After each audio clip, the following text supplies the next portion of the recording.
Imagine if suddenly you are transported to a world where women are stronger and more direct, while men are submissive and weaker. After arriving there, the goddess who brought you to this world tells you that to go back to Earth, you need to be a masculine man in this feminist world. While all the men are passive, waiting for the girls to make the first move, and the girls are aggressively pursuing men, you have the task of flipping the script and proving that men can also make things happen. Or perhaps you might just accept the sad fate of being tormented by assertive women every day and remain in this world. Even at home, your stepsister tries to get you to do some unholy things. To make things harder for you, you are now extremely attractive, and in this world, girls don't hold back. Your good looks make it even harder to take control of situations. When you go to school, all the girls are trying to hit on you. When you return home, your sister is trying to create content for a paid platform. Even when you go for a walk, thugs are dangerous and willing to steal all your future prospects. You try to get a job only to get hit on by a 2-meter-tall CEO who doesn't hold back. How can you be the one to take the initiative and make girls more submissive to you in such a crazy world? If you fail, you will assimilate into this world, unintentionally becoming more and more feminine. You need to rush to prove you're a Chad. The name of our protagonist is Zhang Hao, and let me tell you a little something about him. He's a straight shooter who goes out with his brothers to drink every day after work and hits on girls without hesitation. But right now, he feels like something is in the wrong genre here. What is this gender bender stuff? Is this some sort of dream? He asks himself. He explains that he was going home after a stressful day of work when suddenly, the moon became red. Everyone in the city vanished, and the next thing he knew, he woke up as this young pretty boy with all his memories intact. Suddenly, someone shouts at his door. It's his dad saying, How, why aren't you awake yet? Our protagonist is confused. Dad? His dad tells him to get up, saying, I was told that you and Long Long made some sort of appointment to go shopping today. Your dad is going out to get some groceries. Did you forget? We're having dinner with Aunt John. You're a boy, and you need to take better care of yourself. Go learn how to put on some makeup with your friend, because I'm sure he could teach you. Now get up and dress. Our boy is lost, thinking, what am I? My friend will teach you makeup. Who the hell is that? Who is the guy named Long Long? Why am I called How? Why is there so much cute stuff? And why did my dad tell me to use makeup? Suddenly, his cell phone rings and someone shouts, How, open the door. He thinks maybe it's his brother Long from his past life, a buff guy with tattoos who is a true bro, always inviting him to drink beer with the boys. So he quickly takes off his cute clothes and runs to the door. But outside, the blonde guy says, oh my god, seriously, how? It's not cool making a handsome guy like me wait for so long. What if a girl with bad intentions is out there? Creepy. Zhang Hao is confused and asks, where is brother Long? Because this guy is definitely not him. But from inside the house, his father calls Long to enter. His father grabs his friend and says, look at this clothing, how? You should learn how to dress better from him, and Long thanks his father. But his father doesn't stop and says that his skin is too dry and he should pay more attention to skincare. Our protagonist thinks, skincare, makeup. What is this world I've been transported into? At that moment, he receives some memories from the guy who used to live in his body. In this world, the gender roles are reversed and everything in history is swapped. Since ancient times, all the empires in this world have been led by women, and men stay at home to take care of the children. Women are biologically stronger than men who have less strength, stamina, and power. Our protagonist just wants to know how he got into this mess. Sometime later, while walking in the city, his friend says, oh my god, how? We should get our nails done at the mall later, and we can also get some facial masks for you. Also, do you have some pepper spray? I've heard from social media that female gangs and hooligans are becoming more unruly these days. Our protagonist shouts at him to drop the cute stuff. You want to buy a mask? Go buy it yourself. Screw this reverse world, there will be no swapped genders. He grabs Long's wrists and runs to a tattoo shop. Come on, dude. We're going to fix this girly look. He opens the door of the tattoo studio and shouts, hey boss, give me one of those dragon tattoos or one of those Chinese mafia gang tattoos now. But the girls stop him, saying that tattoos are a girl's thing and he shouldn't get one unless he's a bad boy. Suddenly, he takes off his shirt, saying, I'm not going to get lectured by a bunch of girls. When they see him shirtless, the legendary reverse nosebleed happens. The girls shout that if he's going to strip, they are willing to throw some money. But he doesn't stop and says, I want a blue dragon, a phoenix, and a white tiger. But Long shouts at him to stop, saying, you're being so indecent. After all that, he gets back home thinking, Jesus, the day keeps getting worse and worse. But that's when the thickest, juiciest, plumpest stepsister ever known to mankind appears. He enters her room without thinking and quickly runs out. Later that day at dinner, his dad says, didn't I tell you earlier? Your aunt and Kin are going to stay here for some time. That's when he understands the situation. His dad is marrying again, and that's why the girl is here. They are moving in because this house is bigger. But Kin doesn't stop looking at him. Back in his room, he's exhausted because his body is really weak since the guy who lived in it never exercised. He thinks he can imagine himself getting dolled up with cute makeup and dresses. God damn it, I couldn't even get a tattoo today. So this is it. I'm living in a world where females are ruling. Dad and brother Ho became different people. If everything is reversed, do I need to act feminine? He shouts, I would never do that, and throws a teddy bear. I don't want to do this cute shit. But the bear becomes the smallest toy in the room when compared to two gigantic spheres. Jang-hao apologizes, but his sister rushes and throws him without a single ounce of hesitation. Poor boy. Our hero tells her that she's drunk, but she just takes his face to a warm, oozy mountain exploration while asking, how, did you miss me? He doesn't know what to say. She sees that he's getting shy and asks, why do you look so red? Are you sick? Want me to take a look? Zhang Hao, with his nose bleeding and a plain face, says he's very oak. Later that night, someone says, wake up now. His eyes are half closed, but suddenly he notices another one of those plump creatures ready to attack him. Our boy gets scared and asks, what the hell? Who are you? She asks, you don't remember who I am. Then she grabs him by the chin and says, I'm the entity that brought you to this world. He remembers the moment the red moon appeared and feels the same sensation. He says, so it was you.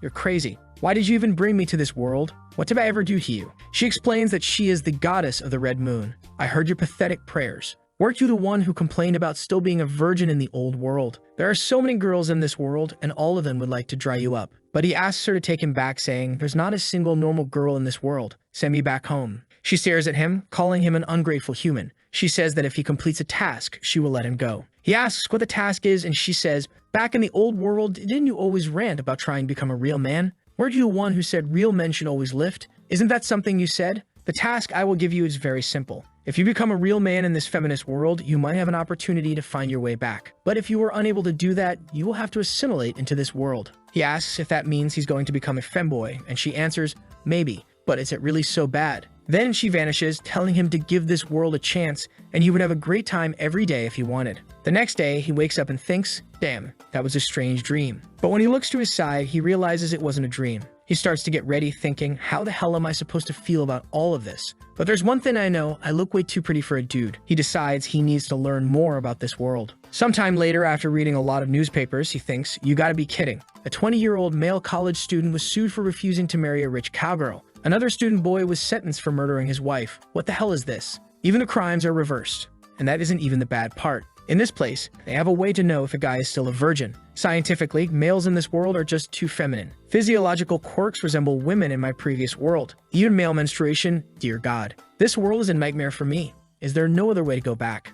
Put aside the blood moon god scene. I could technically go back if I can understand what happened the night I came here and try to make it happen again so I can go back. But then he thinks, wait a minute, hold up. How am I gonna do this? I'm just a broke-ass high school student and I don't know anyone. Screw it. I'll have to leave this theory for later. But voice interrupts, you're awake. She blinks at him. Your other sister made you some breakfast. Would you like some? Oh, alright, breakfast sounds cool. Damn. Suddenly he's like, okay, not gonna lie, Blue Moon Goddess, this world isn't that bad. The next chapter starts with him getting ready for school. I gotta say, my face is kinda handsome. Chill out, dude. But it's still too feminine for my own taste. Today will be the day I go to school since coming to this world. Going back to school again. I don't know, I have some mixed feelings. When he goes to the kitchen, his stepfather is slapping his dead ass. I don't know if I like what I'm seeing. So he just excuses himself and runs to school, of course, with his best friend, Long Long. How, look at this lipstick I just got. Isn't the color great? He retorts, get the f out of here, bro. Long Long responds, oh my god, what's wrong with you? We used to do this often. You've changed. Listen here, how, I don't know about you, but I have a different concept of being a real man. And frankly, I want to become a real Chad. Long Long is like, how, you want to become a Chad? Like one of those macho men? That's not good. No one will want to marry you. He's getting angry. What are you saying? But then Long Long grabs him and says, there's someone there looking at us. And what? We are two guys. Long Long insists, look there. Standing there is a girl who looks like a ratchet mod. John Hao says, what? You were afraid of that? Two big men like us, afraid of some girl like her? She's harmless. And if she comes here to hurt you, I'll smack her all the same. I'm all about gender equality. Long Long is sweating. No, are you asleep? What nonsense are you talking about? You can't even lift a single brick. John Hao responds, what are you saying? I used to go to the gym every night. I used to join the MA club. He grabs Long Long and runs to the school. Long Long protests, oh my god, I hate running. I'll have to redo my makeup. John Hao thinks, why am I running? And why is this body so weak? But then they arrive at Alysium Business School. Even here, everything is different from their old world. Girls are definitely stronger here. To think that gender roles have changed so drastically, not to mention that his current family is wealthy enough to send him to a private school like this. Then he gets to his classroom where a boy is asking a girl, can you open this bottle for me? She replies, okay, cutie, I'll do that for you. Piece of cake. He's like, what? The guy can't even open a bottle? He grabs it. Let me try that. I refuse to believe I can't even open this bottle of water. He tries to open the bottle. Oh, wait. This thing is really tight. Is this normal? Full restraint?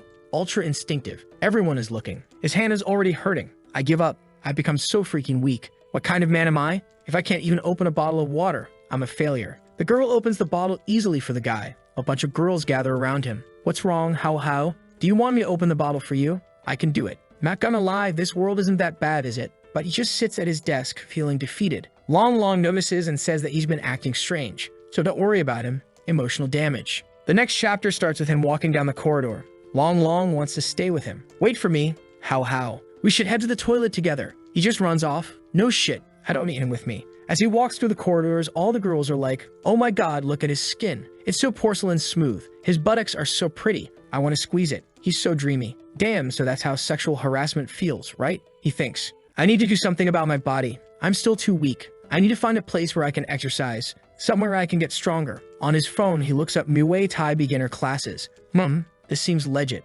I should check it out. But muscle training alone won't help me become a true Chad. I need to be mentally prepared for this too. Who's gonna carry the boats? Becoming a true Chad is a state of mind. That's when his classmate Yuan comes up to talk with him. He's shocked by her sudden appearance. Are you some sort of ninja? You're sneaking up on me. She apologizes, saying she was calling him, but he was just looking at his phone. Suddenly, she gets way too close, way too fast, asking if he's sure he's not doing anything wrong. You're not talking to a girl, right? He panics, no. Like hell I would. I'm a traditional guy. Don't get so close to me. Men and women shouldn't get so close in public. But she's fast. She takes his hand, commenting on how soft and beautiful his hands are. Oh my god, these girls are so aggressive, he thinks. Pay attention to yourself, Yuan. Girls shouldn't act this way. She notices he's different today. You weren't acting like this before, she remarks. Maybe you haven't slept well recently. I know a good massage method. Let me rub your hands. She moves to grab him, but he tries to stop her. What? How is this girl so strong?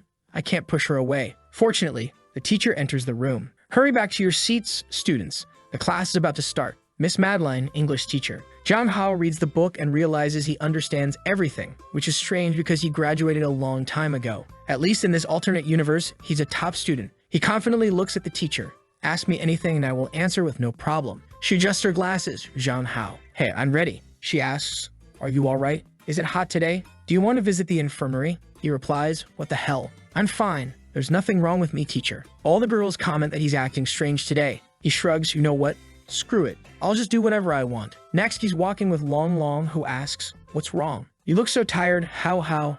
He responds, you have no idea how I feel. Of course I'm tired. I'm very mentally tired. Then a girl holding 3 basketballs comes up to him. How? I just scored a 3-point shot. Didn't I look kinda cool? He's like, what the hell? As they walk down some stairs, a guy throws himself on the floor. How? Why did you push me? Trying to frame him. God damn it, he thinks. Getting attention from girls is one thing, but them grabbing my booty is another. This shitty reverse world is bullshit. I just want to go back to the old Earth. That's when another girl comes up to him. How? I've liked you since I met you. Will you go out with me? He's frustrated, thinking, God damn it. That's why I hate this world. Why is a girl confessing to me? Sorry, right now I'm not looking for a relationship. My mental health is deteriorating. He walks away and Long jealously remarks, oh my god, you received 20 confessions just today. I want to be a popular boy like you. He's just like, cut it out. Let's eat something. In the cafeteria line, he's thinking, what should I order? He looks at the other guy's plates, which are barely filled with food. He asks Long, why is everyone eating so little? Long replies, what are you saying? How? Every guy needs to eat like that or you're gonna get fat. He goes to take his food and asks for some salads and fried veggies. He's puzzled. What? Not even rice. You're gonna faint in the afternoon. But Long says, oh no, I'm just trying to lose some weight. That's when our boy realizes the difference in calorie needs in this world. He makes a mental list. How to be a real man. Step 1, exercise. Step 2, ask your bro Long to coach me. Step 3, get rid of all the flirty clothing I've got in my wardrobe. Step 4, be a Chad instead of a pretty boy. He rushes to the counter. Hey aunt, give me everything you have. I want to eat pork. I want a ribeye steak. I want a large portion of everything. Give me some good Asian rice as well. Long is shocked. Why are you eating so much? You'll get fat. How responds, a real man should eat more. I gotta eat to exercise after all. You wouldn't understand. Everyone in the cafeteria is staring at him, whispering, oh my god, why is he eating so much? I think he's just showing off. Then Li Feng shows up. Why do you eat so much? You look like some desperate foreigner working at hard labor jobs. Our boy just stares at him. Who are you? Li Feng responds, Zheng Hao, are you joking with me again? We studied together. Or have you gained so much weight that it went to your brain? Zheng Hao retorts, you're blind. I'm just trying to eat. First, you diss immigrant workers. Next, you diss fat people. So you're a racist and fatphobic. You're all sorts of nasty, huh? Liu Feng is taken aback and starts to cry. I was saying all that for your own good. Why do you say that about me? The girl starts siding with Liu Feng. Why did Zheng Hao make him cry? That was so unnecessary. But clearly he's just trying to manipulate everyone. Public opinion seems to be against Hao Hao until another girl steps in. How much Hao Hao eats is his business. Are you saying boys can't eat a lot? That's just discrimination against your own gender. She turns to our protagonist. Hao Hao, you're very hungry today, aren't you? If you need more meat. Hao Hao was momentarily taken aback, thinking, not gonna lie, she's pretty. But Liu Feng yells, Zhao Yun and Zheng Hao, you two. Hao Hao cuts him off. If you have something else to say it. If not, shut up and let your grandpa eat, alright? Leave now. Long Long, puzzled, asks, why are you calling yourself a grandpa? That doesn't make sense. But the girl, Zhao Yun, seems to like it, saying it's more attractive, like a wild kitty. Liu Feng storms off, you're all vulgar people, you know. Zhao Yun tries to offer more food, saying Hao Hao has all the time to eat. Hao Hao asks Long Long, who is this girl? Long Long replies, did you hit your head? That's Zhao Yun. She's had a crush on you for ages. Zhao Yun turns to Long Long. That game I introduced to you, League of Legends, have you tried it? Long Long hesitates. No, the game is too difficult. Boys aren't suited to play such games. Don't you want to play something like Candy Crush? Zheng Hao interjects, League of Legends. Are you talking about a 5v5, MOBA style, arena-type PvP game? Long Long is surprised. What? Do you even know about it? You said games were just for girls. Zheng Hao retorts.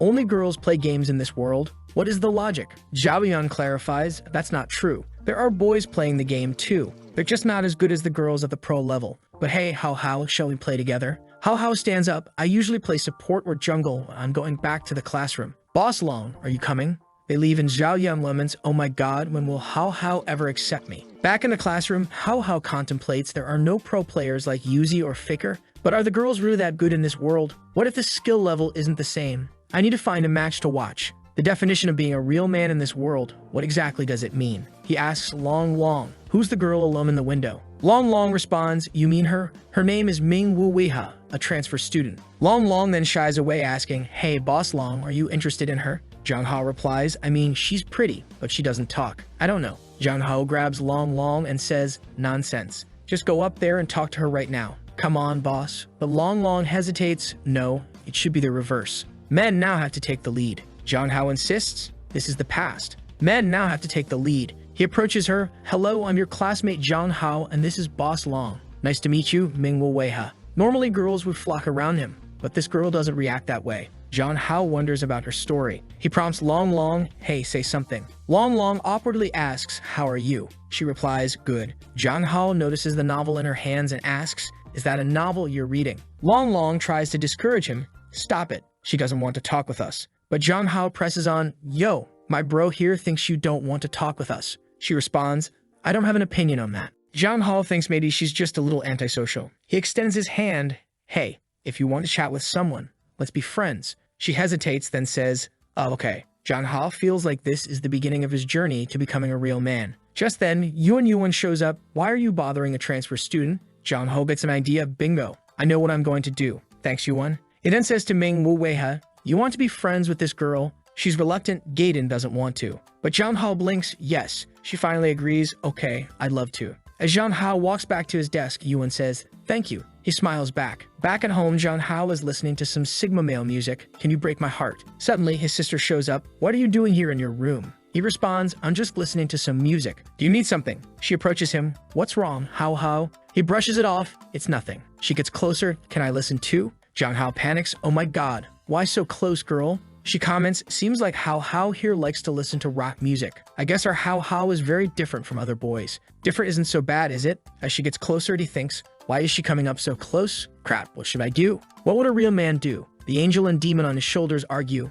Endure it, Hao Hao. The path of the Sigma male is to resist temptation. The demon counters, forget Sigma, bro. A real alpha male should be the top G. If the girl delivers herself, you have to devour. In a moment of panic, he takes her by the shoulders and throws her onto the bed. She looks at him surprised. Damn, Hao. What's wrong? Do you need a hug? He's sweating, trying to regain control. Hey, I can't hold back. Suddenly, a strange memory flashes in his mind. You're mine. Wherever you go, I'll find you. He's shocked and steps back. What was that? What's up with the memory? His sister, concerned, grabs him by the shoulders. Are you sick, Hao? You're looking a little pale. He He brushes it off, saying he just needs some sleep. Do you think I would look better with a shorter hairstyle? He, confused, responds, you look good in anything. He thinks, is it just me, or is my goddess and my sister a little weird? Screw it. I've got a siscon for sure. Gotta get rid of this beta male status ASAP. Determined to change his image, Jong-ho goes to a salon. The attendant greets him. Are you here for a haircut? You look so beautiful already. I'll make the best hairdresser for you. He insists, I'm fine. I just need a haircut. It doesn't matter. Sometime later, a woman shows up to stick here beautiful. What sort of hairstyle do you want? He replies, I don't really care. As long as it's short. Just cut it however you want. It doesn't have to be pretty. The hairstylist looks puzzled. I've never heard a request like that before. Any style him. She contemplates, I got it. He wants the opposite. The hairstylist teases, maybe he wants me to make him look even better. Ha, he's so sly. She then tells him, I will make you even more handsome. After what feels like ages, she finally finishes. All done. What do you think? Is it short enough? Jong-ho is shocked, thinking, what the hell? She cut it short, but now I'm even cuter. The hairstylist says there's no need to pay me. All I want is a photo so we can promote it for our future customers. He quickly declines, no pictures, I'll pay for it. She reluctantly agrees, all right, just let me know if you need any help from a professional salon. As he leaves, Jong-ho thinks, having an extra bit of style and charisma is great. I guess I can try to get used to this. Later, back at home, he examines his new hairstyle. Wow, this hairstyle doesn't exactly scream dominant male. It's funny for now. Haircut is done. Now I need new clothing. Let's see what I have right now. He looks through his wardrobe, frustrated. Damn, why do I only have this type of clothing? Sometime later, his dad calls for him. What's up? His dad, shocked, asks, what did you do to your hair? Why would you cut it so short? Jong-ho tries to explain, come on, Dad, I want to have my hair like this. It was bothering my eyes and was hard to see. His dad, clearly upset, says, are you trying to piss me off? Is this fun for you? Why did you cut it? Before things escalate, Kin steps in. She smiles, how you like it. Jong-ho thinks, God damn it. She then tells their dad to take it easy, saying, there's nothing wrong with what he did. He looks way cuter this way, so don't be so mad. With things settled, she asks Jong-ho to come to her room, saying she has a present for him. He's curious, wondering, oh my god, what's her room going to look like? I don't know what I'm expecting. It's probably just going to look normal. She goes to her desk and grabs something, saying she bought it in a hurry but hopes he likes it. Jong-ho was surprised to see it's a pair of earrings. He thinks they look expensive, but she reassures him, as long as you like them, I'll buy you anything. He thinks to himself, damn, did I get a new sister or a sugar mama? In his room, Jong-ho stares at the black diamond earrings, contemplating whether to return them. But being a broke kid, he decides to keep them. Just then, he receives a message from Long Long.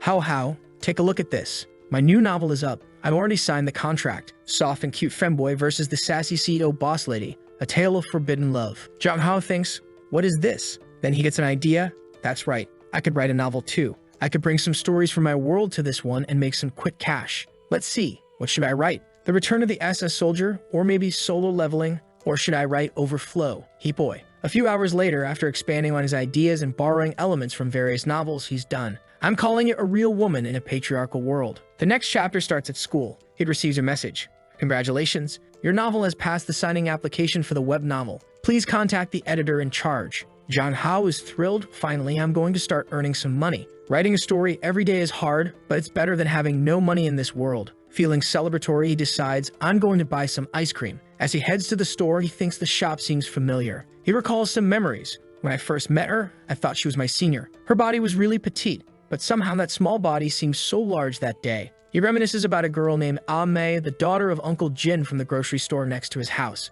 She was cute and lovely. After the day she protected him, he visited the shop frequently. He remembers gathering the courage to confess to her, saying, Miss May, I really like you. But she responded with, oh sorry, I like men with muscles. Jong-ho reflects, God damn it. Brother, that was the sign you should have started hitting the gym. Since that day, I've been obsessed with exercising and training my own body. One day, I will become someone like Chris Bumstead, and I will protect her. Jong-ho vowed to himself. But back to the present, he's now a different person, good-looking and confident. If I confess to her this time, it's going to be a success, he thought as he entered the store. Inside, he heard someone discussing making money. Then she appeared out of nowhere. Oh my god, Sister Ah-mei, he thought, taken aback by her unchanged appearance, save for a noticeable change in physique. His thoughts raced. Holy brother, she's juicing for sure. How, you cut your hair. He was so shocked that he stumbled, falling to the floor. What happened to you? She asked, concerned. What's wrong, how? Do you need me for something? He just shouted, Goddess, bring back my May. The next chapter started with him sitting in a chair as she brought some watermelons. It seemed he had fainted. He mumbled, no, Miss May, I don't wanna. But she grabbed him by the shoulder and the chair broke under the force. How, are you okay? She asked, worried. He quickly got up, doing some acrobatic moves to avoid her. I'm fine. I'm out of here. She tried to give him her number, but he was flustered, thinking, God damn it, even that petite girl became a King Kong. I really need to sign up for a Muay Thai class as soon as possible. I also have to buy gifts for my sister and replace my closet. God damn it, why does everything need money? He sighed, realizing that even with gender roles reversed, the biggest problem remained money. How, you're back. He was stunned. Oh my god. Sister Kin, are you practicing yoga? She nodded. I just wanted to practice a little bit of what boys used to do. He thought, boys do yoga in this world? What the hell? She approached him, but he pulled away. Hey, where are you going with that hand, girl? She advised him, you need to get stronger so you won't get bullied at school. He felt a pang of embarrassment. Oh my god, in her eyes, I'm so weak. Can this be tolerated? Determined to prove himself, he challenged her, Sister Kin, do you want to try arm wrestling with me? She accepted, and he added, how about the loser promising the winner one thing? She agreed, and they started. Boom, this is not just arm wrestling. This is about my dignity, he thought, channeling the strength of trillions of male ancestors. But despite his determination, Kin noticed he was struggling and worried he might injure himself. She ended the match asking if he was okay. He admitted defeat, asking what she wanted as her prize. She simply said, I want to try the feeling of a knee pillow. Yahello was confused but agreed, thinking, oh my god, she's blushing. When he realized she meant she wanted to lie on his lap, he was shocked. So I'm the lap pillow? As she lay down, he thought, she can lie down as much as she wants. The next scene began with him working on his novel when his phone rang. It was Yuan, the blonde girl from school, inviting him to the amusement park. She mentioned that Yuha and Long would also be there. Just then, he heard shouting outside his window. He looked out to see Long and what seemed to be his sister. She immediately jumped on him, much to his confusion. Who the hell is this girl, Long? He asked. The girl, upset, cried, why don't you remember me? How could you forget? Long explained, it's been 4 years since he saw you. Of course, he doesn't remember. Although Yahello didn't want to go to the amusement park, Long insisted, saying you had needed some friends. Resigned, Yahello agreed, all right, we're going. Put on some clothes. As they prepared, Long's sister took a picture of him. She remarked on his appearance, you are so beautiful today.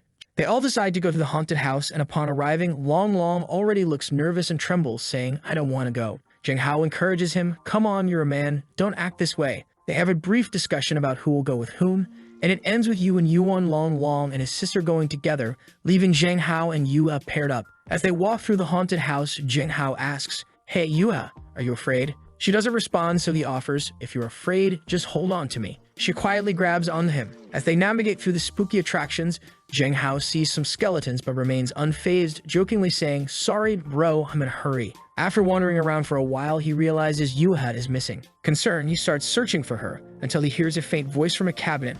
I'm here. Opening the cabinet, he finds Yuha hiding inside, crying. He gently reassures her, hey, don't be afraid. I'll take care of you. She timidly takes his hand, calming down a bit. Sometime later, they exit the haunted house. Long is shouting, I would never go in there again. Yuan teasingly says, you've been inside together for a long time, haven't you? Yahello flicks her forehead and retorts, stop thinking nonsense. Yua appears, looking tired, and suddenly collapses. Everyone panics, suggesting calling an ambulance, but Yahello calmly suggests, let's just take her to a bench and let her relax. She probably just fainted from fright. They lay her on a bench and Long suggests, you need to do mouth-to-mouth resuscitation. Yuan protests, no, why don't we just call an ambulance? She's clearly distressed, not wanting the situation to escalate. Yahello tells her, shut up, just go buy some water and some food, and then lays Yuva's head in his lap. As he gently massages her ears, she wakes up confused. What are you doing? He explains, I was just trying to wake you up. She admits she was scared, and he reassures her, it's fine now. It might be better if you avoid haunted houses in the future. She nods and closes her eyes, drifting back to sleep.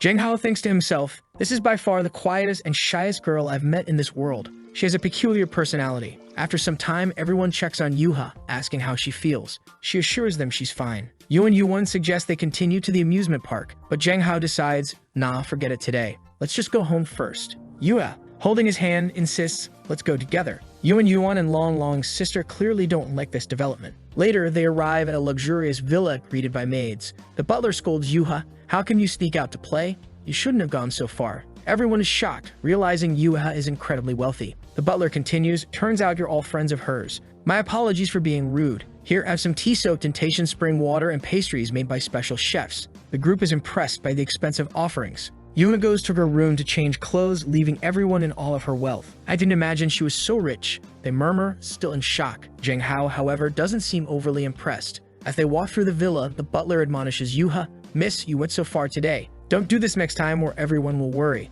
Yuha suddenly stops and asks, Did dad call home? And where's mom? The butler responds, no, they are busy. Yuno questions, then why didn't dad call me? The butler explains, I think he's very busy abroad, but I'm sure he will come with some gifts. She brushes off the explanation and heads to her room, leaving the butler looking sad. Later, Yuma returns, now dressed in more luxurious clothing. While everyone else is impressed, Jang Hao notices a change in her demeanor. Although she looks more gorgeous, she now seems like a lifeless doll, he thinks. He asks her, hey, what's wrong with you? She responds sadly, dad didn't call me again. Feeling unsure of how to comfort her, he awkwardly offers, what do I do? But before he can figure it out, she grabs his hands and says, Zheng Hao, I want to give you something. They head to her room, which she finds surprisingly feminine. Curious, he asks, where are your parents? She replies, my dad is good to me, but he's very busy. He presses further, and your mother? She explains she's even busier. He realizes, so you're always alone? She simply responds, yes. Yuva explains that her mother is the mayor of the city and her father is always traveling. Despite their absence, the butler reassures her that they love her. However, she questions if she can truly believe him. Zheng Hao tries to comfort her, saying in the future,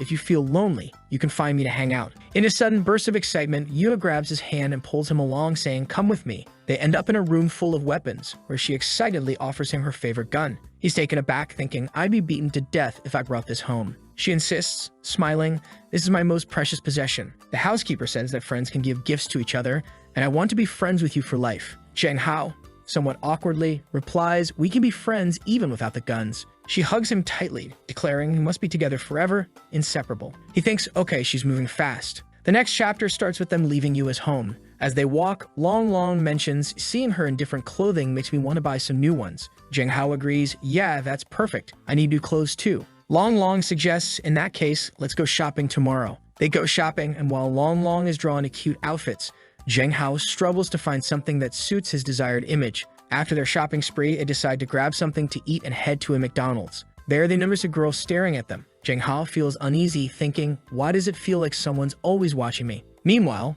a girl in the corner posts on social media, a little handsome boy at McDonald's, I really want to marry and take him home. She adds a heart-shaped eye emoji and sends the post. Long notices Zheng Hao wearing a hat and asks, why are you suddenly wearing a hat? Zheng Hao replies, I'm too handsome and need to keep a low profile. Long jokes, you really need to be careful or you'll end up becoming an internet celebrity. Zheng Hao laughs it off, thinking it's an exaggeration. However, the situation quickly escalates. Zheng Hao becomes a top 5 trending topic on social media. Girls are gushing over his looks, saying this peerless beauty doesn't really exist. Doesn't he look better than those celebrities? Let's find out everything about this beautiful boy. One girl seeing the post recognizes him and remembers a post from Long's sister about their day at the amusement park. Caption, the day I went to the amusement park with a god. Back at home, Zheng Hao is exhausted from all the attention. Long calls him and he answers, annoyed, why are you calling me again? Long explains, someone posted a photo of you at McDonald's and now it's being reposted everywhere. Confused, Zheng Hao says, that doesn't make sense.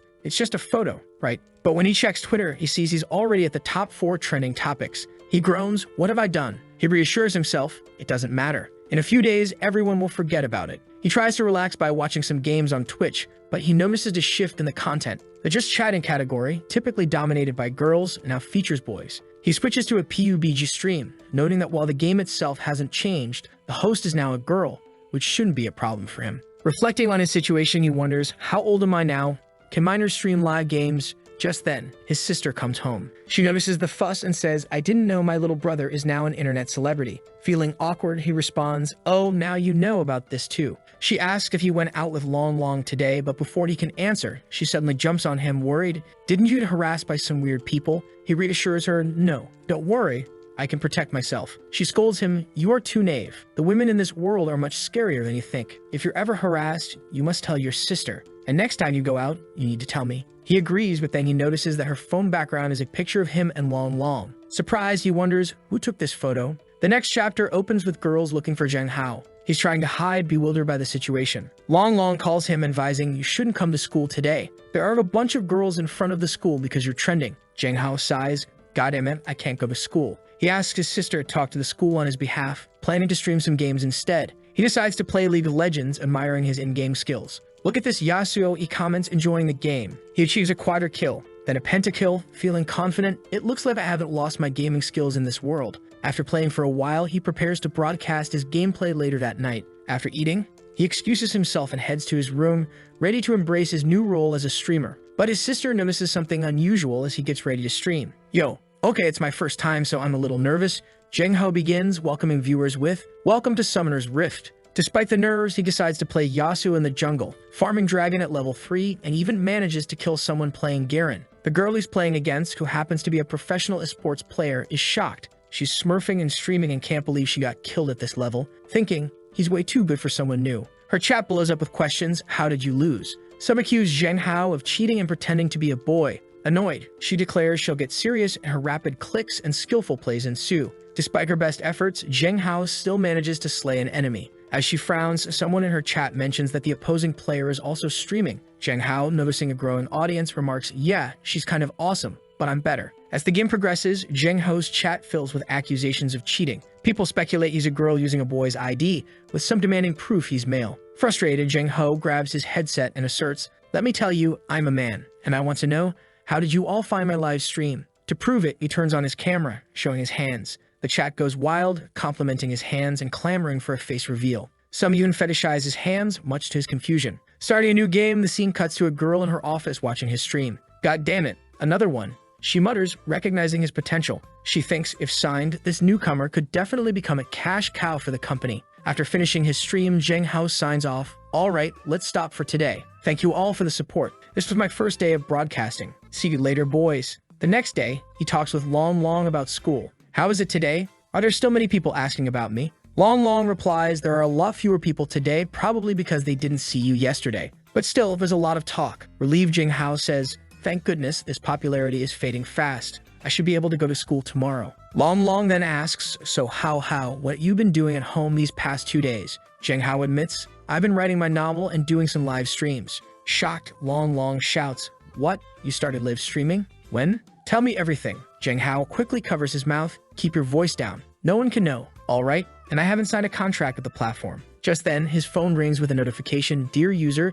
you have opened a live broadcast on the YoYo Live Broadcast platform, and your popularity has reached the threshold to sign a contract." Long Long is ecstatic. "Yo, this is a good thing, brother. Hurry up and sign it. With your good looks, you're definitely going to become very popular and make a ton of money." But Zheng Hao hesitates. "No, I'm just a student. This live broadcast might affect me too much, and all the fame isn't going to be good." Long Long suggests you can just wear a mask when you broadcast. All you have to do is do some dances and people will give you gifts. Zheng Hao retorts, "I do game live broadcasting. It doesn't matter if I don't show my face." As they leave, Zheng Hao notices someone following them. Trying to lose the tail, he tells Long Long, "Yo, I have to go to the supermarket to buy something, so I can't go with you, okay?" Long Long leaves and Zheng Hao confronts the followers, saying, "You don't need to follow me. Come on out." A pink-haired girl appears, looking somewhat savage. She exclaims, "I'm so lucky. The internet celebrity is right in the territory I manage. Handsome guy's sister will take care of you, okay?" She even sticks her tongue out teasingly. Confused, Zheng Hao asks, "Big sister, who are you?" A girl behind her shouts, "Don't you know our sister Liu? She runs everything around these streets." Zheng Hao looks at the girl and says, "Oh, so Ms. Liu, I don't know you and I'm not interested. Also, I need to go home and take a shit." The girl shouts again, but this time she gets punched in the face by her own gang member. She then looks at Zheng Hao and says she likes his personality, admitting that she doesn't want to offend him.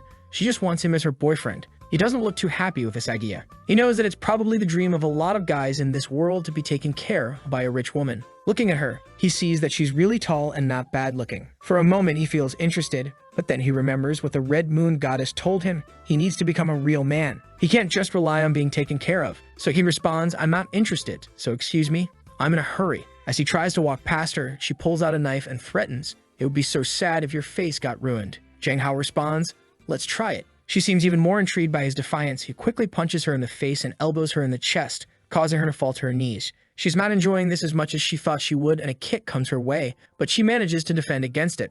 Realizing the situation is escalating, she tries to punch him, but he dodges and holds the knife defensively. However, she dodges as well. Zheng Hao has already dialed the police. He says, "I'd already called them. I advise you not to do this again." Ms. Liu smirks and says, "Okay, a little handsome. All right, I won't do this anymore." One of her underlings asks, "You're going to let him go just like that?" She responds, "You need to be patient with the beauties. What do you think, handsome boy?" Zheng Hao replies, "Stop here and don't follow me." She's clearly getting more excited, but Zheng Hao realizes this situation was recorded. In the same office as before, Mr. Wei finds out about Zheng Hao's growing popularity. "Why do I have to worry about this? This is a job for the scouts," she says. However, her assistant explains, "It was the chairman who told me to show you." Intrigued, Mr. Wei looks at Zheng Hao's photo and comments, He just looks like a high school student, but he does have some personality. With his look, maybe he can be at the top of the company. They decide to investigate further.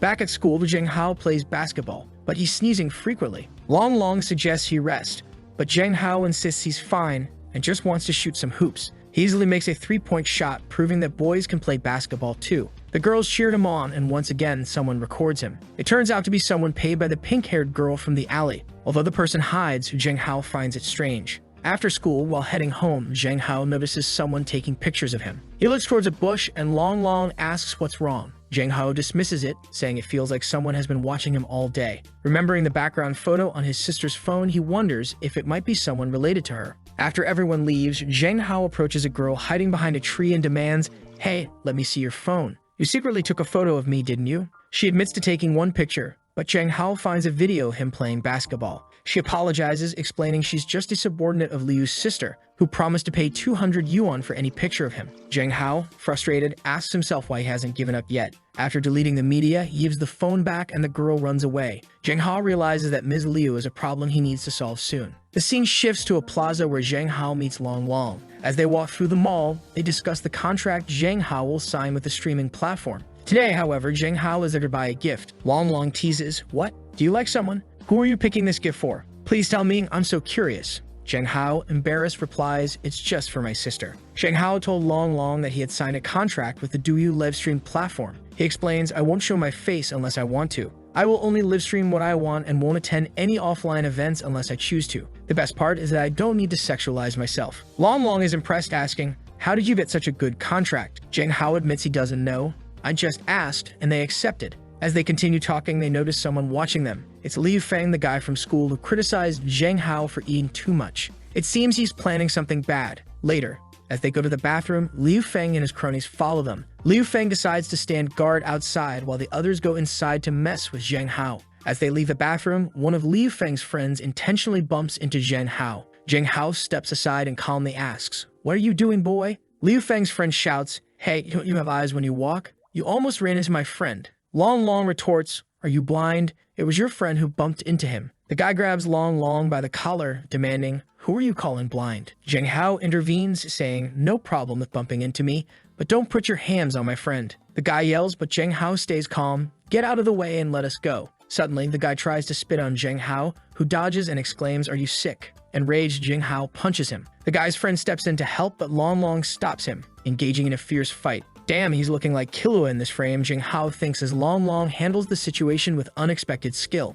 After some punches, Long Long warns, "Next time, I'll break your legs." The guy, fuming, mutters, "You dared to hit me in the face. I'm going to call my girlfriend and ask her to bring someone." Later, outside the mall, someone shouts, "There he is, it's that guy." A girl, referred to as the Trambolona girl, approaches and asks, "Is that the bastard who bullied you?" The guy confirms, yes, it was him. The plan is to take pictures and post them on the school forum. They confront Zheng Hao, with the guy declaring, "Wife, he was the one who hit us." Zheng Hao responds defiantly, "How dare you weak chickens come to me again?" Long Long tries to explain, "It was all your fault, you tried to spit on us." Zheng Hao, getting impatient, says, "Go quickly, I'm in a hurry." But the Trambolona girl seems smitten with him, staring at his face. Her boyfriend, annoyed, shouts, "Wife, what are you in a daze for? Teach him a lesson." She responds, "No matter what, it's wrong to hit someone first, but I'm not unreasonable. If you apologize to my boyfriend, we'll forget about today's matter." The guy wants his girlfriend to attack Zheng Hao, but she hesitates, noting the crowd. Frustrated, he accuses her of falling for Zheng Hao.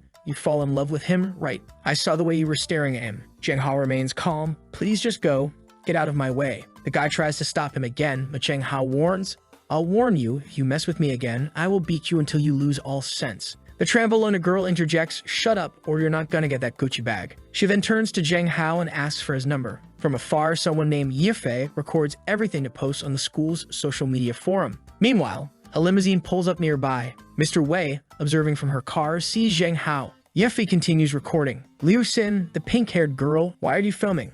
Yifei tries to hide, but Liu Xin grabs his phone. "Oh, so you're looking for trouble? Dare to take a photo of my man." She grabs his neck, and Yifei seems oddly pleased, almost enjoying it. Liu Xin then says, "Come with me to see your brother-in-law." The Tremblant girl, seeing Liu Xin, becomes nervous. Why is Liu Xin here? Liu Xin approaches Zheng Hao and says, "It's only been 2 days, but do you know how much I missed you?" He ignores her and turns away. She then addresses the guy on the ground. "She caught him taking pictures of you." Zheng Hao looks back, asking, What do you want? Liu Xin, seemingly preparing for a fight, instead grabs a bouquet of roses and walks over to Zheng Hao. She pleads, please go on a date with me. I really like you, Zheng Hao. As long as you're my boyfriend, you can do whatever you want. He's thinking, why don't we just fight? Could she at least follow the script? He says, I'm not interested in you. It's impossible to deal with you. If you have nothing else to do, just get out of my way. Brother, she's not going to stop. She says she's too anxious and asks him to please accept the flowers. He's staring at the flowers, thinking, the first time I saw her, she showed me a knife and now she's bringing flowers.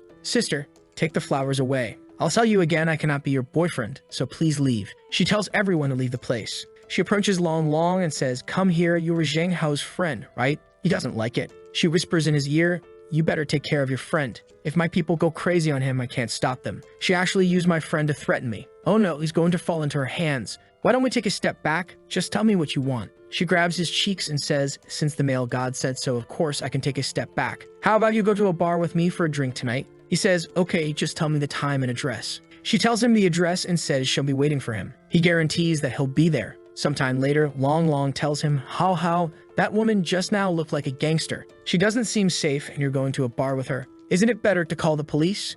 Zheng Hao explains that unfortunately, they can't do that. They don't have any criminal evidence, so she would just be released and then come back to bother them. He says, tonight, I'll go see your attitude first. Don't worry, I have practiced Kung Fu. They can't do anything to me. Long Long grabs him, no brother, you must not die. Relax, dude. It's just a bar, not an execution. At that moment, a woman wearing glasses shows up and asks Zheng Hao to come with her. He's annoyed. Again, this is so inconvenient. Then a group of what should be intimidating girls shows up, and he reluctantly agrees, all right, lead the way. He tells Long Long to go home and to call him if he needs anything. The scene shifts to Zheng Hao walking into an office. Seeing the woman, he thinks her aura is too strong. Her name is Wai Nan, president of Feng Hong Media Group. She looks at him, gets up, and walks closer. Good qualifications. There's no one like you in the market. Now look, sign this contract. I can make you famous. He grabs the contract, glances at it, and says, sorry, you may have got the name wrong. I don't intend to be a star, and I don't want you to make me popular. I'm in a hurry to go home for dinner, so I'm leaving. The secretary grabs his shoulder. You're just a high school student. Don't be so ignorant.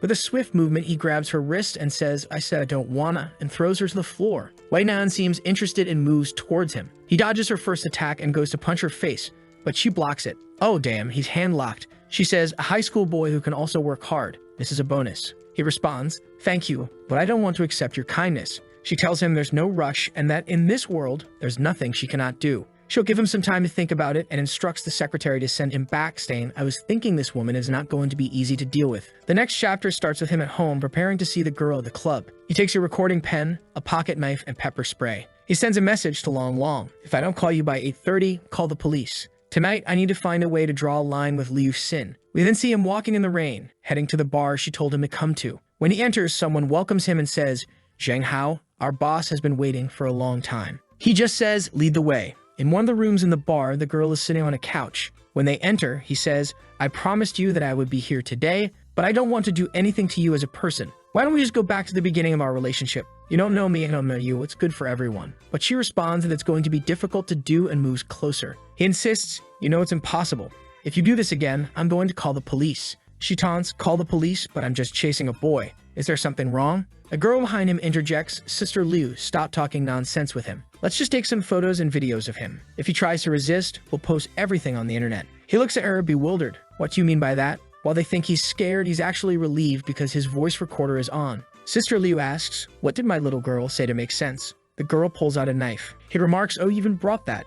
Is it because if I refuse, you're going to kill me? Sorry, but I... Then he quickly uses his spray, rushes to her, grabs the knife, and holds her as a hostage. Sister Liu is impressed. You are brave enough. He warns, don't even think about sending anyone over unless you want to see blood in the streets. It also won't do you any good to call the police. He heads to the door, releases the girl, and walks away. The girl, undeterred, thinks, Zheng Hao, I have all the time to play with you. But then she receives a message, Sister Liu, Zheng Hao asked me to send this picture of you. He said that he recorded all the conversations in the box just now. If you don't want him to send these things to the police, don't provoke him anymore. Enraged, she shouts, no wonder you dared to be so rude just now, you little bitch. Meanwhile, someone observes Zheng Hao running away and informs Mr. Wei that he's fine. The next chapter starts at school. Zheng Hao reflects on what he did yesterday, hoping the threat will keep the crazy girl away. He overhears two girls talking about Sister Liu, mentioning that someone from the Feng Hong group has just taken over her place. He wonders, Feng Hong group, what's happening? Why do these names sound familiar?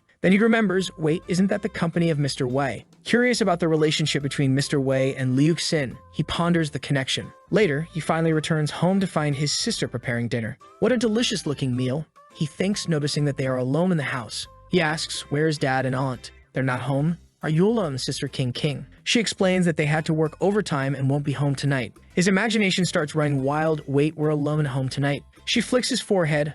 How, what are you in a daze for? He quickly responds, nothing, sister, let's just eat. He mentally chastises himself, Jesus Christ, it's your sister, brother. I should not think those things even though there's no blood relationship. After dinner, she tells him to leave everything. She'll clean up. She suggests he go upstairs and start streaming. He offers, are you sure you don't want any help? She grabs his hands and says, I will never let your beautiful hands be stained with oil. He reluctantly agrees, okay, all right. Back in his room, he starts streaming again. He announces today is going to be 2 hours and I'm going to be playing some ranked games. 2 hours later, his sister comes into his room and asks, are you tired of live streaming? She pats the bed and says, come here, I'll give you a massage. Brothers, we must stay strong, he thinks as he shyly approaches her, saying, it's fine, you just did some housework, you should take a break. She pulls him towards her, happy that it seems he cares a lot about her. He assures her, of course I care about you, we are family. However, it seems she doesn't like the word family and recalls a memory of him as a child saying, Sister King, don't be afraid. Ha will always be your family member. Suddenly, she starts crying and he asks, what's wrong? What's the problem, sister? She responds that she's crying because she's so happy right now. Jang Ha reflects on the situation, thinking, at least in this world, my father doesn't have to be alone. He actually has a family. He then says, as long as I am in this world, I will protect this family and make sure that everyone is happy. She seems surprised and apologizes for crying in front of her little brother. He reassures her, sister, thank you for treating me like a real family. Oh damn, brother, she's looking at him in a way that suggests she might have something more than family stuff on her mind. Now both are lying in bed and he asks, King, are you sure we should go to sleep together tonight? She tells him that right now is the perfect time since Dad and Mom are not at home and she has always wanted to have this close conversation. He's curious. All right, what do you want to talk about? While looking at her,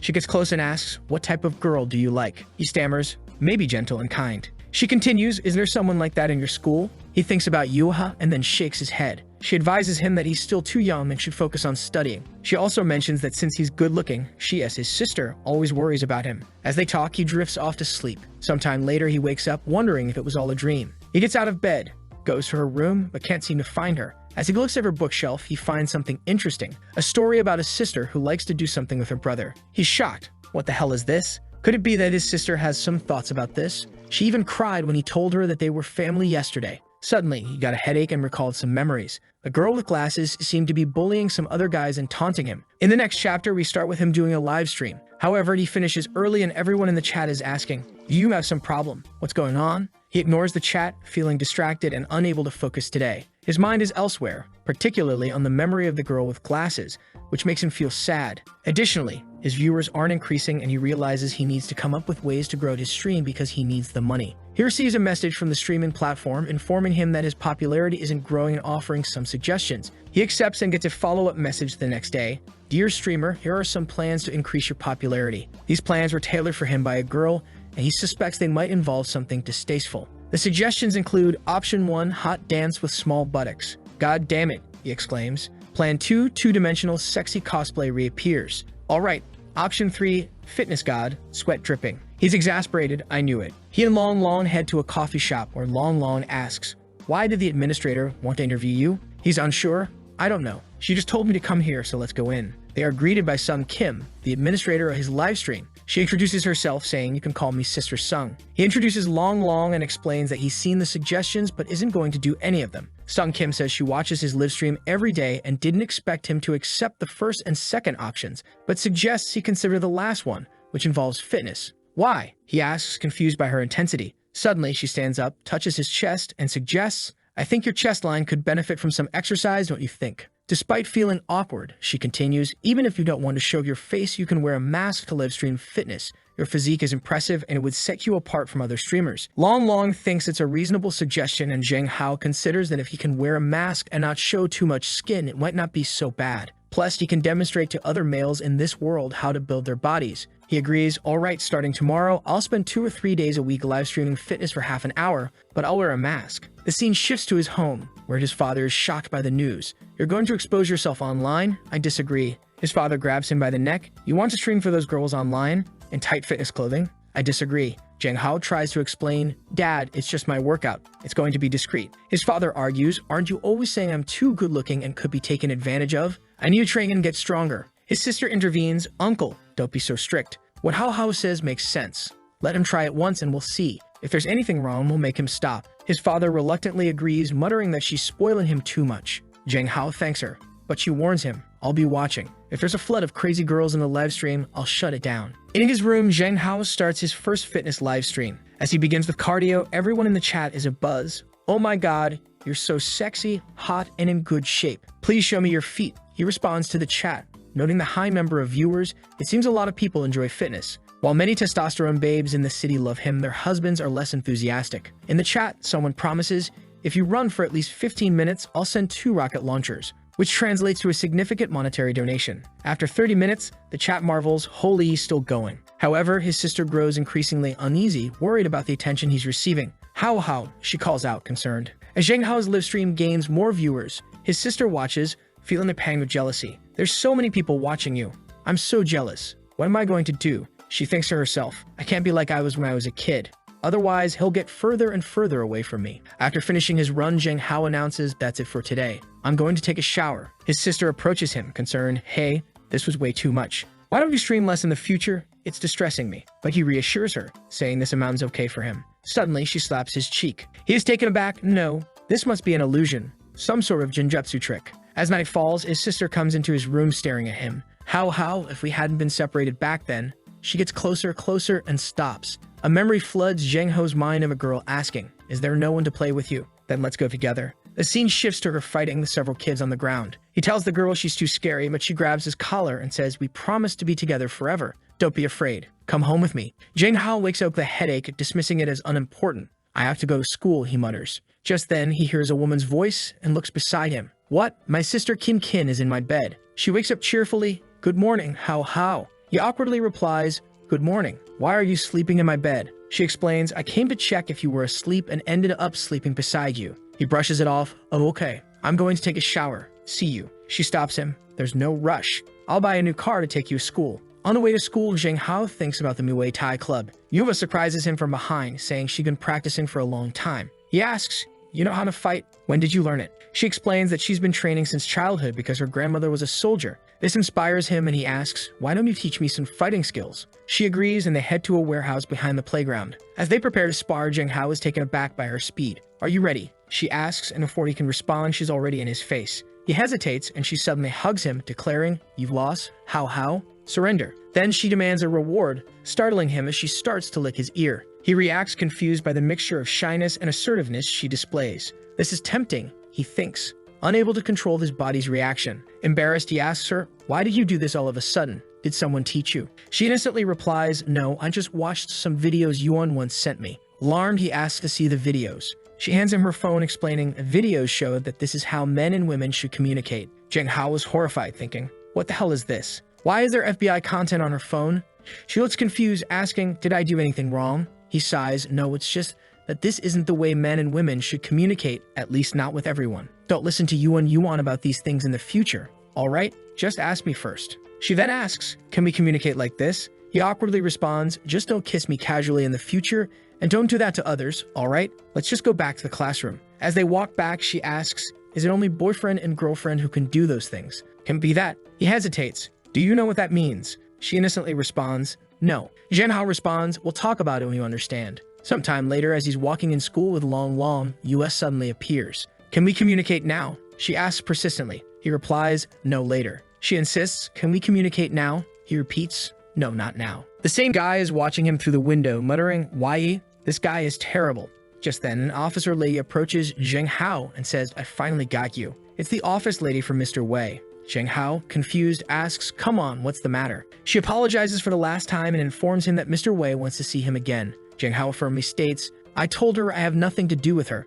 I will refuse. Don't waste everyone's time. Stuttering, the secretary explains, Zhang Hao, I'm just following orders. It would be hard for me to return without any answer. At least talk with her through my phone. He's frustrated, thinking, damn this girl again. She's richer, more powerful, and stronger than me. This is not going to go well. Reluctantly, he agrees, okay, call her. I'll explain things. He picks up the phone and says, "Hello, it's Zheng Hao. Your secretary told me to call you. But Mr. Wei, my thoughts are the same as before. Nothing has changed. I know your time is precious, so don't waste it on me." Mr. Wei responds, "Zheng Hao, do you want to be as powerful as a woman? I know you hate to look weak. I saw it last time we fought.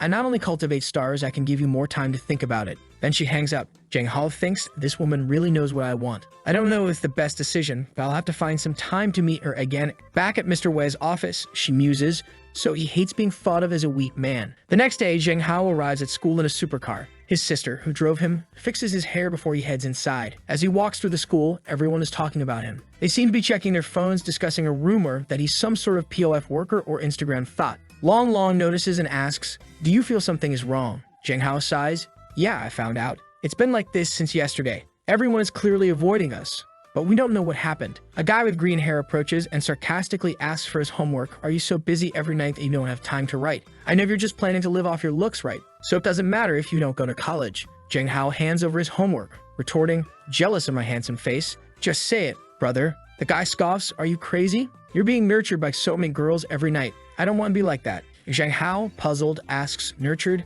That's a new one." The green-haired guy smirks, "Yeah, everyone knows you've been entangled with girls several times at the school gate. Some girl even brought you here in a supercar. Everyone saw it." Long Long, frustrated, shouts, "What are you talking about? You're just spreading rumors about Zheng Hao." But then he looks at his phone and sees the post. "Look, there's our boy with his sister." Long Long exclaims, "Brother Zheng, everyone's calling you out as the guy older girls can take a free ride with." Zheng Hao's face is a mix of shock and disbelief. What the hell? Just then, the teacher knocks on the door and says, "Zheng Hao, come with me to the office." In the office, she addresses him, "Zheng Hao, do you know what's been happening on the school forum recently?" He nods, "Yeah, I just found out." She continues, "This type of incident has a very bad influence on the school. You need to be more careful. In this society." Zheng Hao interrupts, "Hey, stop. Teacher, there's no such thing. It was just my sister who brought me to school. If you don't believe me, I can call her. Moreover, this post on the forum is definitely slanderous, so I hope you can strictly investigate it." Sometime later, Zheng Hao's sister arrives at the school, causing a stir among the students.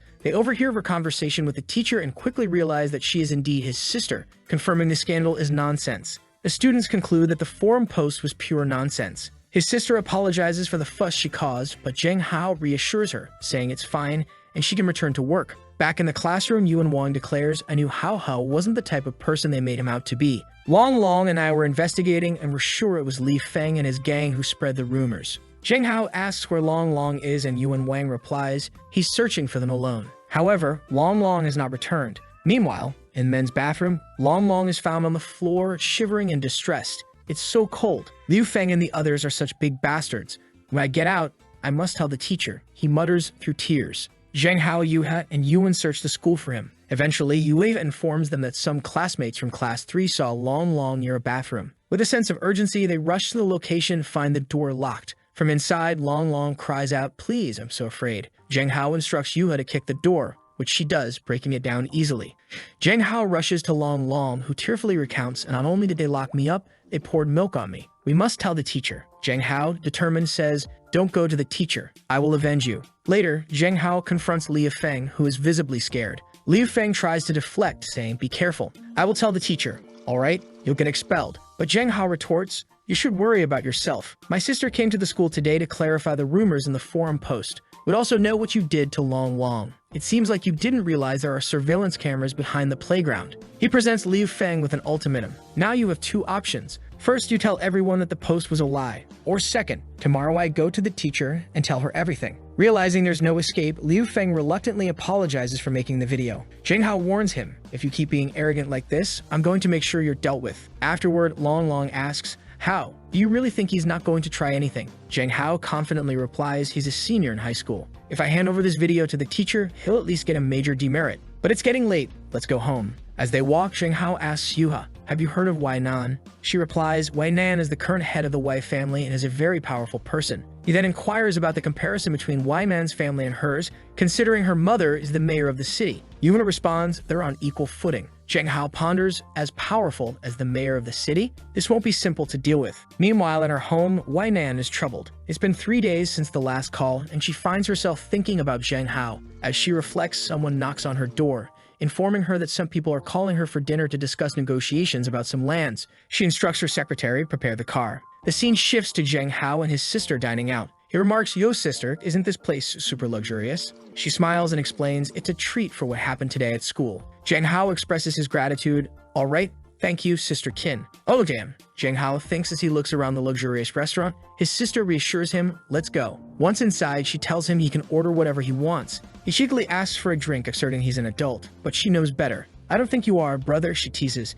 Despite this, she relents, "It's fine if you want to be reckless. Besides, our parents aren't coming home tonight." Feeling a bit rebellious, Zhang Hao indulges. One drink in and he's already reminiscing about his old days with the boys, with his sister watching him intently. He's visibly tough but softens under her gaze. After a while, he starts feeling dizzy and admits, "Am I drunk? No, I'm fine. Maybe I just drank too fast. I'll go to the bathroom." On the way, he reflects on his past tolerance for alcohol. However, in his disoriented state, he accidentally heads to the women's bathroom. As he washes his face, he hears a voice, "Hello?" Startled, he looks up and realizes he's in the wrong restroom, encountering a woman in fishnets. "What the hell are you doing in the men's room?" he blurts out. She calmly corrects him, "This is the women's restroom." Panicking, he notices other women entering from both sides, trapping him. Feeling like a sheep among wolves, he's cornered. Suddenly, he's pulled into a stall by Wei Nan. She smirks. "You want to hide from me, but why should I hide with you?" He stammers, "Oh no, I accidentally dragged her in." Wei Nan, enjoying the situation, grabs his hand while people outside remark on the commotion. "Why are you crazy, girl?" he exclaims, trying to maintain composure. She leans in, "Don't you understand? You're a defenseless little man who should panic." He retorts, little man? Why didn't you call me?" Looking her in the eye, he says, "I was planning to meet with you tomorrow. It was by chance we met tonight." She grabs his chin, determined, "No, I've changed my mind. I don't need you to sign anything as long as you're my man." He responds, "Do you got some bossy syndrome? We've only met twice, right? The last person who refused me disappeared." She replies, "You mean Liu Xin? She was suspected of illegal transactions and was imprisoned by my people." Alarmed, he asks, "What do you mean by your people? Are you above the law?" She coldly replies, "You love to worry about other things, don't you?" Desperate to escape, he tries to tickle her armpits. Seizing the opportunity, he escapes, thinking, to be honest, she felt pretty good. Outside the bathroom, he finds his sister, who asks, "Why were you in there so long? Are you uncomfortable?" He lies, "I'm fine, just a bit too drunk." She gently guides him, "Let's go home and rest." At home, Zhang Hao, drunk and exhausted, collapses on the bed. His sister tenderly brings him soup and juice, strokes his hair, and whispers, "He's so cute, just one kiss." She leans in, thinking, "We will be together sooner or later." She gets on top of him, caressing his hair and planting soft kisses on his neck. He stirs awake, confused. Is this a dream? Her face, filled with longing, suggests otherwise. Overwhelmed, he flips her over, battling the demons in his mind. The temptation of the moment battles with his moral compass. In a moment of restraint, he kisses her forehead and steps back. His sister, surprised, asks, How are you asleep?" Before anything else can happen, she notices a call on his phone from Zhao Yun, the girl from the cafeteria who had shown interest in him. She answers on his sister. "You're Zhao Yun?" "Right." Zhao Yun, surprised, responds, "Hello, sister. I'm Hao's friend."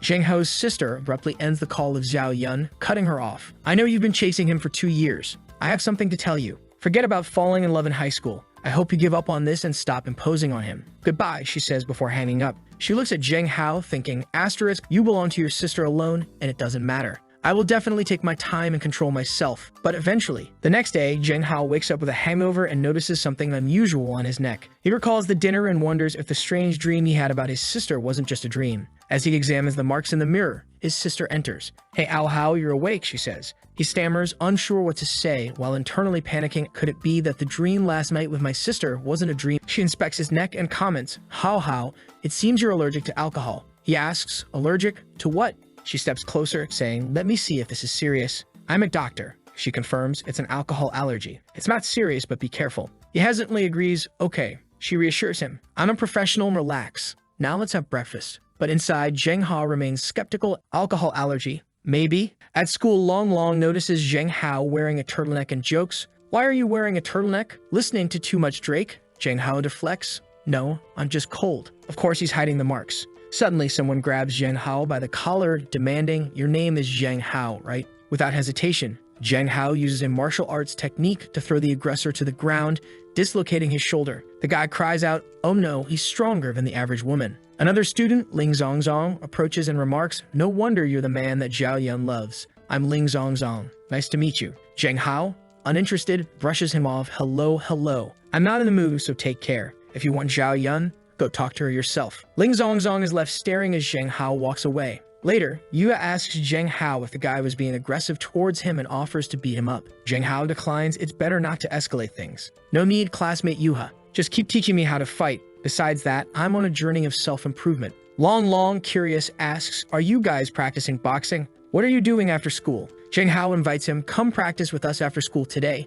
You need to at least protect yourself. Long Long protests, no, I don't need to. I'm a little lady. They all laugh. The scene shifts to a pool where Wei Nan is relaxing. She picks up a towel and thinks, that little man Zheng Hao really annoys me. But every time I close my eyes, I see him. She instructs her assistant. After Zheng Hao finishes school, bring him to the villa for me. She seems determined. Back at the school warehouse, Zheng Hao announces that today's workout will focus on the core. I want to have 8-pack abs as soon as possible, he declares. Yuna responds, you mean like this? She lifts her shirt to reveal her well-defined abs. Zheng Hao is shocked. You have abs? That's crazy. You can't help but touch, saying, you're so thin. I didn't expect this. Yuha blushes, clearly shy, but not resisting. Long Long, suspicious, pulls out a magnifier and quips, there's something wrong with you too. You're touching her, and she's not resisting. Zheng Hao, curious, asks Yuha, why don't you reject this?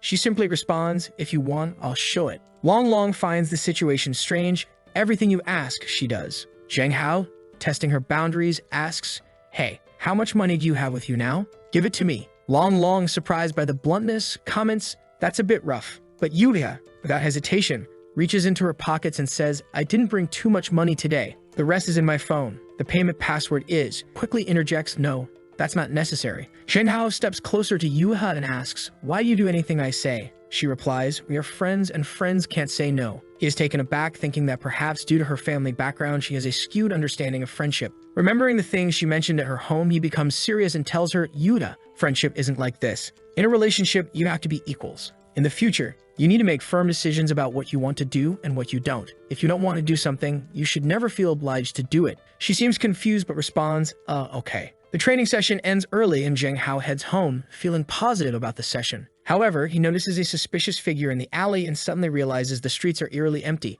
A sense of dread washes over him, prompting him to change direction. Just then, a little girl approaches him offering rice candy. Hey little brother, do you want some rice candy? She asks. Suspicious, he inquires. Why are you here all alone? The girl responds, I'm doing some social practice to spread happiness to strangers. My teacher asked me to give away this bag of candies. Otherwise, I won't get my little red flower. Zheng Hao, assuming she's an elementary school student, takes a candy and advises her, all right, I'll eat it, but you should head home. It's getting late and it's not safe outside. As he eats the candy, he notices it smells strange like smoke. Suddenly, he starts feeling dizzy and loses consciousness. When he awakens, he's tied to a bed, his hands and feet bound. What is this?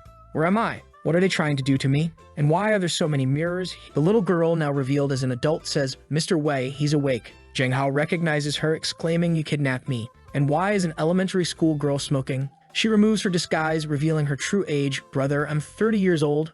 I just look young. Zheng Hao is even more shocked. That's even worse. Wei Nan instructs everyone to leave, alone with Zheng Hao. She approaches him, be quiet and don't bother me because I'm working. Bewildered, he retorts, you tie me up and expect me not to disturb you. Do you have some kind of domineering syndrome? She stops writing, walks closer, and confronts him. Last time you dared to run away, and now you're insulting me again. Always disobeying, did you think I wouldn't do anything? Zheng Hao, desperate, asks, so why did you tie me up? Do you have no interest in me at all? She remains silent, so he continues, I've done my homework on you, Wei Nan. You're the president of the Feng Hong group and currently the head of the Wei family. This family used to be involved in a lot of shady business. But under your leadership, you've cleaned up your act, making Feng Hong Group one of the biggest in the country. But there's a lot of blood in this history. People in this world even look up to you as a national goddess. Why would someone like you fall in love with me? Do you think I believe that? Wei Nan listens intently as he goes on. And you want to use me as a star for your business? To be honest, I have no idea what you're planning and I don't want to know. I just want to live a quiet, ordinary life. I don't want anything to do with you, so please let me go. Thank you. Wei Nan stays silent, her expression unreadable, before finally speaking, really? You're not Zheng Hao at all. Shocked, Zheng Hao asks, what do you mean? She continues, probably since the day you stopped being Zheng Hao. After being released, you changed. Bewildered, he demands, what do you mean by that? If I'm not Zheng Hao, who am I? Calmly replies, there have been too many changes in you before and after. I've done my research. You know what you were like before. You were raised by your father alone and received a very traditional education. At school, because of your good looks and academic performance, you were the dream of many girls. That's what people used to say about you, gentle, cute, and considerate. But now, everyone thinks you're a tough guy, right? You've completely changed. Zheng Hao thought to himself, damn, I got careless. I didn't expect someone to figure me out because I crossed over. I was still trying to adapt to this world and hadn't had time to understand this body's past. But how did she conclude that I'm not Zheng Hao based on just those materials? White Man continued, another point is that you weren't excited enough when I appeared in front of you. He was confused. What? Just because you're famous? She clarified, no, because you were my fan. She showed him old posts on social media, and he saw, oh my god, why is there such a perfect woman as White Man in the world? And someone wants to exchange some photos of Wai Nan. Another post read, I need to study hard and become a man worthy of Wai Nan. Zheng Hao was stunned. Asteriski didn't know the guy in this body worshipped her once a day. She sat beside him, noting, but now it seems like you have no impression of being my fan these days. Don't even try to tell me you have split personality or amnesia. Humans are creatures that need to learn. I noticed that as a gaming streamer, you got into the top 100 in just a month. Your game account showed no prior experience. Also, you, who never fought before, can now face a head-on confrontation with a gangster leader. So I'm 100% sure this isn't split personality, it's a real change of soul. He responded, that's crazy. No normal person would think that way. But even if I changed my soul, what do you want to do? She just stared at him before dropping the bomb. My team is studying the blood moon. He recalled the girl and asked, why are you so sure? She replied, according to our previous research, the personality change in you happened just a few days after the blood moon. I think you're related to it. She continued, as long as you're willing to assist with our investigation, I'll tell you why. He hesitated. I don't know. She reassured him, don't be so nervous. I guarantee your safety, and I won't take any samples from you for experiments. The contract is there. You can earn money just by cooperating. Take it home and review it. He asked, who else is researching the blood moon besides you? She said, as far as I know, just me. He nodded, understood. I'll go back and take a good look. He hadn't expected anyone else in this world to know about the blood moon. He decided it was best to proceed cautiously. As he prepared to leave, he said, I have nothing else to do here. It's late, and I need to see my family. She warned, I hope this time you won't make me wait too long. As he turned to leave, she suddenly spun him against the wall. Hey, what are you doing? He exclaimed. She smiled. This is the price for attacking me last time. She pinned him down and spanked him repeatedly, much to his embarrassment. Damn this domineering female president. To be held down by a woman and spanked. I'll remember this humiliation. When he got home, his sister ran to him and hugged him. Oh, you're finally back. I was so worried about you. He apologized. I'm sorry, sister. I made you worry. Where are dad and auntie? She replied, they're already in their room. But where did you go? Why did you come back so late? He lied. I went shopping for a while and lost track of time. He then said he was going to shower because he was sweaty. But she stopped him, grabbing his wrist. Did Ho go shopping with a girl? Because I smell a little perfume, she questioned, clearly upset. He quickly denied it. No, I was alone. Does it smell like a woman? Internally, he thought, damn it, why is her scent so strong? Maybe there were too many people in the line I was in,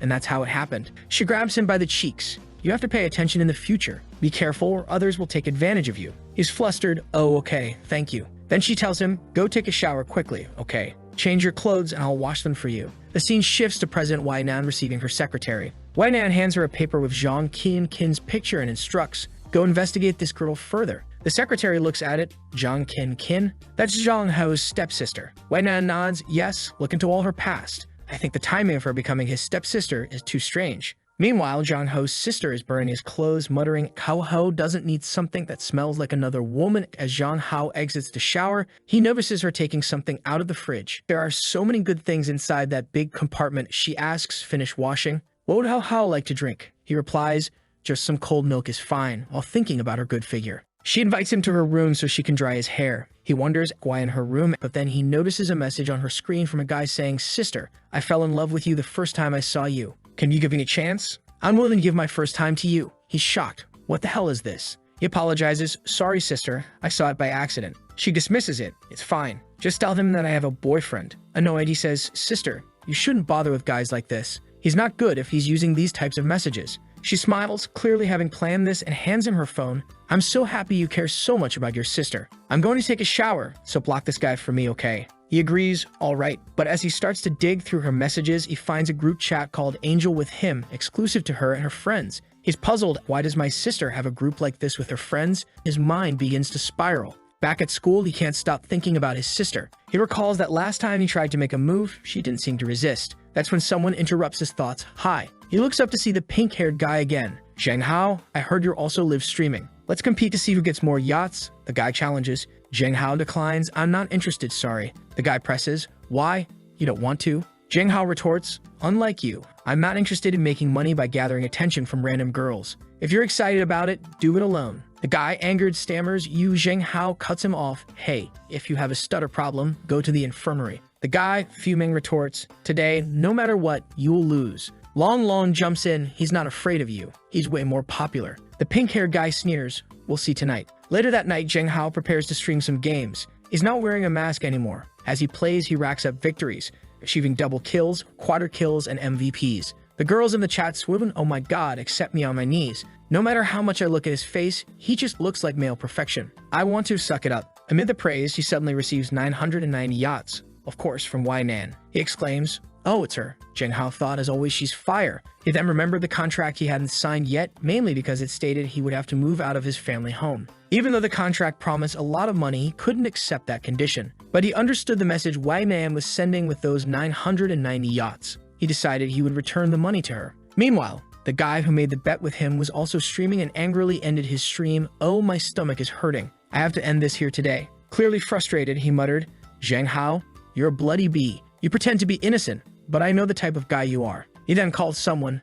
Hello, it's me, and I need your help with something. Don't worry about the money. Zheng Hao, I will ruin your reputation for sure. The next day, Zheng Hao was walking through the city, thinking about how Sister Qin wanted to buy some lilies. On the other side of the road, two people were talking. The girl said, Yo, Sister Mu, this is the Zheng Hao that guy wants to punish. The girl on the left responded, he's not bad looking, but why do I feel he's familiar? She then recognized him. This is the guy Mr. Wee likes. Quick, call her. The secretary approached Nan and reported, I have something important to report about Zheng Hao. Nan asked, what? The secretary explained, someone under my staff informed me that a streamer asked one of my subordinates to take nude photos of Zheng Hao. Nan coldly replied, terminate the contract with the guy. The rest is up to you. Now go. Back at home, Zheng Hao was contemplating the value of the 990 yachts, wondering how Nan could afford so much. That's when he received a call from Nan. However, his sister walked in and asked, who are you talking to, Hao? He quickly lied, oh, it's just a girl who sells insurance. But he knew he was in big trouble now. He hung up the call, and Nan was not happy. She shouted, get me a car right now. In his room, Zheng Hao thought it was rude to hang up on her. I need to discuss how to return the money from the yachts. Suddenly, she called again. Come out of your house alone right now, or I will send someone to arrest you. Shocked, he responded, are you going to break into my private house? What are you doing? Then he heard a car horn outside his window. When he looked outside, he saw a dozen cars. Hey, are you serious? I'll call the police. She calmly replied, go ahead and see if it's illegal to park on the side of the road. He conceded, okay, fine. I'll come out, but tell everyone to leave. He told his sister, I'm going to the convenience store to buy something, okay? She offered to accompany him, but he insisted, no need. I'll be back fast. Outside, he called, Nan, I'm out, so hang up. She asked him, besides me, who else have you offended? Because someone has been watching you. Walking through the city, she guided him, keep going. 30 meters in front, turn right into the dark corner. The person might have a weapon, so be careful. Nervously, he replied, do you think this is a good plan? If the person really has a weapon,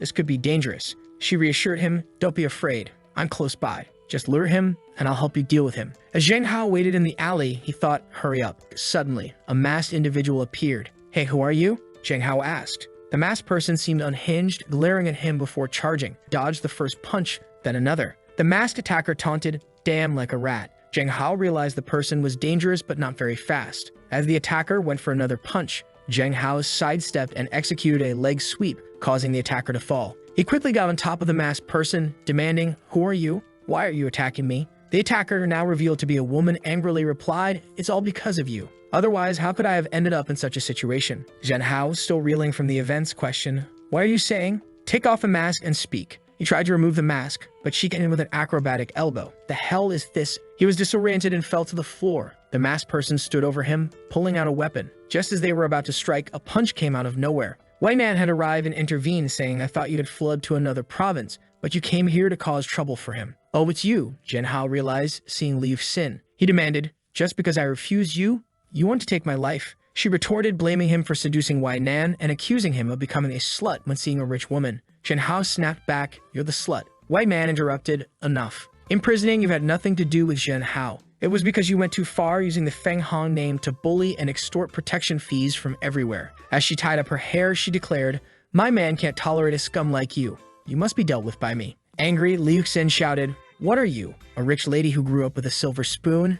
No, I don't agree. She lunged for a punch, but Nan countered, I may not understand your situation, but that doesn't excuse bullying. With that, she landed a punch on Liu Xin's face, knocking her to the floor. Zheng Hao stood in shock. Sometime later, with the situation resolved, Zheng Hao apologized, sorry, please send me back now. My sister will worry. Nan stared at him and reminded him, Do you forget why I came to see you? He was confused. Why did you come to see me? Was it because of the contract? She clarified the contract was one reason. The main reason was to warn you that someone is planning to secretly take compromising photos of you. He was bewildered. Why would anyone want to do something so stupid? Wei Nan, seemingly annoyed, retorted, it doesn't matter. What matters is that you hung up on me before I could explain. Do you not want to talk to me? He was speechless, apologizing. Sorry, I was wrong to hang up. I apologize. She asked with a mischievous look, so are you willing to accept punishment? He was taken aback. Punishment? What punishment? Suddenly, she kissed him. Call the police? He wrestled with his thoughts, considering pushing her away, but her soft lips made it difficult. He began to reciprocate, but suddenly remembered his sister and pushed Wei Nan away.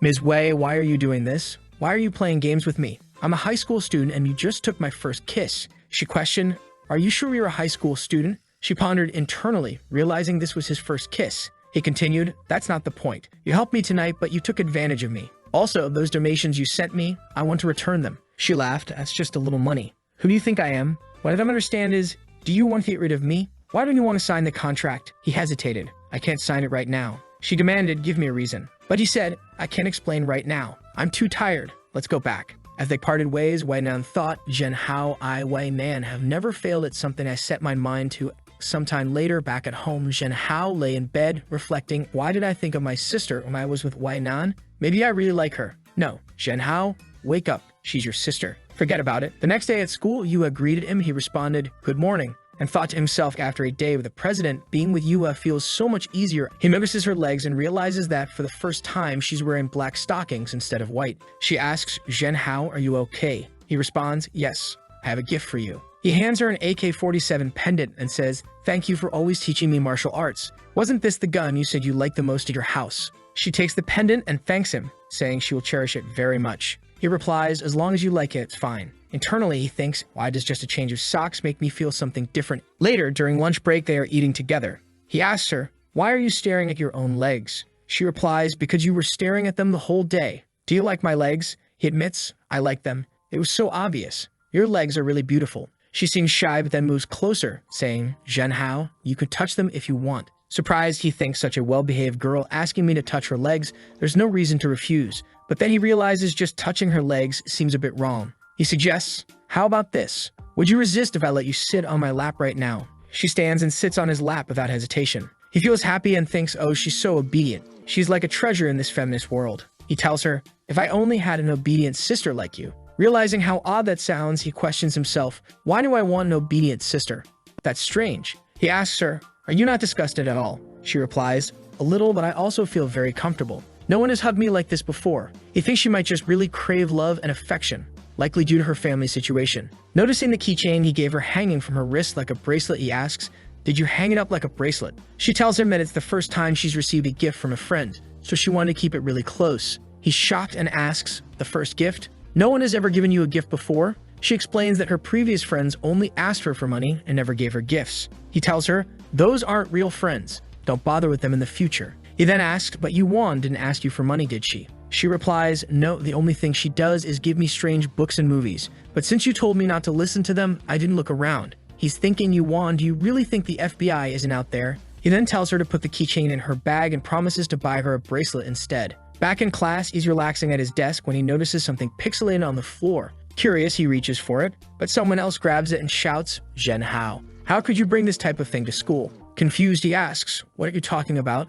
The guy continues to shout, this school is getting ruined by you. Everyone around is stunned, thinking, damn, did he actually bring that kind of thing to school? Some girls, however, don't believe it, thinking Hao isn't that kind of person. Staying calm, Hao stands up and says, look at my drawer. There's a bunch of things other people have stuffed in. It's the same with that thing in your hands. Don't even think about putting all this on me. If you keep making trouble, I will put this thing in your mouth. The guy leaves and everyone gathers around Hao. Long comments, brother, that guy's a pervert for sure, putting that type of thing in your drawer. The girls seem to believe Hao and he reassures them. It's fine, it's not a big problem. Outside, the guy seems to be scheming something else. The next day, Hao continues to find similar items in his drawer. He mutters, what the hell? It's endless. Frustrated, he throws the items in the trash and kicks the trash can, exclaiming, God damn it, every single day. The scene shifts to Hao and Wong exercising. Wong tells him, brother, I've heard some boys talking about you again the past 2 days. They're saying you're bringing, stuff every day. Hao, unbothered, replies, I don't know who it is but it's been 4 days. They're spending a lot of money just to slander me. Long asks, what are we going to do? He tells him, don't panic. I will find a way to catch him. Next scene, he's talking to Yuha and whispers something we can't hear. She nods and says, okay, I'll get it, and we can set it up after school. Later that day, they install something in his drawer. Long says, now we're going to catch this pervert. The next morning, someone sneaks into the classroom before everyone else. As they approach Jinhao's drawer, a laser activates, beep beep, a picture is taken. Jinhao catches the culprit red-handed and mocks, yo, night and day, and you're still working hard, aren't you? But brother, this costs us a lot of money to prepare, so let's not waste it, and throws the evidence in his face. The guy grabs it and asks, how did you find out? Jinhao replies, I didn't catch anything. I just installed an anti-theft system. Now let's see you at the office. But the guy shouts, don't let him go. Suddenly, other guys and even girls show up. He tells the girls, bring him to the toilet first. The girl rushes at Jinhao, but he dodges one of her punches and delivers another. Then someone comes in and tries to kick him, but he blocks it. Suddenly, Yua shows up looking angry. The guy shouts at her not to get involved. Jinhao, shocked, watches as she jumps and knees the attacker in the nose, knocking him to the floor. She steps on him and blood spurts out. She's just staring at the guy, who is already trembling, and she begins strangling him. The guy begs her to stop, but she coldly replies, I'm going to kill you. Jinhao shouts at her to stop, saying, I'm fine. If you keep going, things will get serious. With 3 people already on the floor, the teacher arrives, asking Jinhao and Yuha, what are you doing? Jinhao thinks, damn, the teacher. The next scene shows the school making an announcement. Ling Zongzong, a student from Senior 2 Class 4, is expelled for bringing prohibited items to school with the intent to slander Jinhao. Looking through the window, Long asks, do you think she's okay? Jinhao replies, I don't know. But considering her family, this is not going to be easy for her. Later, he runs home. His dad asks, why didn't you call? I could have picked you up. Jinho grabs a towel and says he's fine, then heads to his bedroom. He picks up his phone and calls Yuha, who answers with a crying voice. He asks, what's wrong? Why are you crying? She explains that after she got home, her mother locked her in the warehouse and it's too dark and scary there. Shocked, he asks, warehouse? What the hell? Yuha explains that whenever she makes a mistake, her mother sends her there. Feeling bad for her, Jinhao says, do you want to talk about something? I can talk with you. They talk until she falls asleep. The next day, he wakes up with a headache and realizes he caught a cold. Just then, Sister Kin shows up, explaining that she was going to wake him for breakfast but noticed he had a fever. She insists he take medicine, but he feels weak all over and thinks, and why is my body so weak? Just a little rain did this to me. She smiles and asks, can your sister feed you? He's flustered but says, no, we're siblings. She backs off, seemingly confused. He thinks she might have noticed something, but quickly dismisses the thought. She asks, what's wrong? How? Isn't your body so weak? I can help you. He has some hallucinations but brushes them off and takes the medicine himself. She wonders why he seems resistant and asks, did he actually notice something? She brings him soup, and he's touched, thinking it's normal for a sister to care so much about her brother, especially since they're not blood related. He asks, Sister Kin, why are you so kind to me? She pauses before replying, because I'm willing to take care of you for the rest of my life. Jinhao is shy, thinking, this sounds like a marriage proposal. What's she saying? He quickly takes the bowl from her and says he can eat by himself. Watching her, he thinks sister always seems so calm. Maybe I'm overthinking. Maybe she's just a caring sister-in-law. After eating, he goes back to sleep and she stays by his side. He feels a sense of peace with her presence. When he falls asleep, she seems happy, thinking, if this was before, this would be impossible. But I really want to know, do you hate your sister? The scene changes to Mr. Wei, who is thinking about Jinhao. She can't get him out of her mind. I actually forcibly kissed him because he was so cute, she says. She likes his self-confidence and finds him the most unique guy she has ever met. Then she stops and thinks, why Nan, aren't you thinking too much about that little man? Meanwhile, Jinhao is sleeping while all these girls are thinking about him. His cell phone rings, waking him up. He answers, seeing that Wai Nan is preparing to talk with him. She's nervous. It's me. Wai Nan, she says. He responds, Mr. Wei, what's the matter? Does someone want to deal with me again? She tells him, I can't sleep. He's confused, and what? He gets up thinking, look at yourself, calling a high school student at 2 o'clock in the morning. Do you want me to tell you a bedtime fairy tale or sing you a song? She's angry. Talk to me carefully. He retorts, you want me to be polite when you call me in the middle of the night. What's your business with me? She then asks, did you learn your fighting skills from your classmate Lin Yuha, right? He says, are you investigating me again? She smirks and tells him, Lin Yuha is average. Why did you come to me? I can give you professional training. You have a good base. If you work hard, you can become a good bodyguard. He's baffled. What the hell? First, she wants me to become a star, and now she's asking me to become a bodyguard. God damn it. So he tells her, I'm just casually practicing with her. Don't call me again if you have nothing to say or I will change my number. She's taken aback but tries to continue. Wait, there's no one else around you right now. He says, no babe, and hangs up. That's it. He gets up, preparing to start his day. He notices a note beside him. If you go to the bathroom, wear a jacket. He's touched, thinking, damn, my sister really cares about me. Suddenly, his sister shows up. How are you awake? Can you help me choose some clothes? He turns to see her in a long outfit, nose already bleeding. Don't come out like this, he thinks. If it weren't for my strong determination, I would have died by now of losing so much blood. He hastily chooses an outfit for her. As she turns around, he notices a tattoo on her ribs. The scene shifts to her leaving for work. She tells him to stay home and recover. Okay, sister, good work, he replies. He's contemplating, I need to go back to my old life, but I also need money. How can I make money faster? He recalls receiving a 50k bonus for reporting Liu Xing's actions and decides to follow up on it. At the police station, the guard informs him that he can't take the money yet.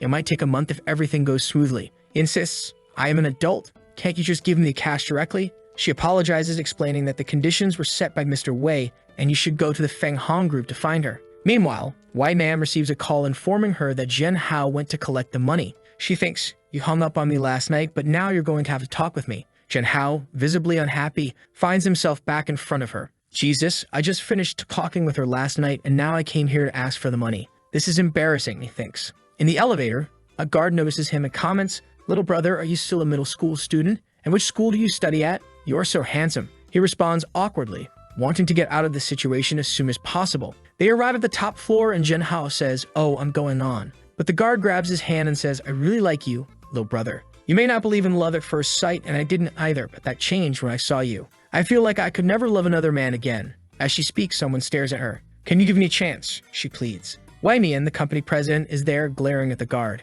Hi, President Wei, the guard says nervously. Wei Nan coldly orders, get out. You don't have to come to the company anymore. The guard falls to her knees, pleading, I'm sorry. What did I do wrong? Zhen Hao interjects, she didn't do anything wrong. Why are you firing her? Wei Nan snaps, are you interceding for her? The girl, crying, insists, Mr. Wei, I work hard for the company and never make mistakes. Please don't fire me. Zhen Hao helps her up, saying, all girls have pride. It's not the end of the world to change jobs. She sobs, no, if the outside world knew I was rightfully fired by Mr. Wei, no one would dare hire me. Shocked, Zhen Hao watches as Wei Man grabs him by the wrist and pulls him close. How dare you flirt with other people in front of me, she hisses. He responds calmly, which eye of yours saw me flirting? I was just helping her up. Pushing her arm away, he adds, she was just showing me the way and I said a few words. It's unreasonable for you to fire her over this. Wei Man demands, what were you talking about with her? He retorts, aren't you a bit nosy? It doesn't matter what I talked about. Annoyed, Wei Man glares at him. You really know how to make me angry, she says.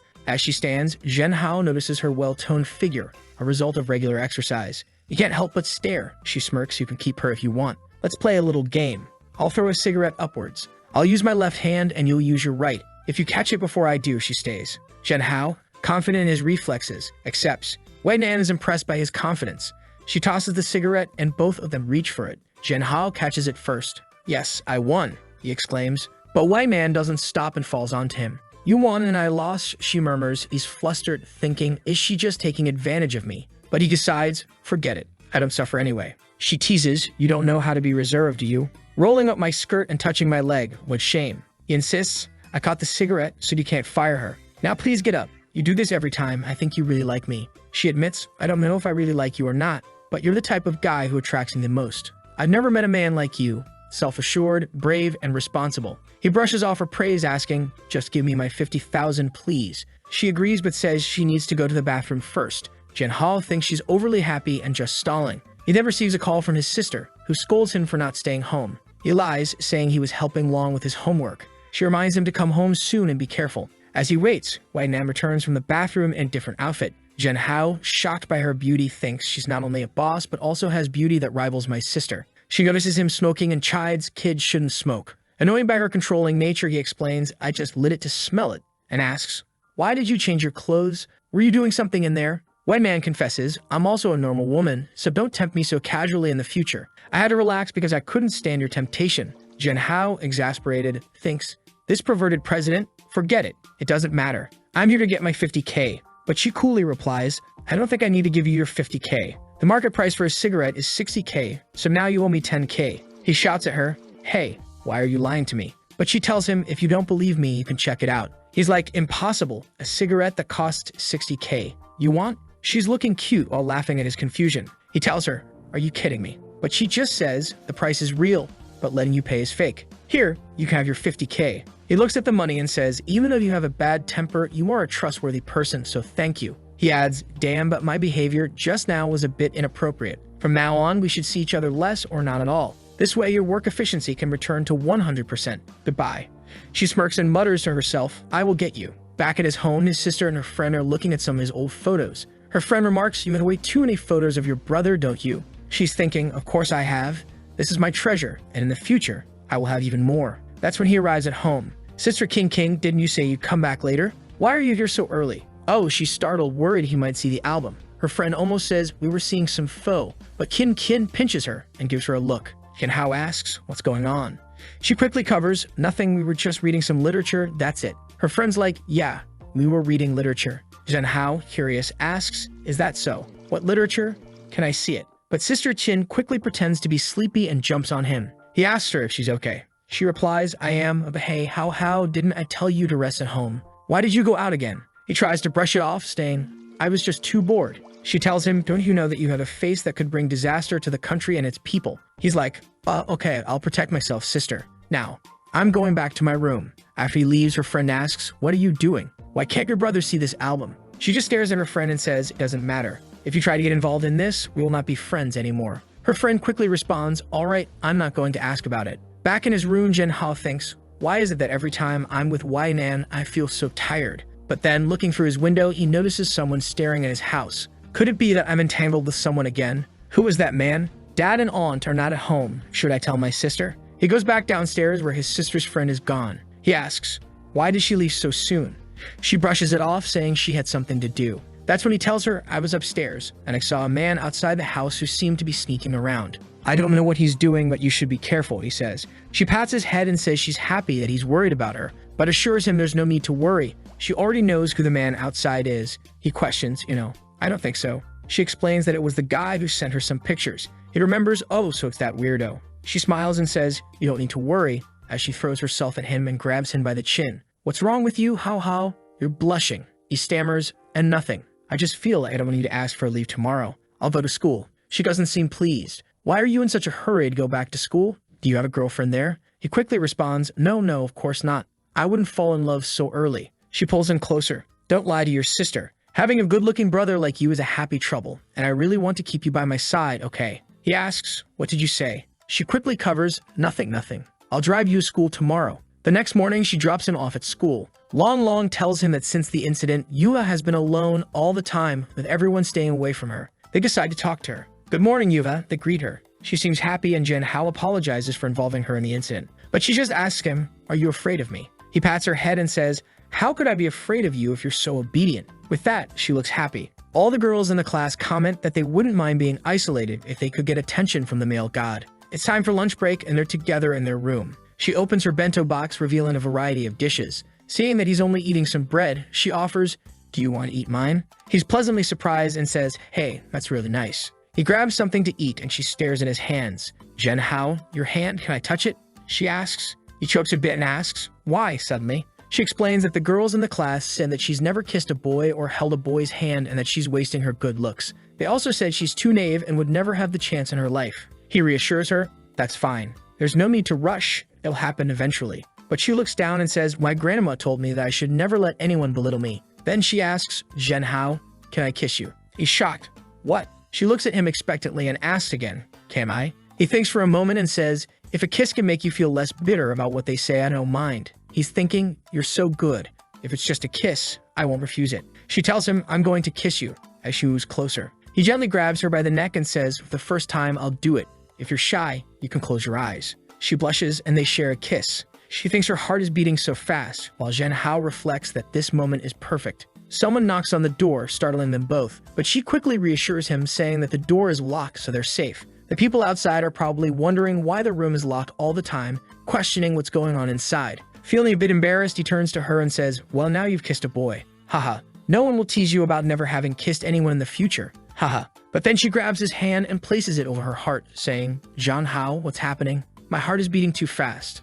Am I sick? The protagonist is caught off guard since she placed his hand on her chest. He tries to play it off, putting his hand on his head, and explains it's just dopamine in your brain because you're happy from kissing. It's nothing serious. In his mind, he's worried that she might start liking him, which could be problematic. but she quickly admits that she liked it and wants to practice kissing more. Despite her heart racing, she says it felt comfortable and she's already leaning in. The protagonist tries to downplay the situation, saying that it's not common for friends to kiss each other. Even though he doesn't mind, she shouldn't ask other friends to do this, just him. She agrees. He then says that he'll teach her slowly. The scene shifts to Yuha in her room, watching a video that claps can be heard all the time. She watches it from start to finish, but notices that her heart didn't race. She wonders, Zheng Hao said that Yuan's heart races when she watches these things, but nothing happened to me. Why is that? She recalls that Zheng Hao said he would teach her slowly. She wonders if she can call him now, so she calls him. He answers and they start talking. She tells him she watched the video Yuan sent her, but her heart didn't race. She asks why and if he can explain it to her. The protagonist is shocked, knowing that if Yuan sent the video, it must have been something quite explicit. He hesitates to respond, making Yua feel awkward.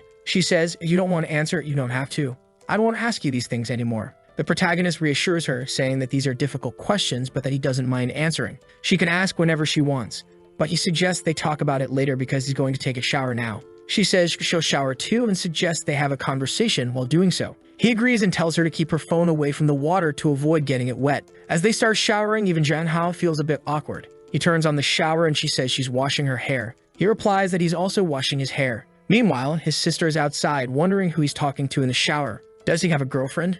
Should I do something? She sits on the bed, grabs her phone, and starts chatting with Long Long, asking if Zhang Hao is being pursued by many women. Long Long responds, he's very handsome, so obviously he is. She then asks if he has a girlfriend. Long Long says no, and she can relax. She gets up thinking, perfect, if he doesn't have a girlfriend yet, I still have a chance. She decides to make her move and lies down on his bed. Meanwhile, the protagonist is having a peculiar conversation. He says he's going to lie down and later find some information on how to improve their exercises and send it to her for careful study. He heads to his room thinking it's better for her to learn things properly rather than from nonsense. When he arrives in his room, he sees a lump under the blanket. He pulls it back and finds his sister, the nicest person on the planet, saying, I was waiting for you to get out of the shower so we could watch a movie together, but I ended up falling asleep. He replies, sorry, I took too long in the shower. Meanwhile, on his phone, there were some peculiar things open. His sister in his bed and him seeing those things. My God, what's happening? He says he'll talk to Yuva later and sends a message saying he'll get in touch.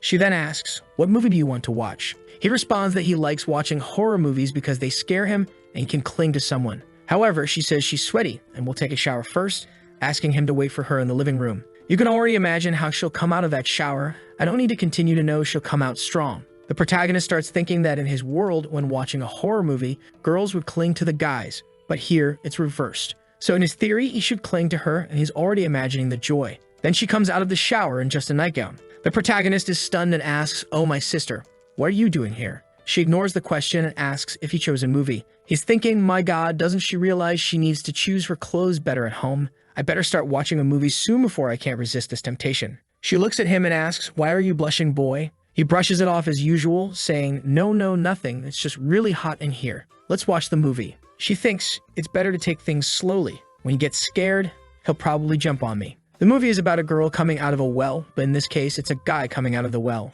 The protagonist thinks that with reversed genders, it's not scary. However, she's scared and starts clinging to him. He asks, are you scared, little sister? She replies, oh, sorry, how? You won't think I'm useless and scared of things, right? And in her thoughts, she reveals that she really is scared. She didn't expect to be this frightened. However, he hugs her and says that being scared of ghosts is normal. She thinks, how nice of my how to be so active. Now she's happy because she thought it would go wrong, but it turned out the opposite. The plan was for him to jump on her, but she ended up jumping on him and everything worked out. The protagonist reveals in his thoughts that even though his heart races when she gets close, he doesn't have any improper thoughts. Then he imagines his father coming in and saying that if he does anything, he'll get beaten up. His sister asks what he's thinking about, and he says it's nothing. He mentions that it's getting late, so it's time for them to go back to resting. She grabs his hand and says, let's go upstairs. Zhang Hao thinks it's the first time he's seen her acting so feminine, so he's feeling like a Chad. They go up the stairs, he goes to his room, and she asks, how can I sleep with you tonight? The protagonist, all innocent, thinks, oh, poor thing. She was watching a scary movie and got scared. That's why she wants to sleep. But then he imagines that the problem with letting her sleep here is that he won't be able to sleep with her next to him, so it'll be difficult. But she gives a little pout and asks, do you want me to sleep with you? Zhang Hao responds, I don't mind, you can sleep. She lies down next to him and says he's brave because he wasn't scared while she was terrified. He says she doesn't need to explain because they're family, and she can be herself. She doesn't need to hide how she feels around him. She gets all shy and hugs him, lying close to his neck, and Zhang Hao is petrified. The day passes, morning comes, and she gets up all happy, saying that sleeping next to him was a blessing. She's never slept so well. She looks at Jong Hao, who has wide eyes, looking like he didn't sleep a wink. She asks what happened. Little brother, he couldn't sleep. What happened? He's just remembering how she kept putting her head on his chest and he couldn't concentrate to sleep, waking him up every time. She thinks it was because of the horror movies that he had nightmares and says they won't watch those things anymore. Jong Hao is pretending and thinking that his body is completely exhausted, drained from the night. As he's getting ready and brushing his teeth, Long sends some messages, and it seems like he made some stickers of Jong Hao saying things like, "The baby is angry, don't eat, the male god is angry." Long is saying he's going to post these emojis online, and they're going to go viral. Jong Hao tells him to stop taking pictures of him. He goes downstairs and asks what his sister is doing there. She says she received an emoji from him. Long sent it to everyone. Jong Hao says that it's garbage that Long made and she shouldn't use it. However, obviously, this crazy sister loved it. As soon as they get to school, the girls are all looking at him, thinking he's the guy from the emojis. They approach him saying, "I got your emoji pack. It's so cool. Could you sign here and autograph my backpack?" He runs off, opens a door, and shouts, "Long, you bastard. Come here, you jerk." Long replies, "Do you want more emojis? Relax, come here and pick some." Jong Hao responds, "Are you crazy? Delete those damn stickers or you're getting beaten up." In the midst of this conversation, Yuva asks, "Jong Hao, are you upset?" He says no, that it's all just a joke. Then he notices that she cut her hair a bit and asks if she trimmed it. She jokes saying she didn't cut it, just washed it. Then she admits she cut her bangs to look cuter for him. Jong Hao chuckles, thinking that it's much easier to deal with her than with his sister or Wei because she's much more obedient. She mentions that tonight she wants to show him a new secret base. It seems like they're in an old school, hidden under a desk in a random room. It looks like some people are already making out there while he's under the desk. However, Jong Hao feels like he's in a forbidden place. At that moment, she tries to say something and he covers her mouth. But when he covers her mouth, she blushes and starts licking his hand. Jong Hao is paralyzed, not knowing what to do. Then she looks at him and asks, "You know what I want?" and attacks him with a passionate kiss. Jong Hao, of course, has zero resistance and just accepts it, thinking that she's always close to him and they're basically in the same class. She's always affectionate. The only problem is if his sister finds out about this, he's in trouble. She'll never take care of him again. But the kiss is already happening, and she's completely dazed. He then tells her, "No, my dear, when you kiss, you have to breathe. Hold on a bit." She says, "Okay, I'll keep practicing." He tells her, No, calm down. We need to go back to class. Time's up." A while later, they're holding hands and Jong Hao is thinking, "Do I want to date her? Do I want to go out with her?" Then he remembers his sister and realizes he can't choose.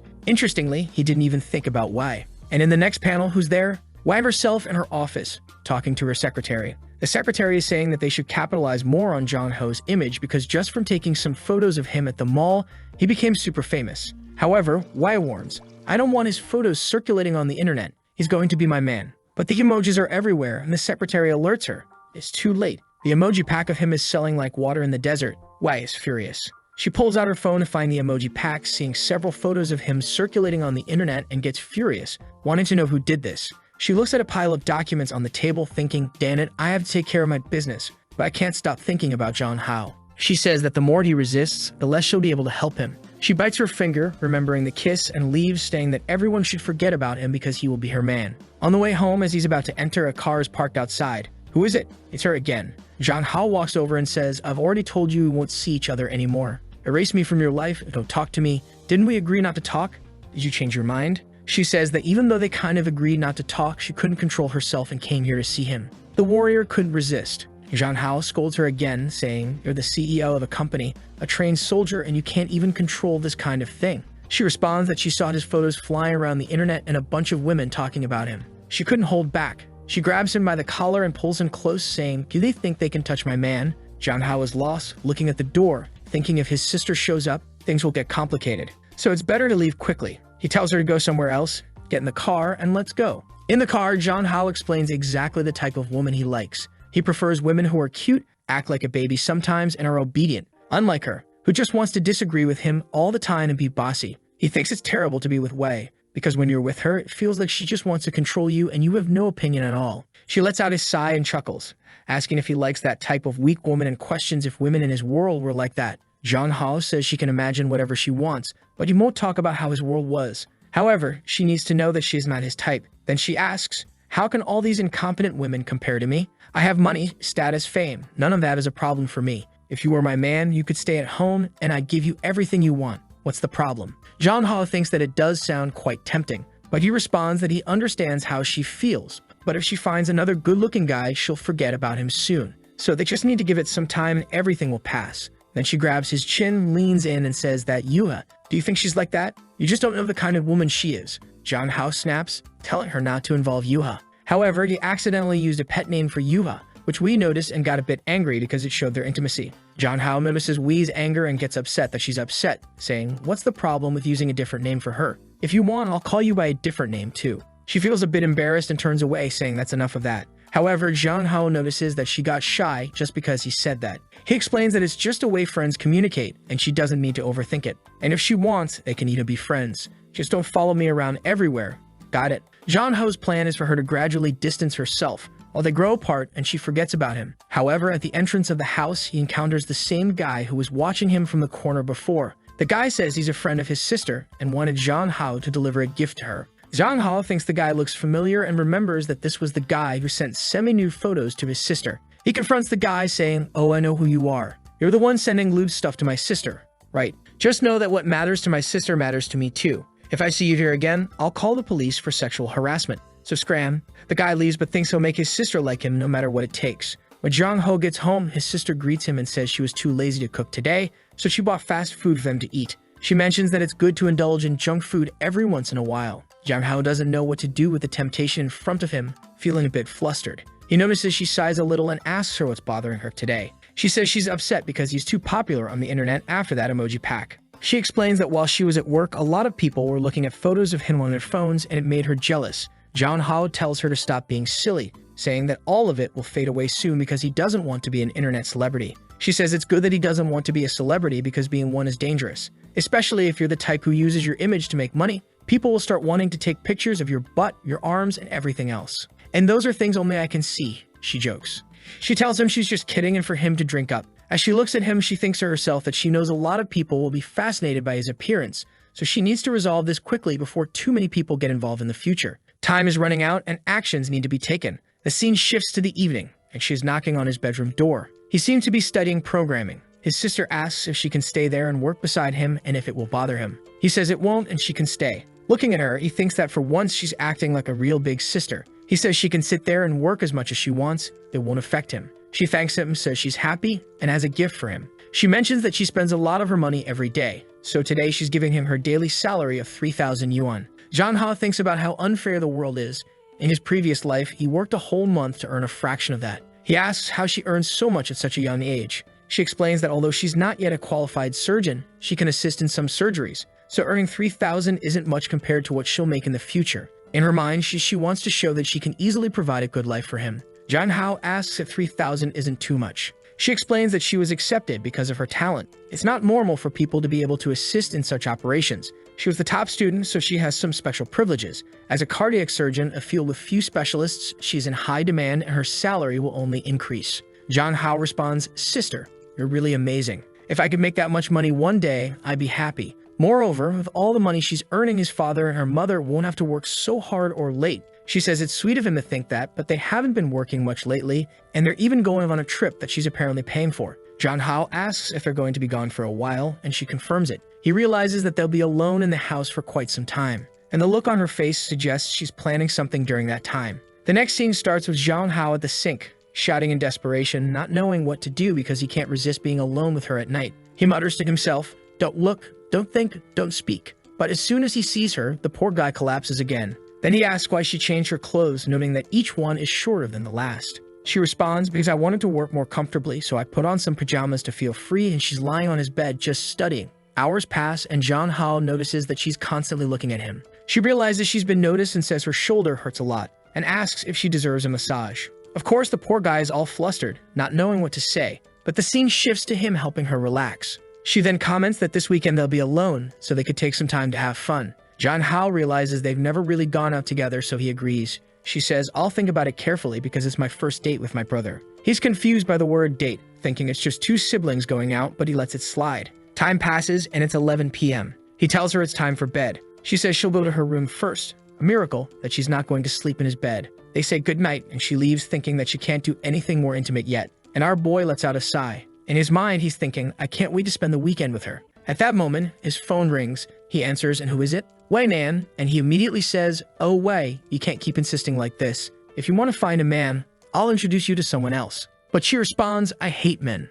Not just anyone can be my boyfriend. I only want you, so talk to me now. Then he asks, if you hate men, why are you still following me? What do you mean? She says that ever since she was young, she always saw a bunch of perverted men following her, especially because of the fame and money she has. She saw her mother go out with many of these guys, so she hates delicate men. However, the protagonist is different. She explains that when she was young, she worked every day until she joined the army, so it's not her fault that she doesn't know how to take care of him. She even wants to learn. However, all she knows so far is how to work, run a business, make money, and fight in wars. But she wants to do her best for him. She just doesn't know how, but she'll give him everything he wants. She says that she could literally take him to space in the future because the Feng Hong group is studying rockets. John Hao replies, I'm not interested in going to the stars. He continues, anyway, I'm going to sleep now, so we should go to sleep too. I'm hanging up, and he hangs up. Wow, the guy just shut her down after she poured her heart out. That's cold, man. But as he hangs up, he thinks about how she's the kind of person who studied every day and barely had a childhood, which is why she's a bit manic. He feels a bit sorry for her. As he closes his eyes to sleep, he has another flashback of his sister, saying, no, you can't look at anyone else, and clinging to him. The night passes and the protagonist wakes up at school. Ever since the emoji craze started, he hasn't been able to go home alone because his sister has been picking him up every day, worried about his newfound fame. In the morning, Yua greets him and he asks why she's so late. She says it's because she was thinking about kissing him and suddenly she goes to kiss him. He says, whoa, girl, keep it down, okay? That's a secret. You can't just say that to everyone. She gets closer, touches his finger and says, Zhang Hao, let's kiss. He replies, calm down, and tries to explain that kissing is something more intimate and should be done at school or with just anyone. She responds, okay, then let's kiss at my house today after school. Zhang Hao suggests, how about we just focus on classes first, then we can talk about it later. But he notices she looks sad for not getting a kiss and feels sorry for her. He thinks that his body's reactions are different in this world. Once he starts, there's no going back. He can't take the risk. During the break, he calls over his friend Long. As they leave, the girls are all over him saying, oh my god, it's the emoji guy, sign my bag, emoji guy. He's wondering what's going on and why things are getting worse every day. Long shows him a video titled The God Who Appears Once Every 70,000 Years. John Hao is furious. One girl even tries to grab his butt, but Yuha is there and quickly twists the girl's wrist. The girls, knowing Yuha can fight, are shocked. John Hao tells Yuha to calm down and let the girl go. Just then, the principal shows up and tells everyone to leave, and they all scatter. Meanwhile, the two guys who always cause trouble for John Hao are talking. The green-haired one says to the other, man, when you were famous, everyone followed you. Now John Hao is stealing all your fans. The purple streak replies, I don't get what they see in him. What's he got besides looks? Can he sing, dance, rap? No, right? The only thing he's got is his appearance. He's useless. Then they hear some girls talking about a fancy car parked outside, and the guy wonders what's going on. In front of the school, there's a lineup of luxury cars. And who is it? Obviously, it's Wai Nan. John Hao sees the scene and Long exclaims, wow, look at that. A line of luxury cars, what's happening? It's so impressive. John Hao dismisses it, saying it's nothing special. Let's just grab something to eat and get out of here. He's still confused about why he's become so famous. At that moment, his phone rings, and who is it? The legendary Wai. He says, girl, do you have to follow me even to school? She replies, come here, I'm taking you to dinner. He responds, oh, is that you in the car? I'm not going. I'm eating with my classmates. But she replies, I knew you'd say that, so I came prepared. She gets out of the car and orders a feast to be served. The staff literally sets up a table for a whole feast. But as soon as John Hao sees this, he calls her in a panic, telling her to stop and that he'll eat with her. Yuga asks what's going on, and he makes an excuse and runs off, leaving her looking a bit sad. Wei, noticing Yuga's sadness, gives a sly smile. This girl is something else. John Hao talks to Wei and tells her that he doesn't want anyone to find out what's happening between them. If anyone does, he'll never speak to her again. She feels hurt by his words, but thinks he's cute when he doesn't know what to do. She orders the staff to pack everything back into the car and leave. The scene changes to her waiting for him at the corner, wearing a hat. He comes up and asks, so you want to go out to eat? She says yes, and he agrees, but only if he gets to choose the place. She agrees, so he takes her to the most rundown place possible, hoping to make her dislike him. He says, I love this place. It's my favorite. But I know you're a rich tyrant, so you probably won't like it. She really doesn't like it. He thinks, yes, hate me, hate me.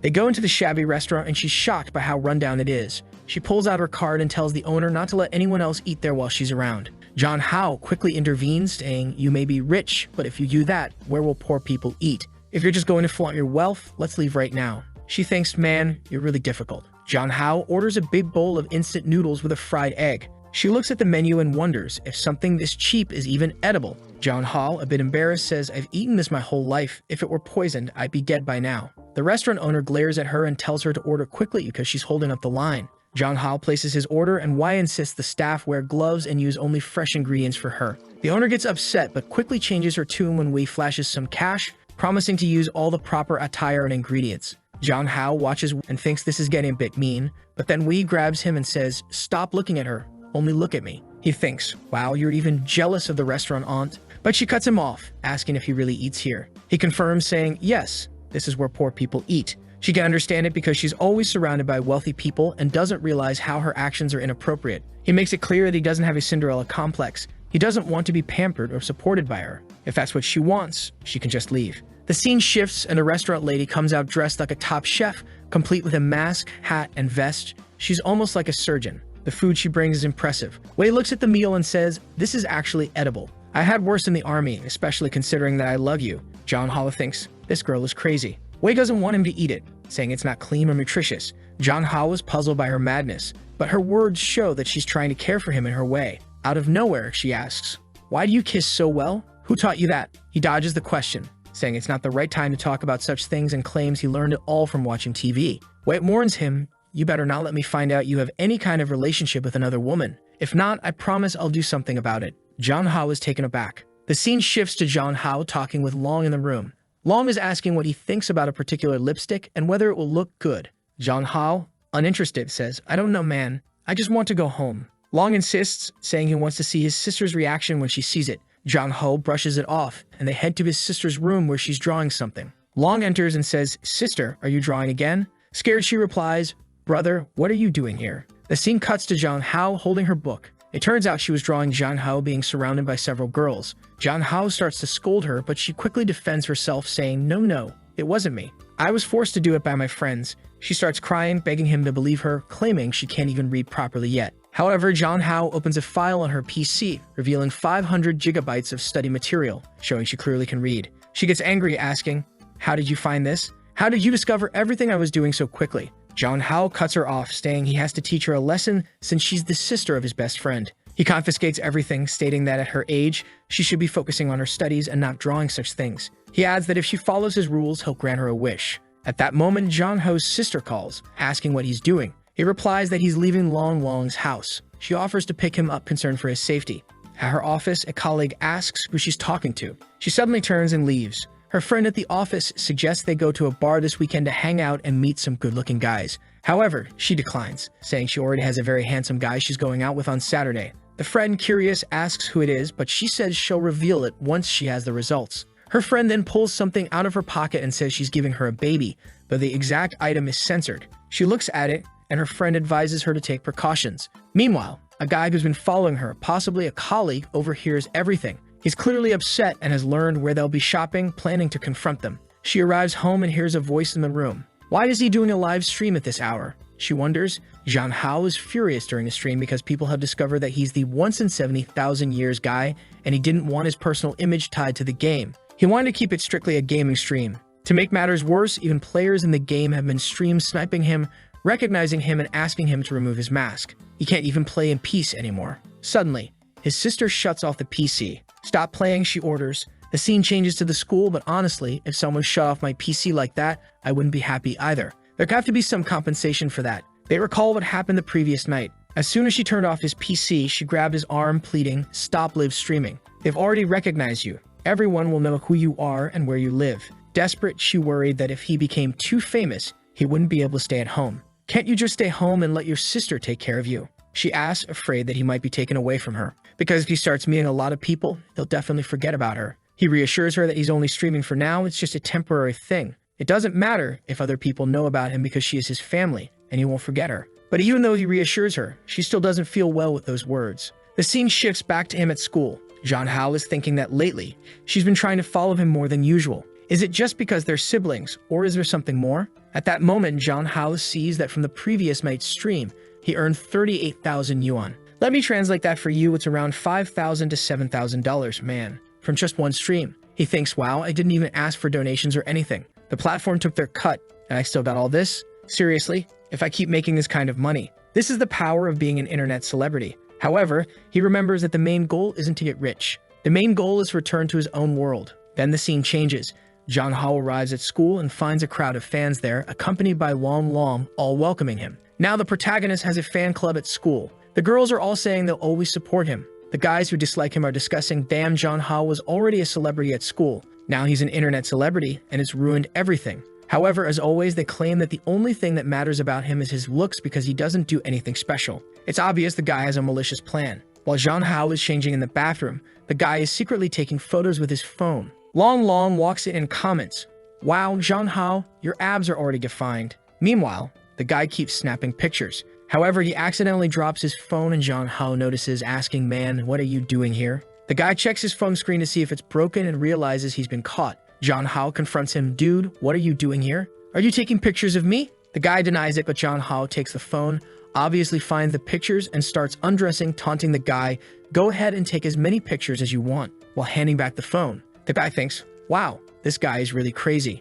John Hao uses this strategy because he can't afford to be scared of people taking pictures of him. If they find out he's sensitive about it, the situation will only get worse. It's better to boldly face it. The scene shifts to John Hao following the guy on the street, thinking he needs to find a way to get this guy to leave him alone and stop taking pictures of him. The guy is looking at his phone thinking, "That jerk John Hao caught me, but I won't give up." Just then, someone grabs him and pulls him into an alley. John Hao turns the corner to see who it is and realizes it's Wai Nan's goons. So he understands that she's the one orchestrating this. One of the goons tells the guy to say that nothing happened and disappear. John Hao realizes that Wai Nan probably has someone watching him at school, knowing what happened and that this green-haired guy was taking pictures of him. So he calls her, asking what she's going to do with the guy. She responds, "Oh, so you know it was me who did this." John Hao says, "Well, your goon pulled the guy right in front of me. How could I not see?" Wai Nan replies that since the guy wanted to provoke John Hao, he has to face the consequences. But John Hao tells her not to worry about this kind of thing. He'll handle it himself. Even more so at school.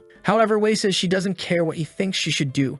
She's going to handle things her way, even if it means doing so at school. John Hao, angry, says he's going to hang up, knowing there's not much he can do. All he hopes for now is that the guy shows up at school tomorrow and doesn't disappear for good. The next day, as soon as he sees the guy is visibly startled and acts overly polite, as if afraid. John Hao realizes that the guy was probably beaten up. While they're eating, Yuha notices that John Hao seems a bit down and asks what's wrong. He replies, "Ah, nothing much, just a headache." Out of nowhere, she gets up and starts giving him a facial massage, saying that when he did that for her at the park, she felt better. So she just wants to help. At that moment, she suddenly hugs him, saying she wants to stay close to him. She says that hugging makes her happy and kissing makes her happy. John Hao, trying to play it cool, responds, "I want to make you happy too." He's standing there thinking about how obedient she is and how romantic the scene feels. He just thanks her and gives her a hug, but he realizes that even though he likes the hugs from his sister and Yun Wei, he doesn't feel as relaxed with them as he does with Yuha. Even though his half-sister is very beautiful, it doesn't feel right because she is family. And with Wei, he fears that getting involved even a little could be dangerous.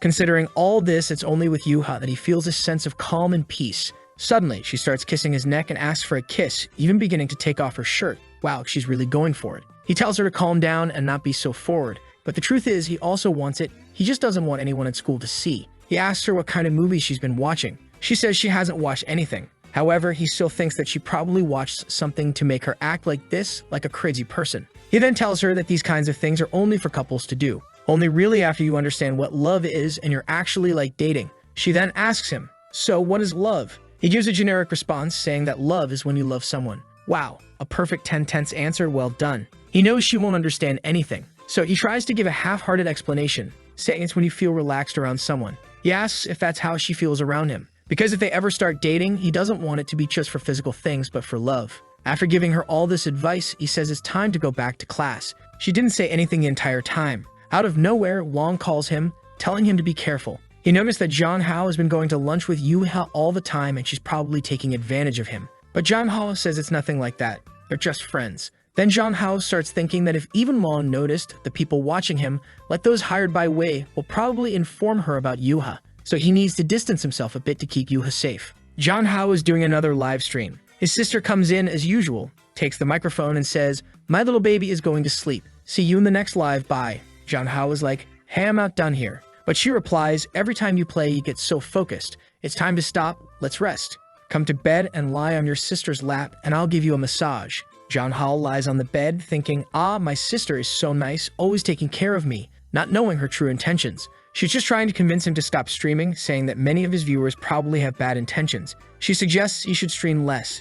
And another thing, no matter how much they ask, he shouldn't show anything. Even if they ask for measurements or other details, he should refuse. He's confused, asking about what measures is she talking about. She laughs and says he doesn't understand the evils of the world and that she'll teach him how to take the measurements of the 4 things. Jong-ho thinks to himself, hips, waist, chest, and what's the 4th measurement? The scene then cuts to her measuring his chest, lifting his shirt. He's shocked, thinking, what on earth is happening? She comments, you have great abdominal muscles. He mentions that he's been exercising. She runs her hand over his abs, saying she's a bit envious. Then she remarks that he seems to have a fever and starts pulling down his shorts. Jong-ho, alarmed, exclaims, oh my god, what are you doing? Realizing what she's doing, she suddenly thinks that she almost lost control and messed up. Jong-ho wonders if she's really feeling shy, finding her rather cute. The scene changes to the next morning and they're having coffee. She reminds him that today is their date, and he questions whether she understands the meaning of the word date. Half an hour later, she comes down from her room and asks him how she looks. He thinks to himself that she looks even more stunning than the girls on the internet.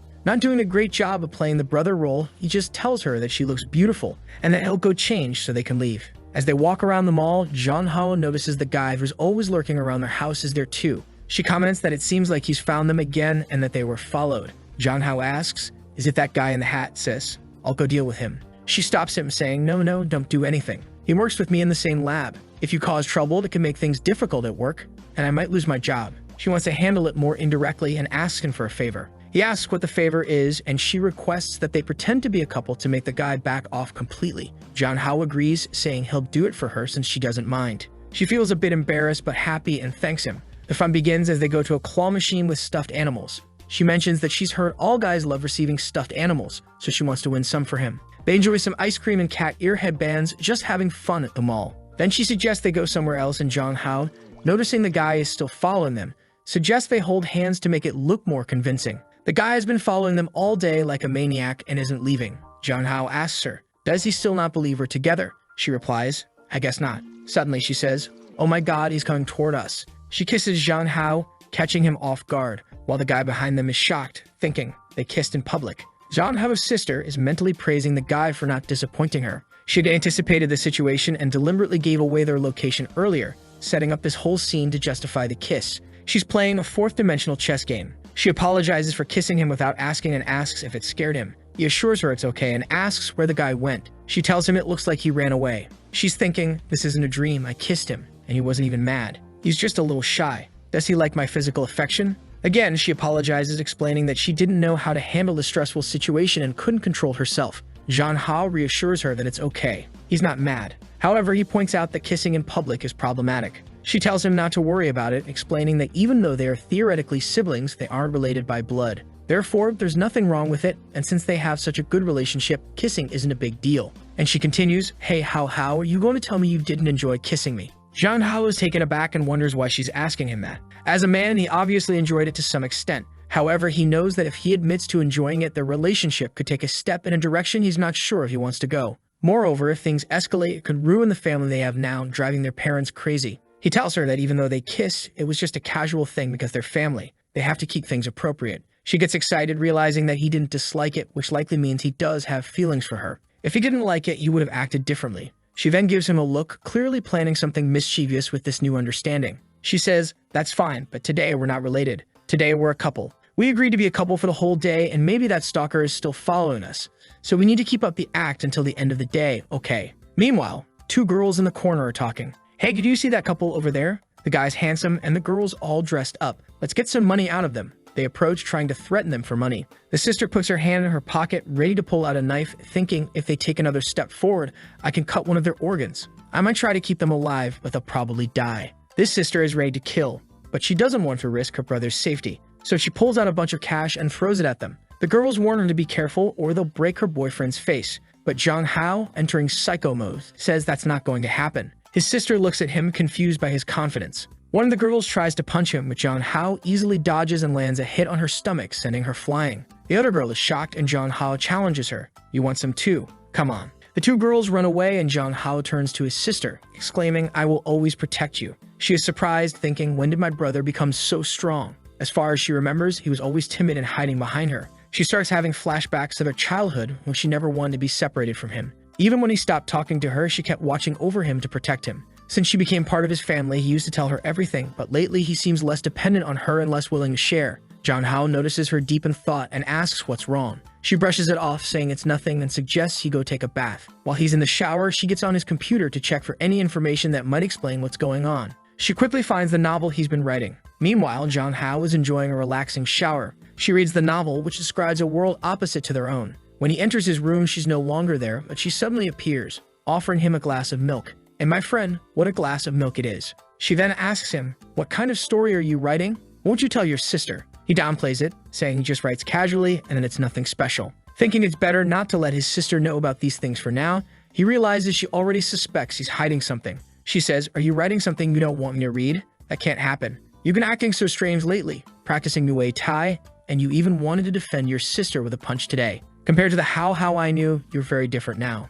I'm worried about you." She gives him a dark stare, and John Hao realizes she might have seen something and is suspicious. He wonders, did she know the previous owner of this body before becoming my sister? He asks her, "How have I changed lately? Did you know me before?" She looks surprised and responds, "Yes, we knew each other from childhood." John Hao is stunned. "We've known each other since childhood? What do you mean? What's going on?" He thinks to himself, "Why do I have any memory of this?" She explains that they spent their early childhood together, and she asks how he can't remember anything. He says it's probably because it was a long time ago. He doesn't remember those memories. John Hao thinks my sister seems suspicious that I don't remember. She appears saddened by this, wondering if it has something to do with his trip to the Red Moon. He decides he needs to play dumb to avoid upsetting her and says, "Almost every night I have a dream about a little girl fighting with other kids. The girl's eyes are scary. Since I started having this dream, I felt the need to become stronger to protect myself. That's why I've been exercising and practicing Muay Thai. The only reason I had the courage to face those gang members at the mall was because you were beside me. I knew you wouldn't let anything bad happen, right?" He places a reassuring hand on her shoulder, saying everything she wants to hear. She blushes and says, "Of course, I wouldn't let anything happen." He thinks the best strategy with her is to act weak because she tries to protect me. She wonders if she had scared him so much that he forgot everything from their childhood. But she resolves that it doesn't matter now because she has a chance to change everything. She then says today, How, you scared me. So you deserve a punishment." He asks, "What punishment?" She responds, "Naturally, I'll tickle you." They begin tickling each other, laughing, and eventually collapse out of breath on the bed. She tells him, How, don't ever scare me like that again, okay?" He replies, "Okay, sis, okay." She then climbs on top of him and says, "We agreed to be a couple for the whole day, and the day's not over yet." She starts to mount him, and John Hao is in shock. He says, "But no one's following us anymore. We don't need to pretend to be a couple." She retorts, "It's just for a day, and since we already kiss, it's fine if we kiss again now." John Hao, unsure of what to say, begins to suspect that she doesn't just want to be family. She moves her mouth closer. Is it happening? Just as it seems like it might, their parents return from their trip. "Kinkini, how, are you upstairs?" The sister exclaims, "Damn it, Mom, didn't you say you'd be back tomorrow or the day after? What are you doing here?" John Hao, equally startled, thinks, "What the hell, Dad? Why did you come back now? What a disaster." The sister quickly says, "I'm just here in Hao's room and I'm leaving now." As she starts to go, Hao notices her face is still flushed. He tells her, "You're way too red right now. You should rest first and then go inside." She says, "So if my mom asks, tell her I have a fever and feel dizzy and went to rest." John Hao thinks to himself, it's confirmed. My sister Kin really is his dangerous girl. Could it be? What should I do? The world is so upside down that John Hao even remembers that his mother went out to buy cigarettes and never came back when he was very young. That's why his father works like a condemned slave, and it's the reason John Hao was raised in a daycare, spending his entire childhood there. It was there that he met the coolest little sister. It seems like no one in the room talked to her until the protagonist came up and said, "Hey, little sister, why are you always alone? You just got here. What's up? Let's play." "My name is John Hao, and I'm 5 years old." She looked at him with a death glare, and John Hao was shocked. She ignored him and said nothing. She's in her room thinking, "Oh, my plan worked so well. I kissed him. He didn't refuse anything. Does he like me too?" She's even sweating just thinking about it, and she's super happy. "Oh, Hao, I love you." Meanwhile, John Hao is in his room thinking, "Damn it, she's definitely interested in me. If it weren't for our parents coming home, we would have." He admits to himself that she's nice, really nice. She treats him very well, always takes care of him, is smart, earns good money, cooks, cleans the house. Wow, she really does everything. It's like you just need to exist, an NPC almost. Besides, he confesses, "I have a crush on her. Every time I see her, my heart races. My God, what do I do? It's always been my dream to date a beautiful girl."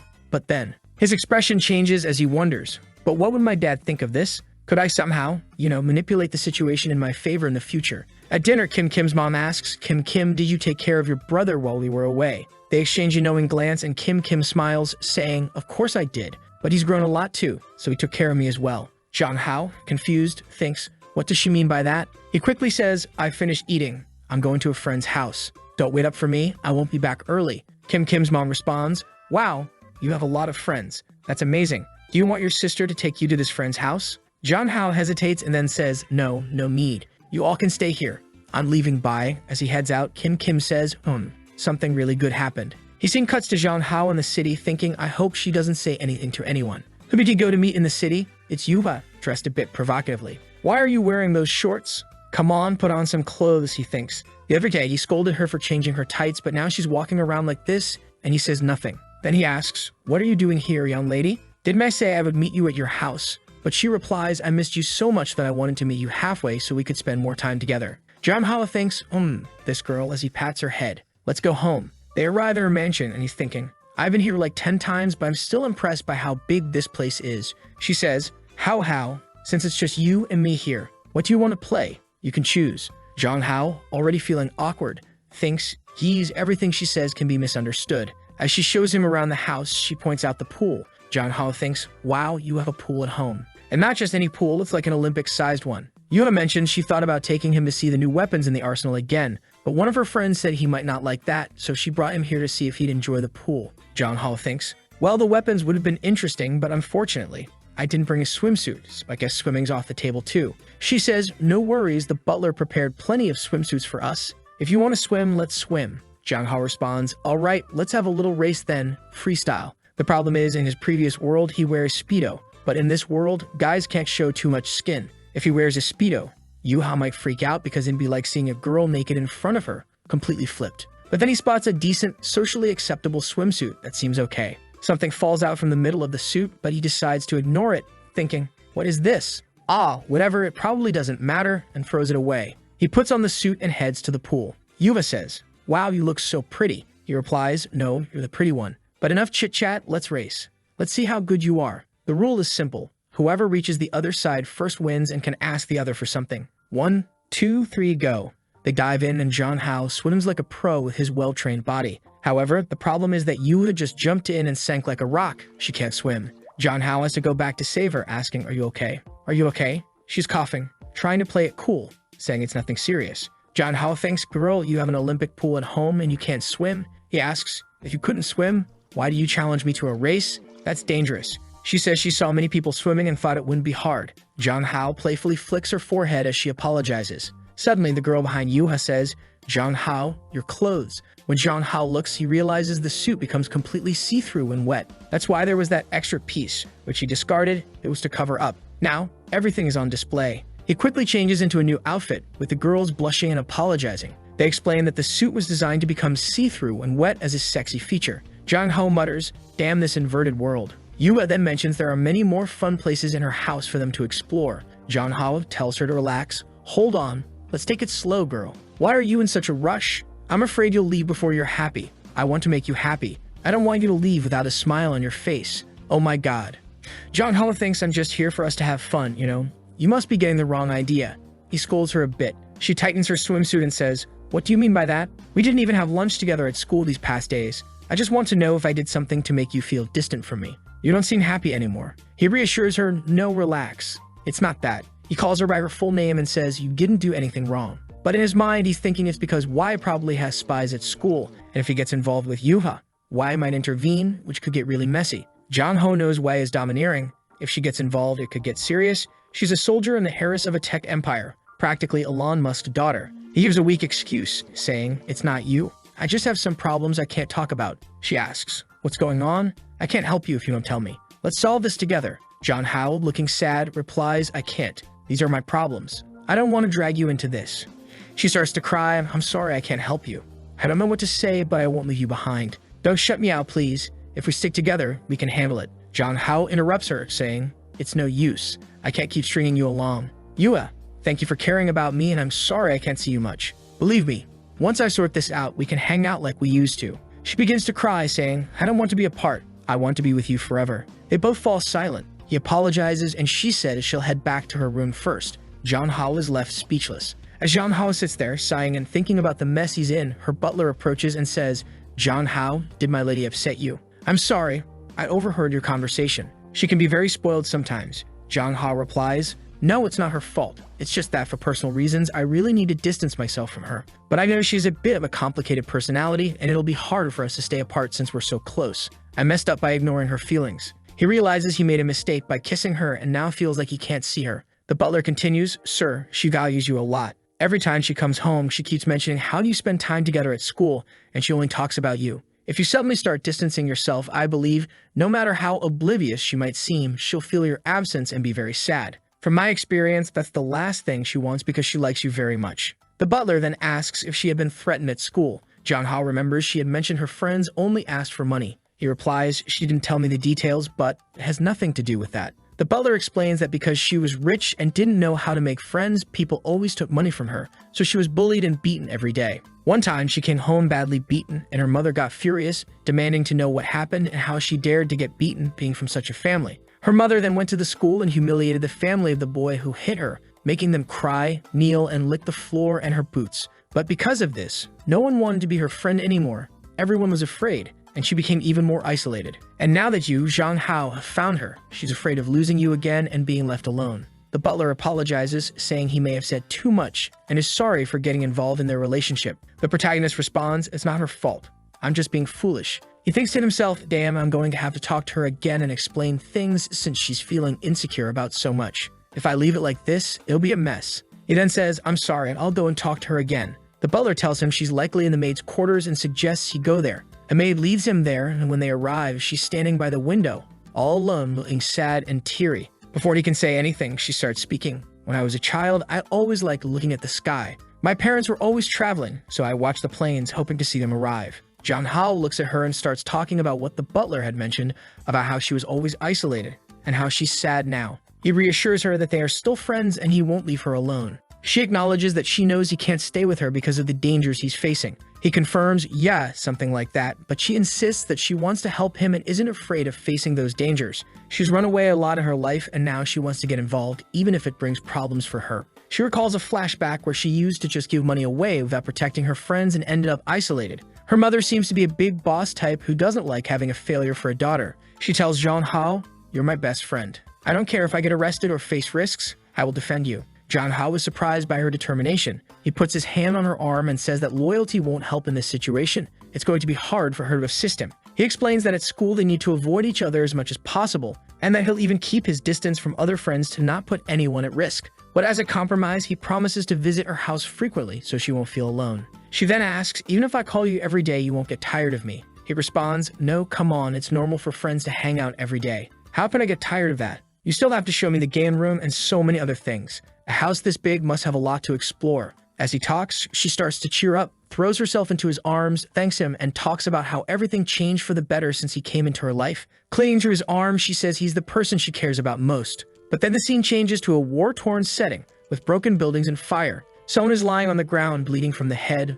Bloody, stabbed, exploded, our boss, Wei Nan. It looks like she was quite a tough soldier. It's a gruesome scene, all bloodied. But then it turns out it was just a dream and she wakes up in bed, feeling relieved. Her secretary enters and asks, are you awake? She asks what time it is. The secretary says, it's 11 o'clock. You've been sleeping a lot lately. Are you not sleeping well? Do you want to call a doctor for a checkup? Wei Nan declines and asks how the blood moon research is going. The secretary says there's been no progress. Wei Nan says, all right then, I'll be to work. She gets dressed, ready to start her day. However, in the bathroom, she begins to question what this kid Jian Hao is doing. She looks in the mirror, pondering about their relationship. She wants to be friends with him for the rest of her life and never separate. Zhang Hao, meanwhile, is thinking, are we going to be friends for the rest of our lives or something more? Zhang Hao, come on, she just said friends. You're the one getting all worked up. And then she completely breaks down my defenses against her because she gave a little smile, looked down, called him, and leaned in for a kiss. Zhang Hao holds back and says, hold on, have you forgotten everything? Let's take it slow.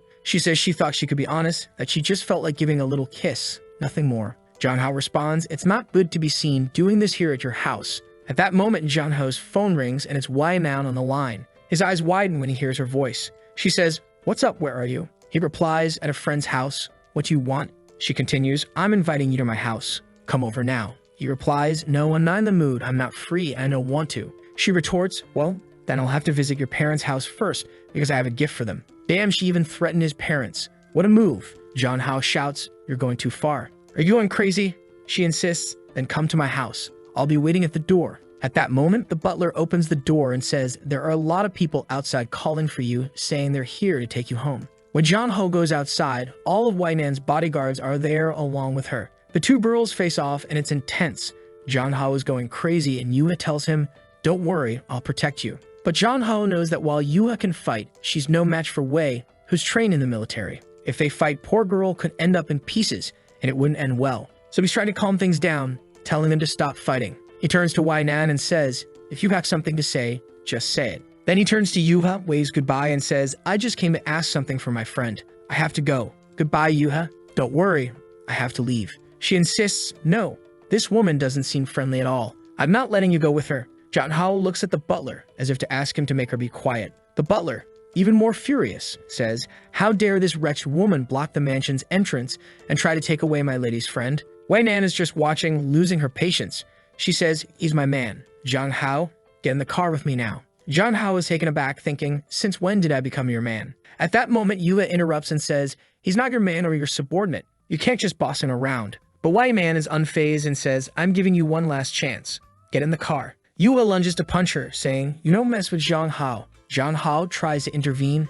Don't do that. Wai-Nan barely moves, easily blocking the punch. Yuha, realizing she's in trouble, gets a shock. Wai-Man then lifts her leg to strike, aiming for a headshot. Luckily, Yuha dodges it. Jong-ho, feeling helpless, thinks this is bad. Yuha tries to apologize, saying please just let him stay. But Wai-Nan, still composed, orders her men to take the girl away. Yuha fights back, but Jong-ho tells her to stop resisting. Wai-Man, smirking, tells Jong-ho to get in the car, promising that everything will be fine if he comes with her. Jong-ho, with no other choice, complies and they drive off. As they leave, he looks back, feeling guilty and worried for Yuha. Jong-ho exclaims, wow, you're really impressive at fighting, doing it right in front of my friend's house. She retorts, didn't you say she made a move on you? Jong-ho quickly interrupts, saying, you're the one who came here, blocked her house, and started a fight. Do you really want to get beaten that badly? He continues, why is your temper so bad? With a heart like that, I don't even know how you managed to become a president. Did you use some underhanded methods to get there? He goes on saying that the fight had been stopped. She could have been in the headlines tomorrow.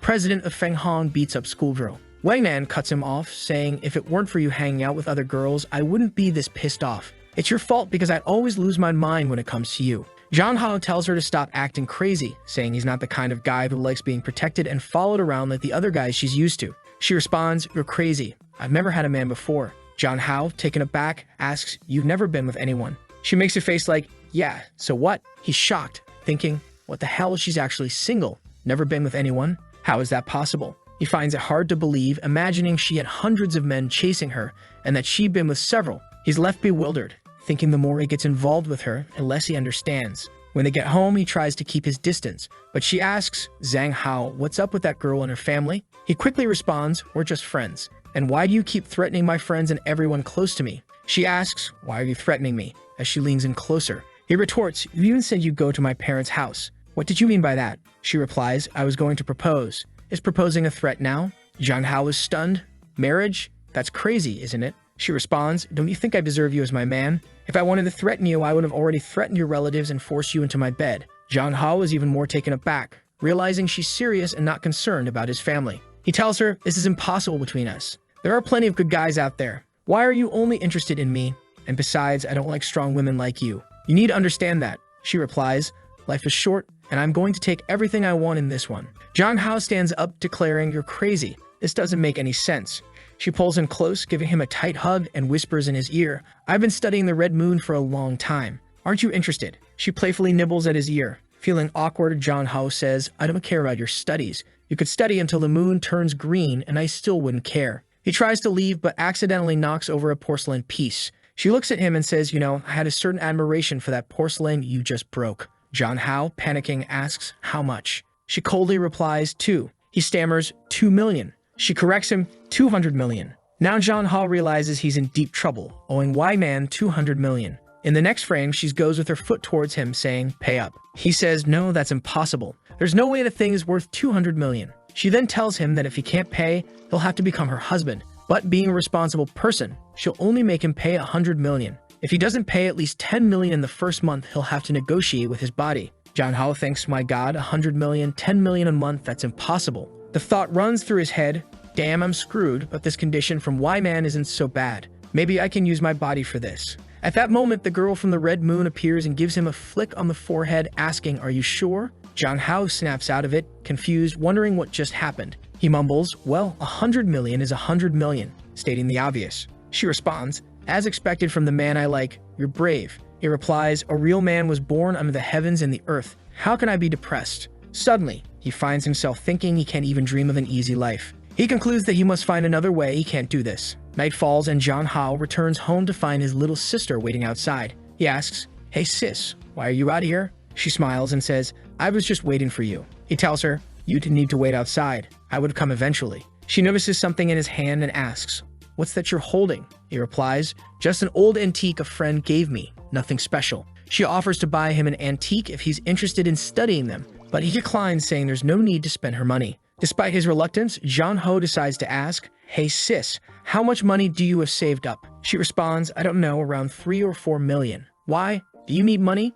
Are you asking for access to your sister's bank account? I'll give it to you. I'll give you everything. Here, let me go get it." He quickly grabs her wrist, saying, "No, relax. I'm just concerned because you're spending so much money." She gushes, "Oh my god, my brother cares so much about me, even worried about my finances." He then heads to his room, saying, "I'm going to my room, see you later." Jang Hao decides to do a live stream, but let's be real, needing 100 million, he's going to have to go all out. So he messages his manager asking, "Do you have a plan? I need to make money. What should I do to blow up the views?" The scene shifts to the chat going wild, people saying, "Oh my god, the god of men has arrived, so hot." The protagonist is thinking, "I haven't fully planned out what I'm going to do, but I have a few ideas." People in the chat suggest, "If you take off your mask, I'll give you 10 super yachts." He's tempted, thinking, 10 super yachts? Maybe it's worth it. Just take off the mask for a second. But then a message from his manager pops up advising, "Don't do it. Wait a bit longer. When you're a top streamer in the future, you'll make way more than that." She plans to reveal later that he's the boy seen only once in 70,000 years and capitalize on that. Jang Hao tells the stream that he won't be taking off his mask just yet, but they can stay tuned as he might consider it. He mentions that he's tired of the current game and isn't in the mood for exercise, asking, "What do you guys want to see?" One person says they're tired of watching the same game he keeps playing and wants to see if he knows how to play a shooter game. Another person suggests he spread his legs and film it, and yet another suggests he do a singing stream because it's easy. The protagonist thinks to himself that there's no way he's wearing a short outfit and shaking his butt, not even for 100 million. So he decides to sing a little song instead, thinking that as long as he doesn't sound like a complete lunatic, he'll be fine. He's not a professional or anything, but he sang decently in his past life. He starts the stream singing a little song, and the chat lights up with comments about how wonderful his voice is. He starts receiving super yachts as gifts, and he begins to wonder how much they're worth. At one point, someone requests a specific song, but he refuses, saying he won't sing that one but can sing others. As he continues singing, the donations keep rolling in, and the chat is filled with adoring fans gushing over the delicious guy seen only once in 70,000 years. The protagonist is eyeing the gifts and thinking, at this rate, could it work out? He then announces that whoever donates 3 yachts will get their wish granted. After wrapping up the stream and thanking everyone, he ponders that while he would like to stream more to earn money, he can't stay up too late, as his sister might scold him and his father might stop him from streaming altogether. He realizes that his singing streams bring in more money than gaming ones, making 50,000 in this session. He acknowledges that even if he streams all month and makes 50,000, it won't be enough. He needs to earn much more. Suddenly, his phone rings and Wainan is calling. He immediately thinks she's calling to ask for the money back, but she surprises him by saying she just wants to see him and asks him to send her a picture, calling him a silly fox. Annoyed and confused, he agrees but asks for 5 million to deduct from his debt in exchange for a photo. She negotiates down to 1 million, and he agrees, thinking a million less is a million less. He sends her a picture of him thinking, why is she being such a pain? The protagonist then considers asking Yuha for money, but realizes that even with the money from his streams, he still needs to make a lot more. He decides that he can't rely solely on his sister's funds. The scene shifts to the next day with the protagonist writing down his plans to make money, find someone to lend him money, avoid selling his body, sing live, and send photos to Wainan. He notes that he's currently in debt for 100 million, thinking he's doomed. Reflecting on his recent singing streams, which have been quite successful, he considers calling his manager for more tips. He calls her and says, "Song, I need to make more money. What should I do?" She replies, "I didn't expect the god of men to take the initiative to call me. You want my suggestions for your streams? Obviously, I won't suggest you act cute or start stripping. I've noticed your singing streams have done well. If you're interested, we could explore new ideas. I recommend trying out a game that recently launched." He asks her to send him the game and she suggests PUBG. He wonders if he can secure a sponsorship or some kind of promotion for the game on his streams. Midstream, his sister enters the room, asking if he's hungry or wants to go to bed. The chat explodes with comments about a possible forbidden love between them. She leans close to him and John Hao quickly ends the stream to avoid more speculation. He checks the stream's results and finds it did well, but it's still not enough. Making money is harder than he thought. His sister notices the stream's popularity and teases him about it. She suggests he should rest and even offers to give him a massage. John Hao, noticing her suggestive outfit, tries to resist but eventually agrees, thinking it's just a massage. As she massages him, he realizes she's being sincere, but he can't help but notice her attire. She asks if it bothers him, and he denies it, though internally, he worries he might lose control. She insists there's a reason for her dressing like this, hinting at her deeper feelings. John Hao, curious, asks what the reason is. She internally debates whether she can make him fall for her, believing it's the only way their relationship can work. Then she says that when the time comes, she'll explain everything to him. He just nods, okay, fine, whatever you're talking about, I'll just go along with it. She reveals that she has a new plan in motion, and once it works out, their relationship will deepen significantly. The scene shifts to the next day with the protagonist waking up at 6 in the morning. He's thinking about how her massage was so good that he slept peacefully. But as soon as he checks his phone, there's a message from Wai Nan saying, just give up, you won't be able to pay. Just bow to me every time and be my obedient man. That wakes him up with a shock, ruining his relaxed morning.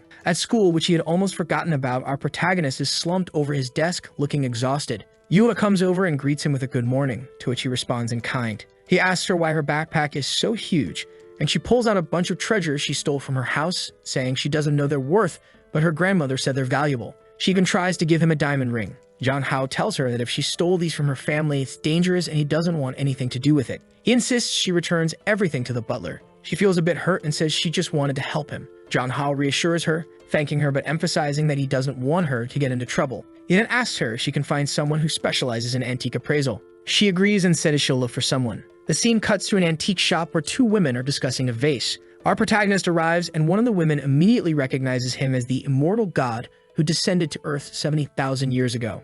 John Hao tells her he's a friend of Yuha and wants her to appraise an antique he has. She agrees but suggests they move to a private room, suspecting that anything recommended by Yuha must be valuable. In the private room, they recognize the plate as the royal plate of Jianyang from the high heavens, previously sold for 200 million. It turns out Wai Nan wasn't lying and John Hao realizes its true worth. The women are curious about how they acquired it. He downplays the situation, saying a wealthy friend gave it to him because it was broken. He asks if it can be repaired. They say it can, but it won't be worth as much as before. The assistant offers her card, suggesting they go out for a meal to discuss everything further, clearly interested in him. John Hao decides to accept, knowing he'll need help selling the plate later. The scene shifts to him leaving with the antique shop assistant, but a guard seems to be watching them. The guard assumes they are a couple, which the assistant doesn't deny, and John Hao is left thinking about her intentions. Inside the hall, other women are looking at them, thinking how lucky she is to have such a handsome guy by her side. She's beaming with pride, while John Hao has no choice but to play along, holding her hand. However, it seems someone is following them.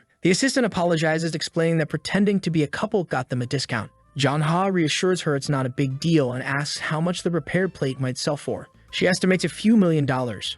Just then, the person following them kicks the door open, threatening the antique shop assistant and demanding to share the handsome guy. The antique shop assistant stands up and asks what she wants. The intruder ignores her and offers John Hao 3 times whatever she's paying him. At that moment, the assistant slaps the intruder, causing quite a stir. However, the gang leader girl didn't take kindly to the slap she received and ordered her people to beat up the antique dealer.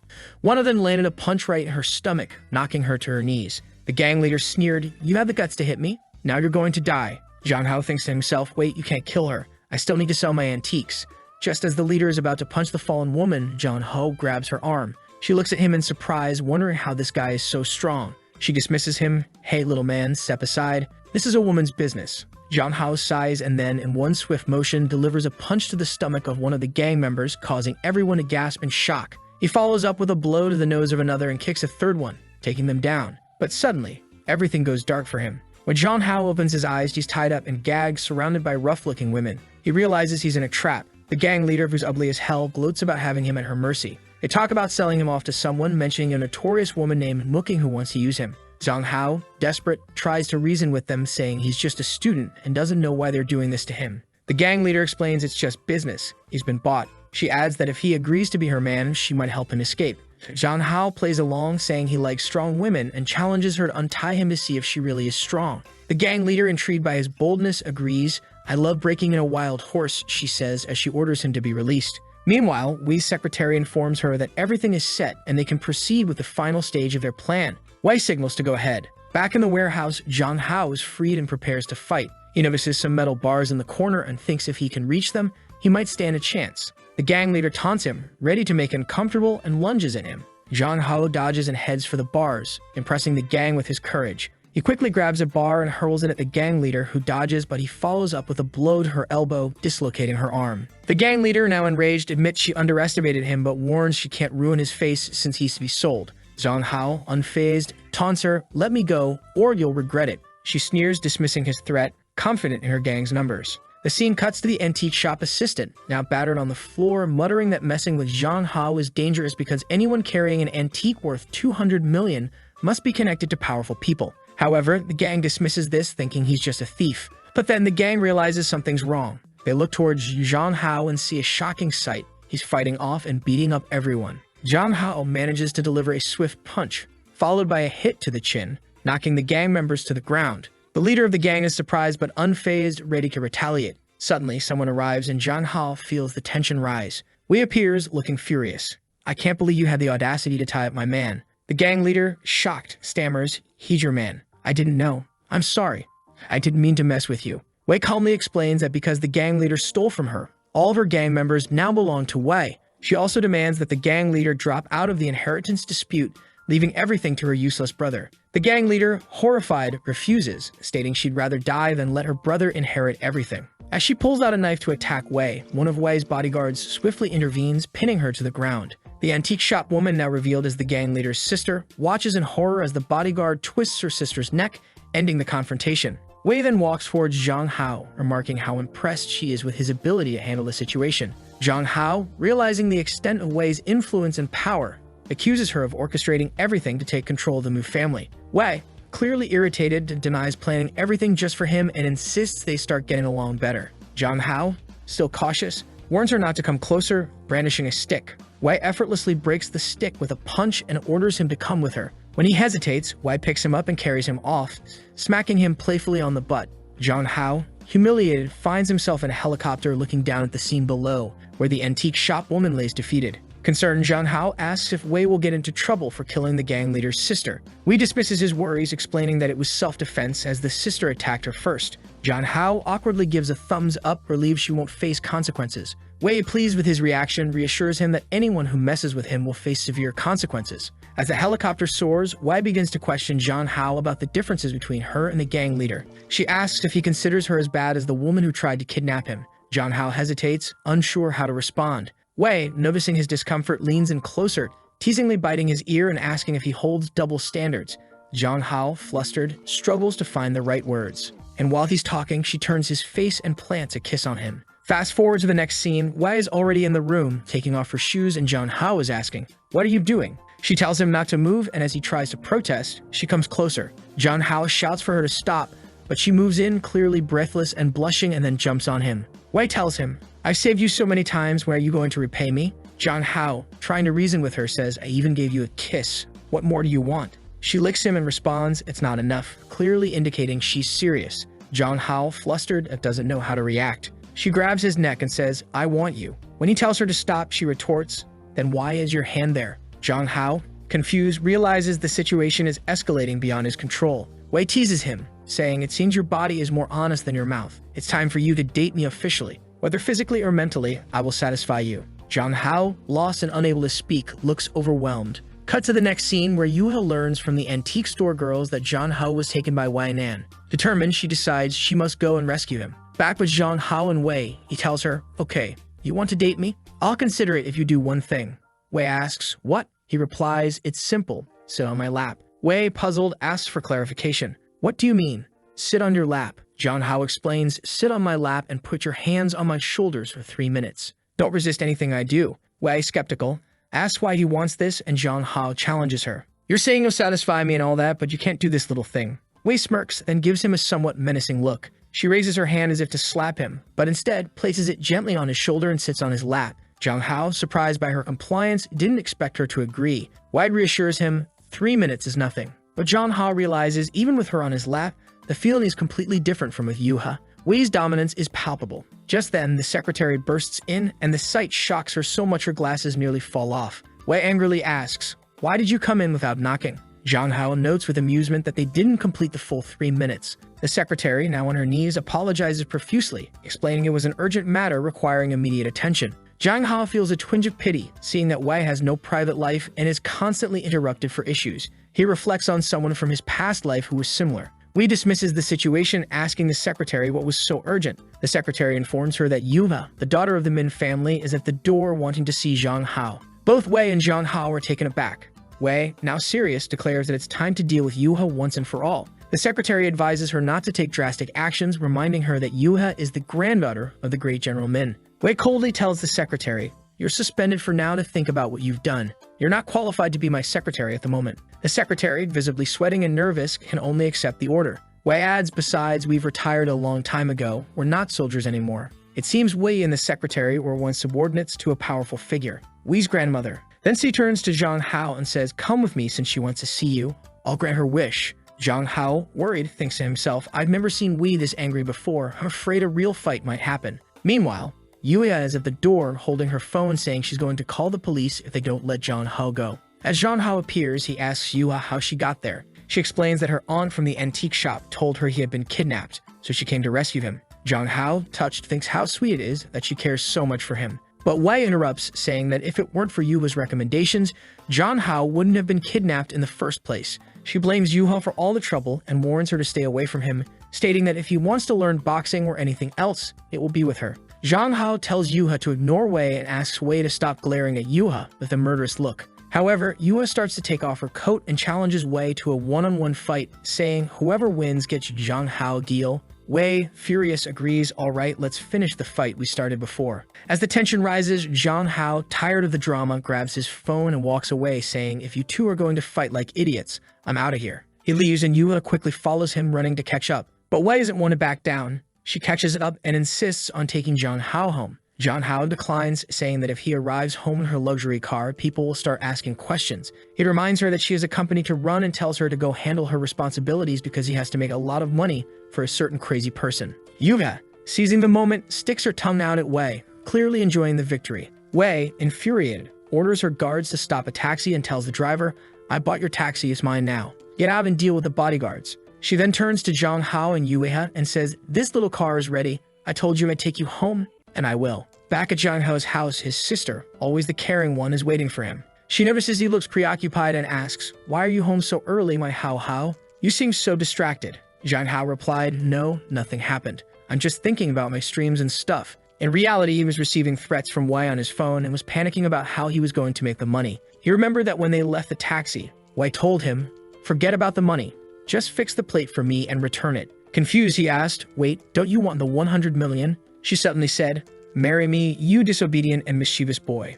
I'm ready for you to destroy my family." Zhang Hao was taken aback, wondering, marriage? What? Meanwhile, Yuha, who had been listening to everything from the back of the car, exclaimed, "Let me out of this car, please, for the love of God." But Wei insisted, "Your family doesn't live here. I'm taking you home." So the two of them went together. The message Zhang Hao received from Wei read, "Be good, don't think about making money, I'll support you." Zhang Hao replied, "You can support me all you want, but I'll pay you back. Thanks for bringing me home, but that's enough, Wei. Goodbye." Yuva then messaged him, telling him not to be afraid of Wei, and that if necessary, she would beat up Wei. Feeling bad for Yuha, Zhang Hao advised her not to do anything, suggesting they keep their distance from Wei and that with time she would forget about them. At home, Zhang Hao was exhausted, reflecting on the chaotic day, being kidnapped, getting into a fight, and being forcibly brought home. At that moment, his sister put her hand on his shoulder and asked, How, are you going to stream tonight? You look tired. Do you want a massage?" She offered massages every day, and while Zhang Hao didn't mind, he appreciated her attentiveness. As she leaned back, emphasizing her curves, she said,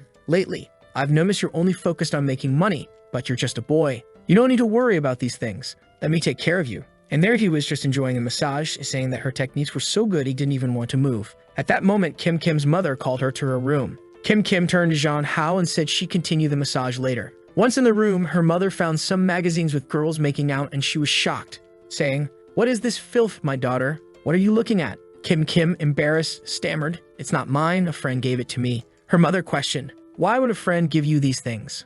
And why are they in the house?" Kim nervously replied, "She thought it would be funny if you found them and thought you'd punish me. It's a trap, Mom, don't believe it." Kim, why don't you get a boyfriend? You're all ready. But Kim interrupted her, saying, no, I don't want one, I don't want one. Suddenly, a pair of panties fell out of the book she was holding. Her mother, shocked, said, panties? Kim stammered, I don't know how to explain, Mom. And then her mother scolded her harshly, even giving her a smack on the head. You better find a boyfriend or else I'll come here and give you a beating. Spending some time alone in her room, Kim let out a sigh of relief and said, haha, the plan is working. As soon as I ignite the flames of doubt in my mother, things with How won't be able to go wrong. Once again, my little sister is playing chess in the 5th dimension man. No one can predict her moves. The next day, Jean-ho was already exhausted because as soon as he arrived at school, a bunch of crazy girls called him the god of masculinity, and everyone wanted to talk to him. He didn't have a moment of peace in school. Long approached him, saying, you finally arrived. Jean-ho was saying he had to take a day off because he was very tired. Long said he was worried and even thought about going to Jean-ho's house because it was unusual for him to miss school. The protagonist was eating, and it seemed that after the day of all the drama, he and his sister had stayed at home. Jean-ho was thinking that a day at home was full of benefits. Drooling, Long asked him, what are you thinking about? You seem a bit distracted, you know. He replied, nothing, just some good stuff. At that moment, Long mentioned that he saw him playing and was impressed by how he could dominate the girls in the game, saying it was even better than singing, and that he was a legend. Jean-ho responded, oh, so you like that kind of game, huh? Are you going to keep watching my streams? Long replied, it's different when it's you, brother Hao, and mentioned that he had dragged Yuha into it as well. She appeared with dark circles under her eyes. The protagonist jokingly asked, did you see a ghost? Why didn't you sleep? She explained that she stayed up watching all the streams he had done and ended up forgetting to sleep. Jean-ho was shocked, telling her that's not how you watch streams. You can't consume 10 hours of content in 10 hours of the day. She said she was just happy to watch him after school. Jean-ho tells her not to do that anymore and to get some rest. They have a little back and forth about whether or not she should keep watching, and they share a hug. The day goes by, and as they're leaving, Long mentions that there's a swimming class on Friday, so they need to buy some swimsuits. And then the ridiculousness of it all hits. Whoever designed those swimsuits deserves a punch in the face. Jean-ho's expression says it all. The scene cuts to Jean-ho's sister on a date. She's glued to her phone, clearly uninterested. The guy is rambling on about how he'd make a perfect husband, staying home to take care of the kids. But she seems completely indifferent, only focusing on her phone and thinking how lousy this is, while glancing at the last messages she exchanged with How. The guy notices and asks, are you even listening? Don't you want to know anything about me? She gives him a deadpan look and asks, what's the advantage of being with you? He smirks and says, my looks are the advantage, striking a pose. She laughs a little and the guy is left wondering, why are you laughing? She's clearly zoning out, obviously thinking about how good-looking the protagonist is. The scene cuts back home and there's Jean-ho sitting on her lap as she asks why he's so desperate to make money. He responds, even a guy needs to know how to earn his own money. The future of his family can't depend on just one person. This is another thing those guys doesn't compare to, because even though he has a little job, he's eager to quit and stay at home, whereas How wants to work and help pay the bills. So there's no comparison. How is a solid 10 out of 10, she thinks. She's also wondering why her mom sets her up on blind dates with these weirdos if they're so alike. Apparently, the guy had mentioned some figures for car, house, and wedding expenses, and she commented that paying those amounts is quite easy. He grinned and said, so, but she cut him off, asking if he really deserved it. The scene shifts to a shopping trip, where they're trying on clothes and Jean-ho is just watching. But what a disaster, right? The classmate mentions that Long's choices are very conservative and that he should show a little more skin. Jean-ho is taken aback, thinking, no, don't say that. While Yuha is watching, she looks disgusted by it all. Long feels embarrassed and tells her to stop looking at him with that obscene expression. Then she turns to Jean-ho and says she knows he's looking for a swimsuit, and she has 2 perfect choices for him. However, the boy is already anticipating something crazy, decides he'll pick his own. The girl, visibly eager, mentions that the choices she has are really incredible. However, Jean-ho and Long leave while she stays behind, feeling disappointed and thinking that she at least wanted to have seen him in a smaller swimsuit. Oh well, she sighs. Yuha then looks at her and asks, can you help me choose one? I don't really know much about this. She responds, sure, I'll help you. Let's go. She then comments, it's good that you're opening up more and more. Yuha responds, I love the skills you're teaching me. Having a friend is very useful. They share a hug and Yuha, her friend, asks Yuha, are you getting better at understanding your own thoughts? Yuha pauses, then suddenly blurts out, I like Jean-ho. Yuha is startled and says, I understand, but I like him too. Both girls blush and look at each other a bit awkwardly. And Jean-ho realizes that he left his friend in a room with these girls to buy swimsuits. It might cause trouble. He should probably go back. But it's too late. His friend comes out all ready for swimming, really prepared. Thankfully, the artist put a large white bubble to protect my wallet. Jean-ho is stunned, thinking, is this for real? Can she wear this in class?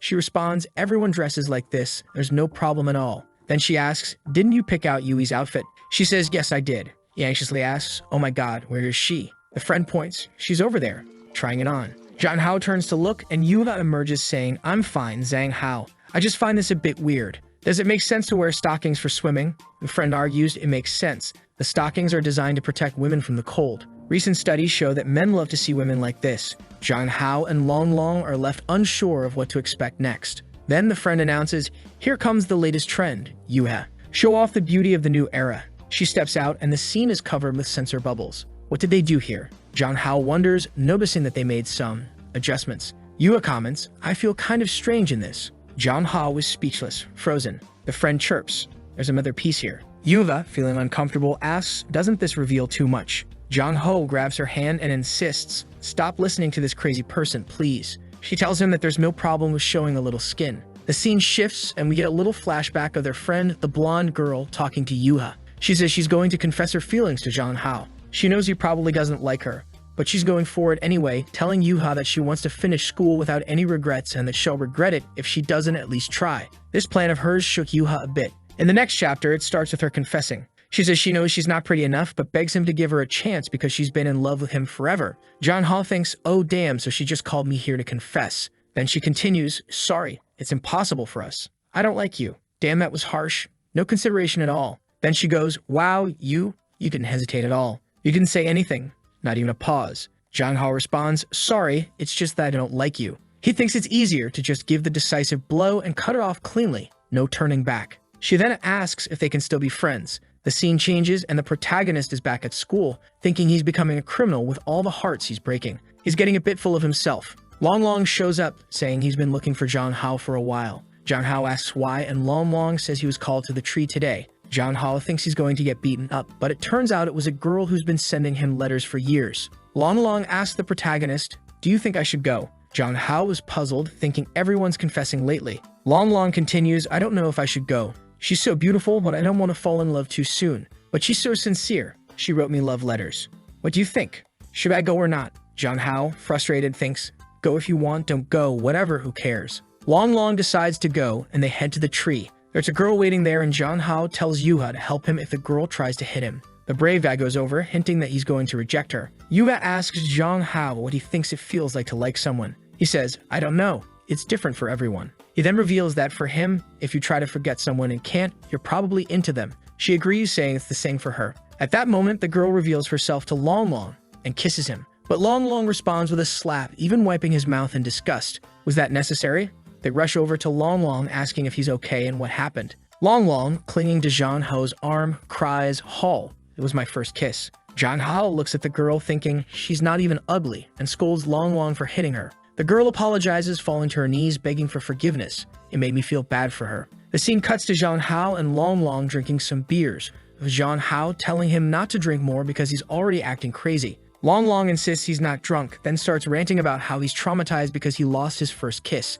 Zhang Hao watches, thinking Long Long is nuts. Meanwhile, Yuha notices Zhang Hao's face turning red and thinks both of them are getting drunk together. Zhang Hao checks his phone and realizes his face is really red. If he goes home like this and his sister sees him, he's in for a beating. Plus, they can't send Long Long home like this. He might end up in trouble. So Yuha suggests they spend the night at her place. Later that night at Yu's house, they arrive, and the butler is surprised, asking what's going on. She instructs him to make some food and prepare a room for the two guys. The butler is taken aback, thinking, wow, she came home late and brought two guys. I underestimated her. The scene cuts to Zhang Hao in the room, explaining this situation to his sister, saying someone stole a kiss from Long Long. He drank and went crazy, and that's why they're taking care of him there. His sister gets annoyed, wondering who the girl stealing kisses is, and warns him to stay away from her. Zhang Hao, of course, says he doesn't know her and that they'll go home tomorrow. But after hanging up, she worries about not seeing him for the whole day. Just then, Yuha shows up at the door and asks if she can come in. Zhang Hao says yes, and she brings in some snacks. Zhang Hao asks if this is her secret room.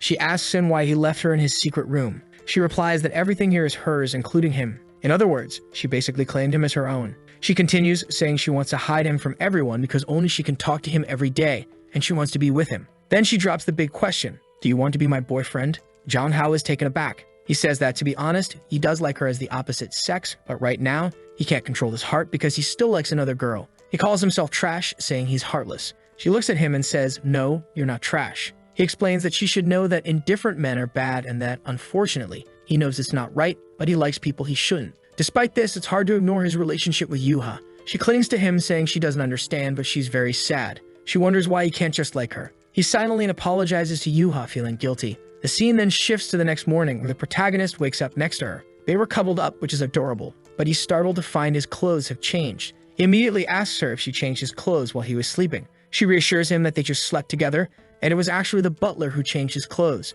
Relieved, he quickly gets up, worried that she might have undressed him. She tells him to hurry up and get ready for school. When they arrive at school, Long Long looks utterly defeated, suffering from a bad hangover. Long tells them that they should never drink again because they ended up spending the whole night at a girl's house just because of a few cans. He insists they shouldn't let that happen again. Yuha watches, noting that he doesn't seem to care about the situation. Suddenly, they hear the clacking of heels behind them. It's someone else. Oh no, if Wainan was trouble, this girl looks like she could be even worse for any competitors.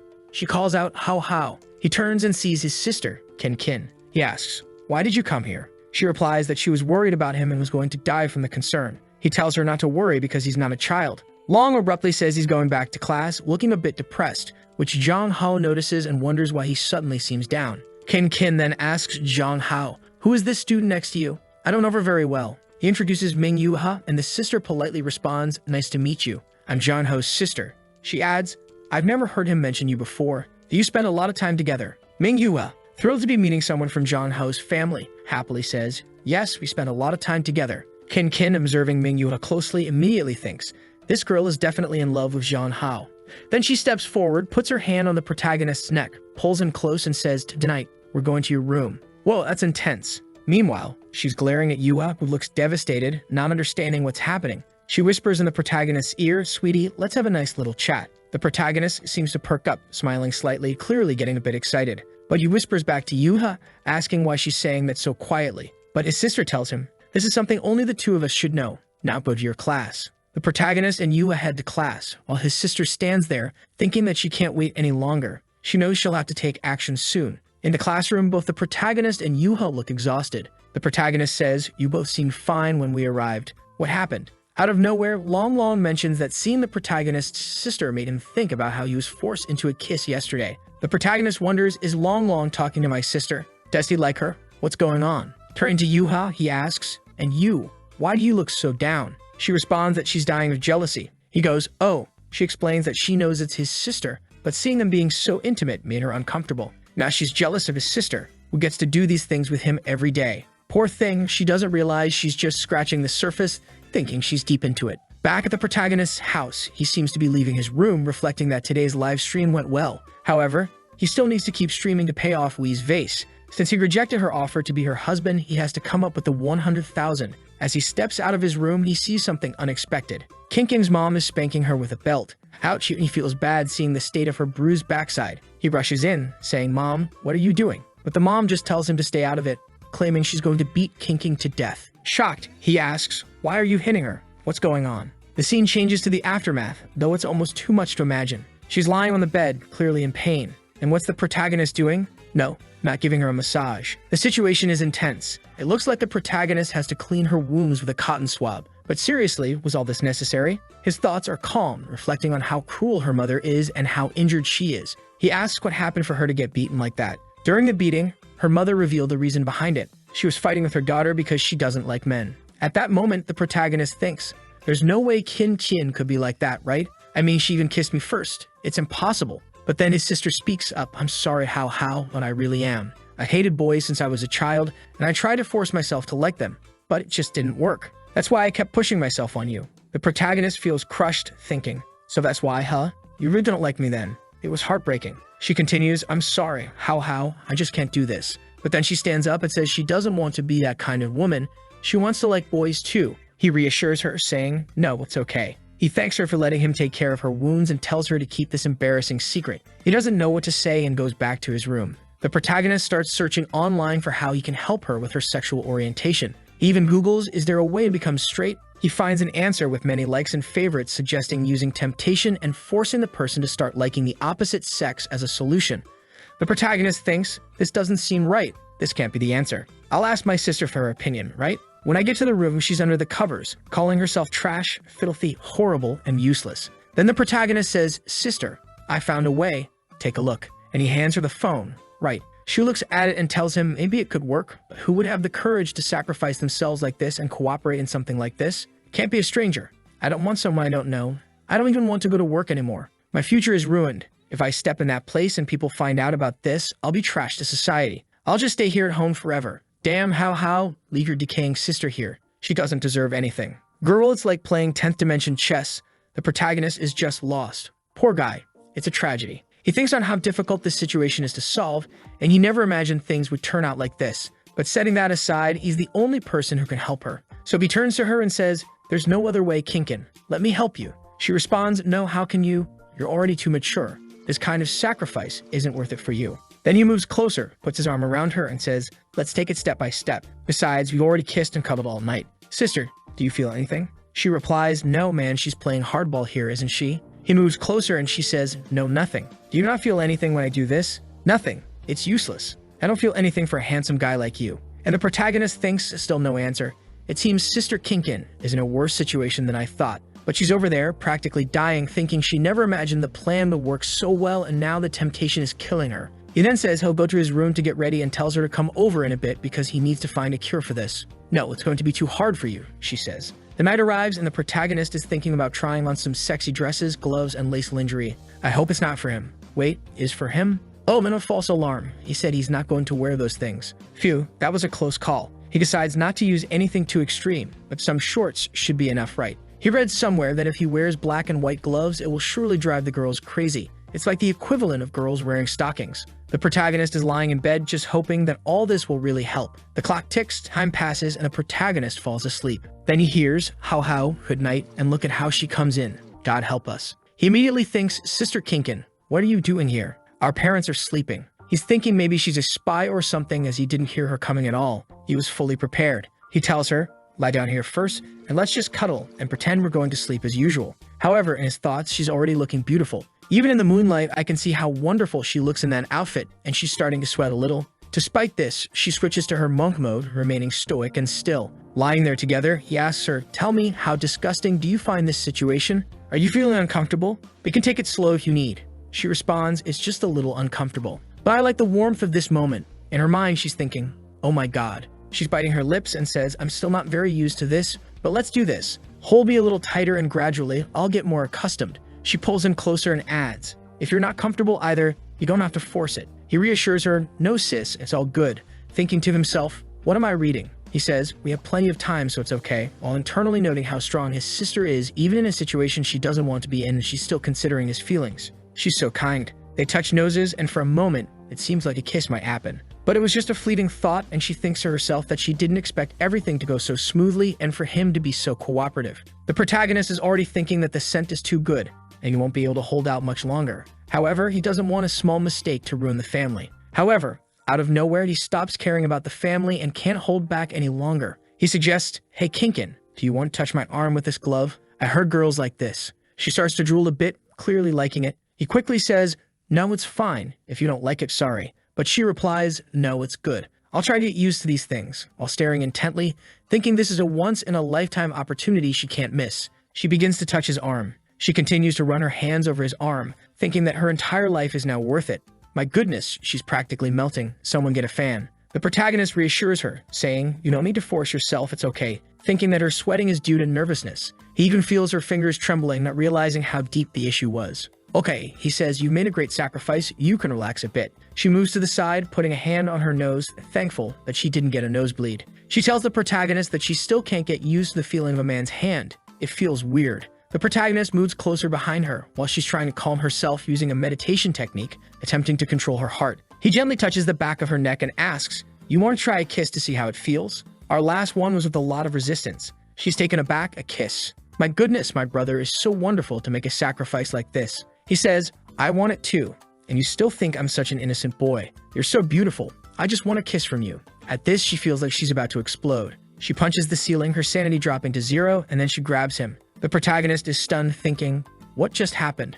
She quickly tries to cover up, pretending she didn't enjoy it, and says it was really weird, that she needs to prepare herself mentally for it. The protagonist begins to question if she's okay and wondering if she really didn't like it. The situation seems strange. She then says she'll try to be more proactive and things escalate. She kisses him again, pushing him onto the bed. The protagonist is bewildered, needing to calm himself down. She starts talking about her dream of possibly being with him and says if things continue like this, she'll have to make it a reality. She doesn't even care if her plan gets exposed. In the middle of everything, she accidentally calls him Xiaoyang. The protagonist is shocked, asking, "Who's Xiaoyang?" But before he can finish, she kisses him again, holding his hand and pulling him closer. He's out of breath, wondering what's going on as she becomes more intense than ever. She's practically drooling. Then she responds that despite everything, she still feels a little uncomfortable. It seems like the name she let slip was the name of a girl. The protagonist asks, "Did you call me a girl?" She explains that she used a girl's name to disguise the situation and not feel worse. The protagonist asks if this Xiaoyang is the girl his sister likes the most, and she confirms, saying yes.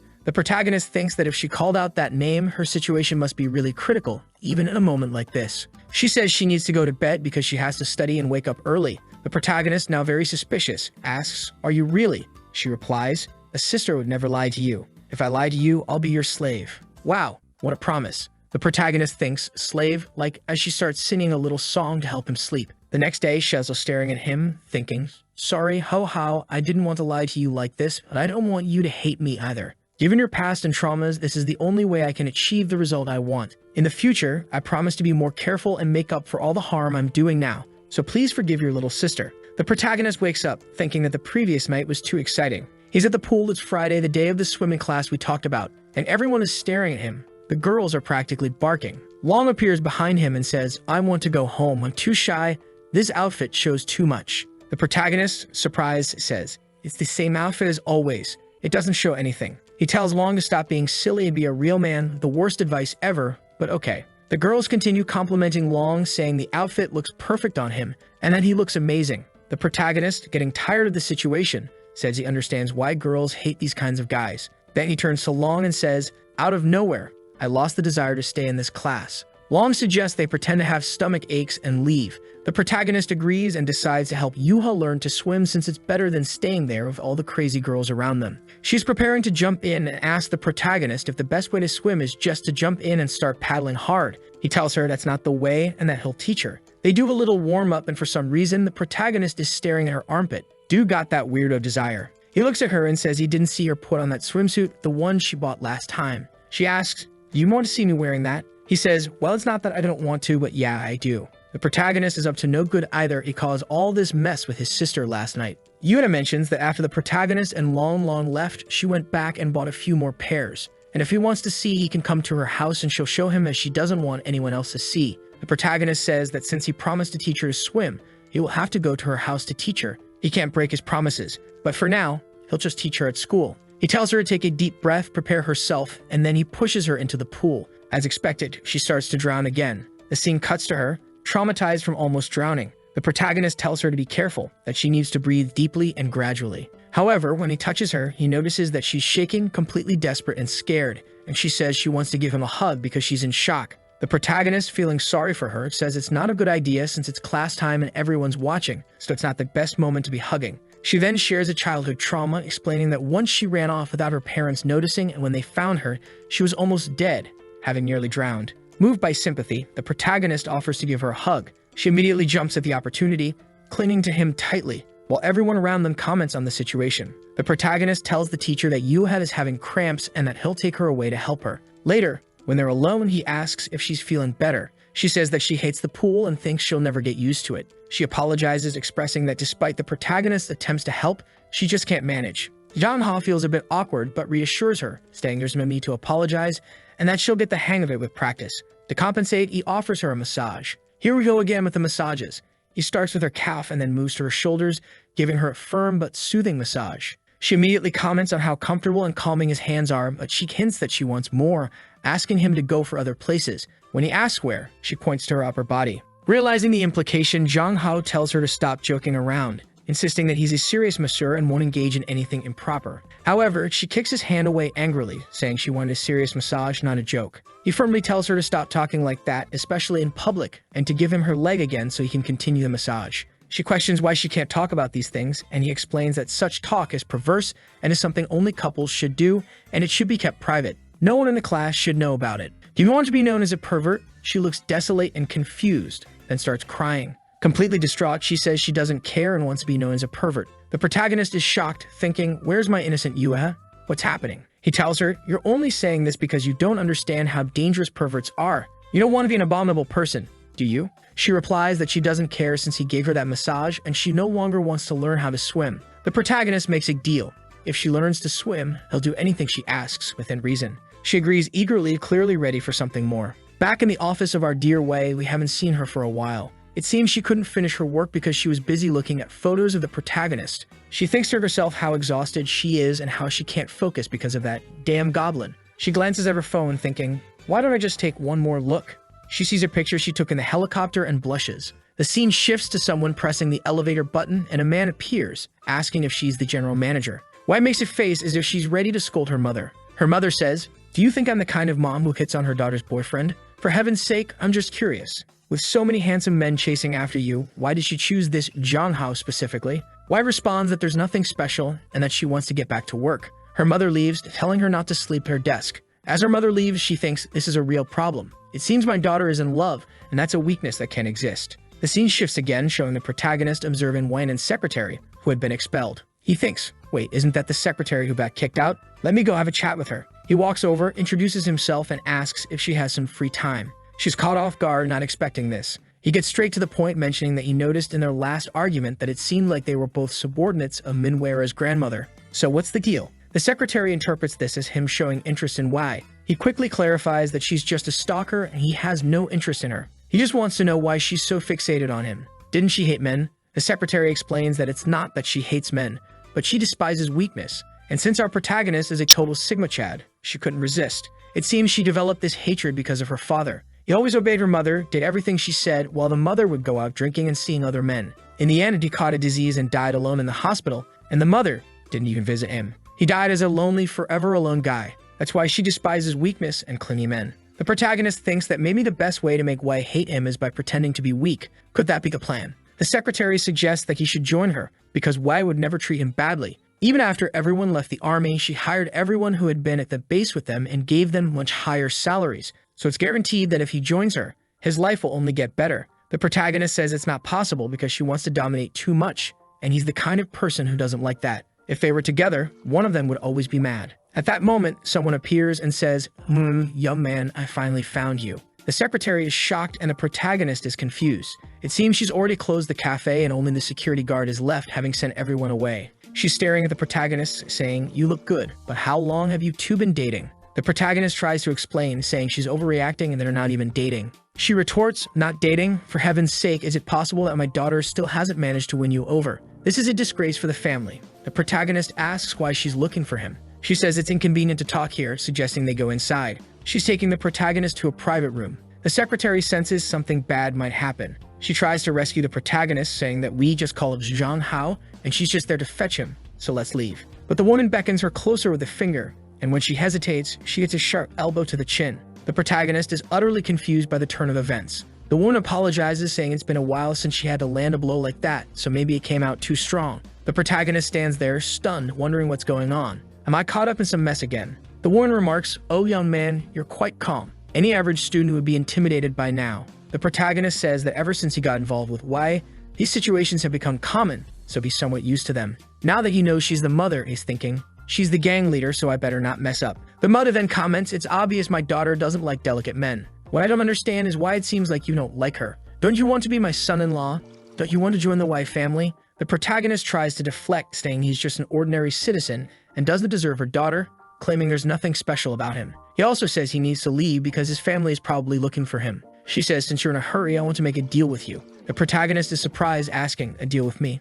I'm just a high school student, I can't help you. She insists that only he can do it because, according to her observations, her daughter is obsessed with him. If he asks her for something, she probably won't refuse. The protagonist, still confused, listens as she tells him to invite Wei on a trip to a specific location. Once there, he is to set up a situation where her people can arrive and capture her daughter. Then she promises to give the protagonist a lot of money, enough for him to move to another country and live an easy life. And then he says, wait, you want me to help you take down Wei? Isn't she your daughter? How am I supposed to take her down? She responds, it's simple. I want my title as the head of the family back. There hasn't been a mother-daughter relationship between us for a long time. The scene shows a panel indicating that Wei had beaten her mother, taking control of the family. The protagonist, feeling awkward, says, with all due respect, isn't Wei already the head of the family? Since she took over, the family's status has become more significant and relevant in the entire city. So why do you want to fight her? It seems like she's doing a good job. The mother explains that the only thing she has left is money, and she wants to use it to do whatever she wants. I have no family, no one left, she says.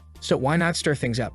She asks, what do you think? You don't even like her, do you? Let's take advantage of this situation. The protagonist is shocked, unsure of what to do. The scene shifts to the secretary, who is semi-conscious, looking around and thinking about how her training helped her withstand the blow. Otherwise, she might have been done for. She realizes she needs to alert Wei as soon as possible. She subtly taps her wristband, sending a silent signal. The scene cuts to Wei's phone, where she receives a message indicating that Madam had contacted John Hao in a private room. Wei is startled and orders the car to be prepared immediately. The scene shifts back to the protagonist and the mother. The protagonist says that even if she manages to defeat Wei, managing the family won't be easy, as many people support her. He suggests that despite the issues between them, they should try to talk things out. The mother dismisses this, saying, Wei is a cold-hearted person. It's better to have a dog than her. She's been against me ever since her father died. There's no way to talk to her. If I had known what kind of woman she would become, I wouldn't have given birth to her. The protagonist, knowing the truth about the father's death, thinks the mother is lying because he knows the father died because she neglected him and he was left alone in the hospital. Trying to deflect, he says, that's a lot to deal with. I understand why Wei resents you because of her father, but all you need to do is show a little more care for the family, and everything will get back on track. The mother retorts, oh, are you trying to convince me to give up on this? I came here because I sensed you didn't like her, but it seems like you're trying to protect her. She points out that the punch she gave to the secretary was a declaration of war. She insists, all you have to do is take Wei to the location I specify and I'll give you the money. You won't have to worry about anything else. The protagonist asks, and if I don't agree to help you? The mother rises, you don't want to help me or take the money? Fine, then your family and you will become my hostages. Simple as that. The protagonist, with a serious expression, responds, it's one thing to threaten me, but to bring my family into this? I can't let that happen. I'm sorry. You made a mistake by not bringing any bodyguards with you. She looks at him intrigued and says, do you think you can defeat me physically? He challenges her, come and see. As the scene shifts, a car pulls up and Wei orders the driver to move aside. The secretary spots Wei and tells her, finally, you're here. John Ho was taken by your mother a while ago.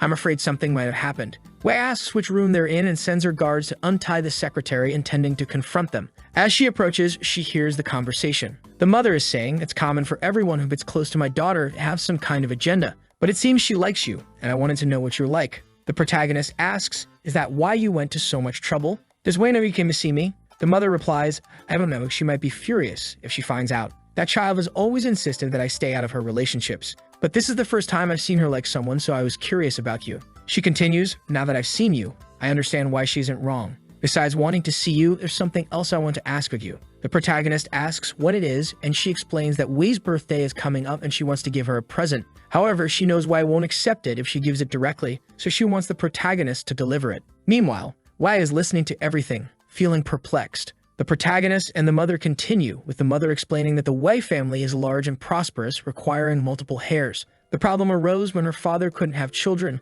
leading the mother to push many men toward her, hoping to produce an heir. The mother didn't want to, but she had to. Over time, she distanced herself too much from Wei, and by the time she noticed, Wei was already grown. Now she hopes the protagonist can help her resolve this mess. The protagonist responds that he can't help with that. If she wants Wei's forgiveness and understanding, she needs to earn it herself. Moreover, she needs to understand that no matter what she does, she can't make up for lost time. The scene changes to the protagonist leaving the room, where he sees Wei Man. He asks, what are you doing here? She switches topics, asking, did you hear everything we talked about? Wei apologizes, saying she told her mother not to do this, but she came on her own. The protagonist asks if she plans to reconnect with her mother. Wei replies that she'll keep things as they are and nothing will change. She then asks the protagonist what he would do if his mother, who had abandoned him for years, suddenly reappeared wanting to talk. The protagonist reflects on his family with his sister and parents and says he'd prefer if his mother didn't return because his family is fine as it is. Wei asks, so you're good with your family? How's your relationship with your half-sister? He responds, it's fine, really good.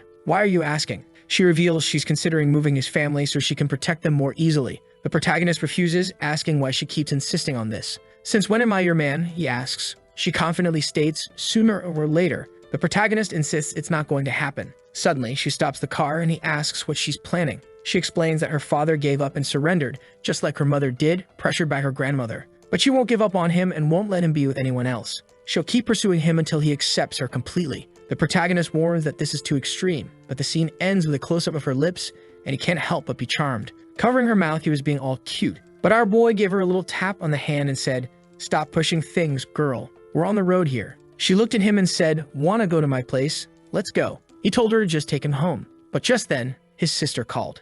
He picked up and she immediately scolded him. "It's super late. Where are you? Why aren't you home yet?" Our boy tried to cover it up, saying he was at Long Long's place and lost track of time. But Wei was watching him lie the whole time. He turned to Wei and said, "You've heard that? I gotta go home now." She called in Fox Boy again and asked, "So you know how to lie, huh?" He responded, "I'm only lying because of you." She then asked, "Does your sister care about you that much?" He confirmed, "Yes, because we're family." She just said family, but Wei was already thinking it might not be that simple. When he got home, his sister greeted him and he started apologizing, saying Long Long had held him up or something. But she stopped him and said, "Why are you lying to me?" Yikes. He was caught off guard trying to play dumb. "Sis, what are you talking about? I'm not lying. I'd never lie to you." But then she revealed, "I called Long Long. He said you left his place a long time ago." Busted dude. He didn't expect her to have Long Long's number. She continued, "I've always been alone, just like you, with single mom working all day. I only learned what family warmth was with you. I consider you my favorite brother. But it seems I was too sentimental. To you, I'm just a stranger. Ouch, bro. You screwed." She shed a tear and said, "If you don't want me involved in your life, fine. I won't bother you anymore." She turned to leave. The protagonist tried to grab her arm, asking her to listen, apologizing and explaining that he had gone out to dinner with a friend, but was afraid she'd worry. He reassured her it was just a friend and nothing more. Desperately, he continued apologizing. But she shook off his hand and said, "You just need to understand that I care about you." And then she walked away, leaving him defeated. Our boy collapsed, lamenting that he was a terrible person, feeling awful for disappointing her despite all her kindness. Back in her room, obviously in shock, she thought, "Oh my god, I can't believe I had the courage to slap his hand. What if he's really mad?" But then she told herself she needed to be confident. She couldn't just let him walk all over her. Maybe slapping his hand was too much though. Should she apologize on her knees? She fell to the floor, lost, unsure of what to do. But then she regained her composure, thinking, "Wait a minute. He said he went out to dinner with a girl. Who is this girl he felt the need to lie to me about?" She's ready to investigate. Is there going to be an honest showdown between the two? Cut to the night and she's sniffing his clothes in the laundry, trying to detect a perfume. She remembered it was the same perfume she had smelled before. Could it be the perfume of that girl, Yuya? She's left pondering. The next day it seems they're going out. She offers him a chance to rest and sleep in the car if he wants. But he's just thinking he needs to find a chance to talk to her and explain the situation. They're apparently going to his father's cousin's house, and he's curious about what it's going to be like since he remembers the guy being pretty cool and handsome. However, his father suddenly says, "Who's that kid staring at us?" When the protagonist looks, it's Yuha, looking all cute in her outfit. His dad asks, "Who's that bold girl here, son?" He responds, "A classmate." He goes to greet her and asks if something's wrong, why she's there. She says she came to invite him to an art exhibition together. Meanwhile, his parents are thinking she's probably a potential girlfriend, impressed by her boldness to come to the door like that. And Big Sister is watching, ready to kill Yuha. The protagonist introduces his mom and dad to Yuha, who is visibly happy, apologizing for the inconvenience and introducing herself.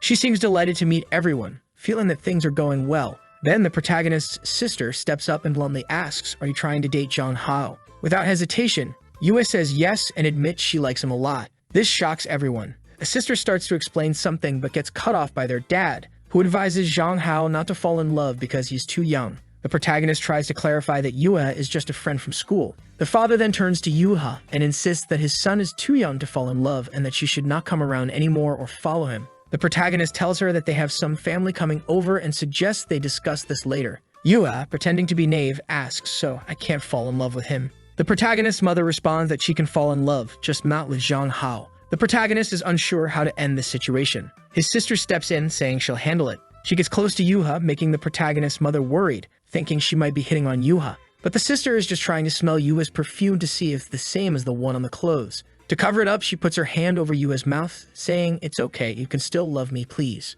At this point, the protagonist's mother pulls the sister away, alarmed. The protagonist asks Yuha to leave, promising they will talk later. She apologizes and leaves. The sister is left thinking, if it isn't the same perfume, then who is this other woman constantly around my Zhang Hao? The scene shifts to the protagonist's father greeting the cousins. When they arrive, the cousin, who used to be quite a player, now was in short shorts, looking very dainty. The protagonist, despite all the chapters, still isn't used to it. Later, during a conversation in the garage, the topic shifts to the situation with Yuha. They talk about understanding how Zhang Hao, being so attractive, is likely pursued by many. The cousin then comments on how beautiful the protagonist's sister is, and the protagonist's mother agrees, saying Kin is also very beautiful. The protagonist, looking somewhat disappointed, tries to escape the conversation by offering to help his dad in the kitchen. However, his cousin stops him, saying John Hao was so good looking that he should just take care of himself like a flower and everything will work out for him. He advises Zhang Hao to find a rich woman and relax. The protagonist insists he likes helping his dad when needed,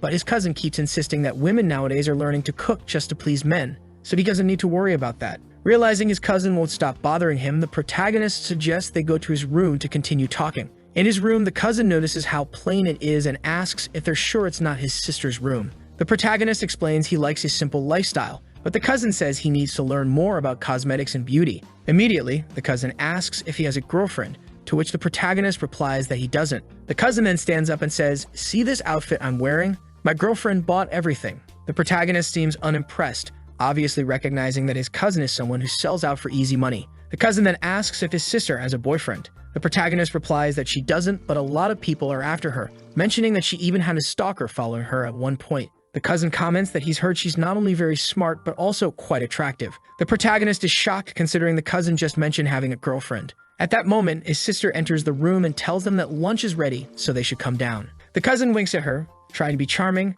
and says they'll be right there. As they leave the room, the sister apologizes for her earlier behavior and expresses a desire to talk privately with the protagonist later to apologize properly. The protagonist, sensing something is up, agrees, saying he also wants to talk. They agree to chat after lunch. She urges them to eat quickly, showing her eagerness. The scene shifts to them finishing their meal, with the protagonist declaring he's done eating, and she responds similarly. However, just then the protagonist's phone rings and he answers. It's the woman from the antique store, informing him that the plate he had requested to be repaired is ready. He asks about the condition and the cost, and she informs him that his girlfriend already paid for it. Confused, he wonders who could have done this and quickly excuses himself, saying he has urgent business to attend to. His sister doesn't seem too pleased, though she tries to hide her frustration, reminding herself to keep calm and not push him away. She tells the protagonist not to be late or they'll worry about him. He assures her he'll be back soon and leaves, relieved that she doesn't seem too upset. After he leaves, the cousin makes a comment about how attractive the protagonist is and suggests he might be going on a date. This only irritates the sister, who stands up with a murderous look, agreeing that she needs to keep a closer watch on him. At the antique store, the protagonist receives the plate with a note on it saying, "I paid for your repairs, so come see me when you get this." It's from Wai Nan. Clearly, she's the one who paid for it, and the protagonist doesn't look pleased. Back at Feng Hong, the company, Wai Nan is looking stunning as the protagonist walks in, asking for permission to enter. She immediately questions why he didn't knock before coming in. He starts to leave, but she stops him, saying he's staying because once she finishes her work, they're going out for dinner. The protagonist tries to decline, saying he's not available, and then pulls out the repaired relic, asking her how much she would deduct from his debt for it. He suggests that if it's not much, he could sell it elsewhere and bring her the money. However, she seems uninterested in the monetary value and more concerned about where they'll eat. The protagonist finds it challenging to deal with her, as she always has a response that he doesn't want to hear. Trying to change the subject, he suggests taking the relic to an auction and informing her of the amount it fetches. But she walks over, grabs the plate, and smashes it. The protagonist is left speechless, as the item was worth millions and involved so much trouble, including death, just to repair. Even though she didn't want it, he asked for it because it was worth a lot of money. Apparently, it fell into the trash can, and he ran to retrieve it. She told him to stay away from it because it was dirty and broken antiques weren't worth much. At that moment, she grabbed his wrist to lift him up and ended up breaking it. His wrist literally snapped. The protagonist and Wai are both confused by the situation. The next scene shows him wondering why he has such a fragile body. Wai examines him and says there's no major damage. It was just a tendon strain and he'll be fine soon. However, she advises him to see a doctor. Out of nowhere, the protagonist asks her, "You retired from the military and you're still so strong. Did you really see combat?" She confirms she did and almost died. She offers to tell him the whole story if he stays the night. The protagonist declines, saying he wasn't that interested, he was just curious. He starts to leave, but she insists he stay for dinner. He retorts that she's too persistent. She mentions that she read all the novels he wrote and they seemed too real. She wants to talk about them over dinner. The protagonist wonders about her connection to the girl from the moon and flops onto the couch, surprised that his novels had such an impact. He considers staying since he hadn't eaten much earlier with his sister and was still hungry. White quickly orders dinner for two and teasingly asks what made him decide to stay the night. The protagonist, embarrassed, clarifies they only agreed to dinner, not the whole night.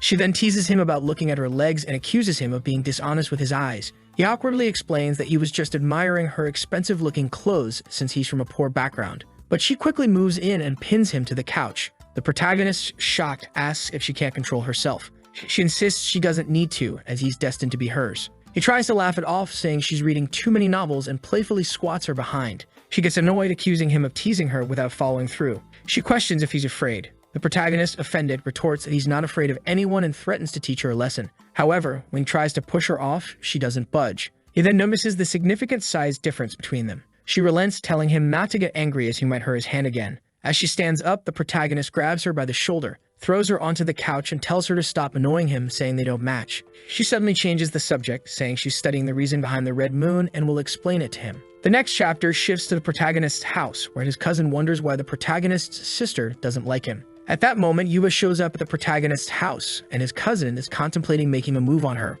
She greets him, but he steps aside, giving her space to pass. The protagonist's parents appear and see her, expressing surprise. However, she immediately hands them apology gifts, saying the first is for Zhang Hao, the second for the father, the third for the mother, and the fourth for the sister. The father continues, insisting that she should stop hanging around Zhang Hao as he won't fall in love anytime soon. The mother chimes in, telling her to leave.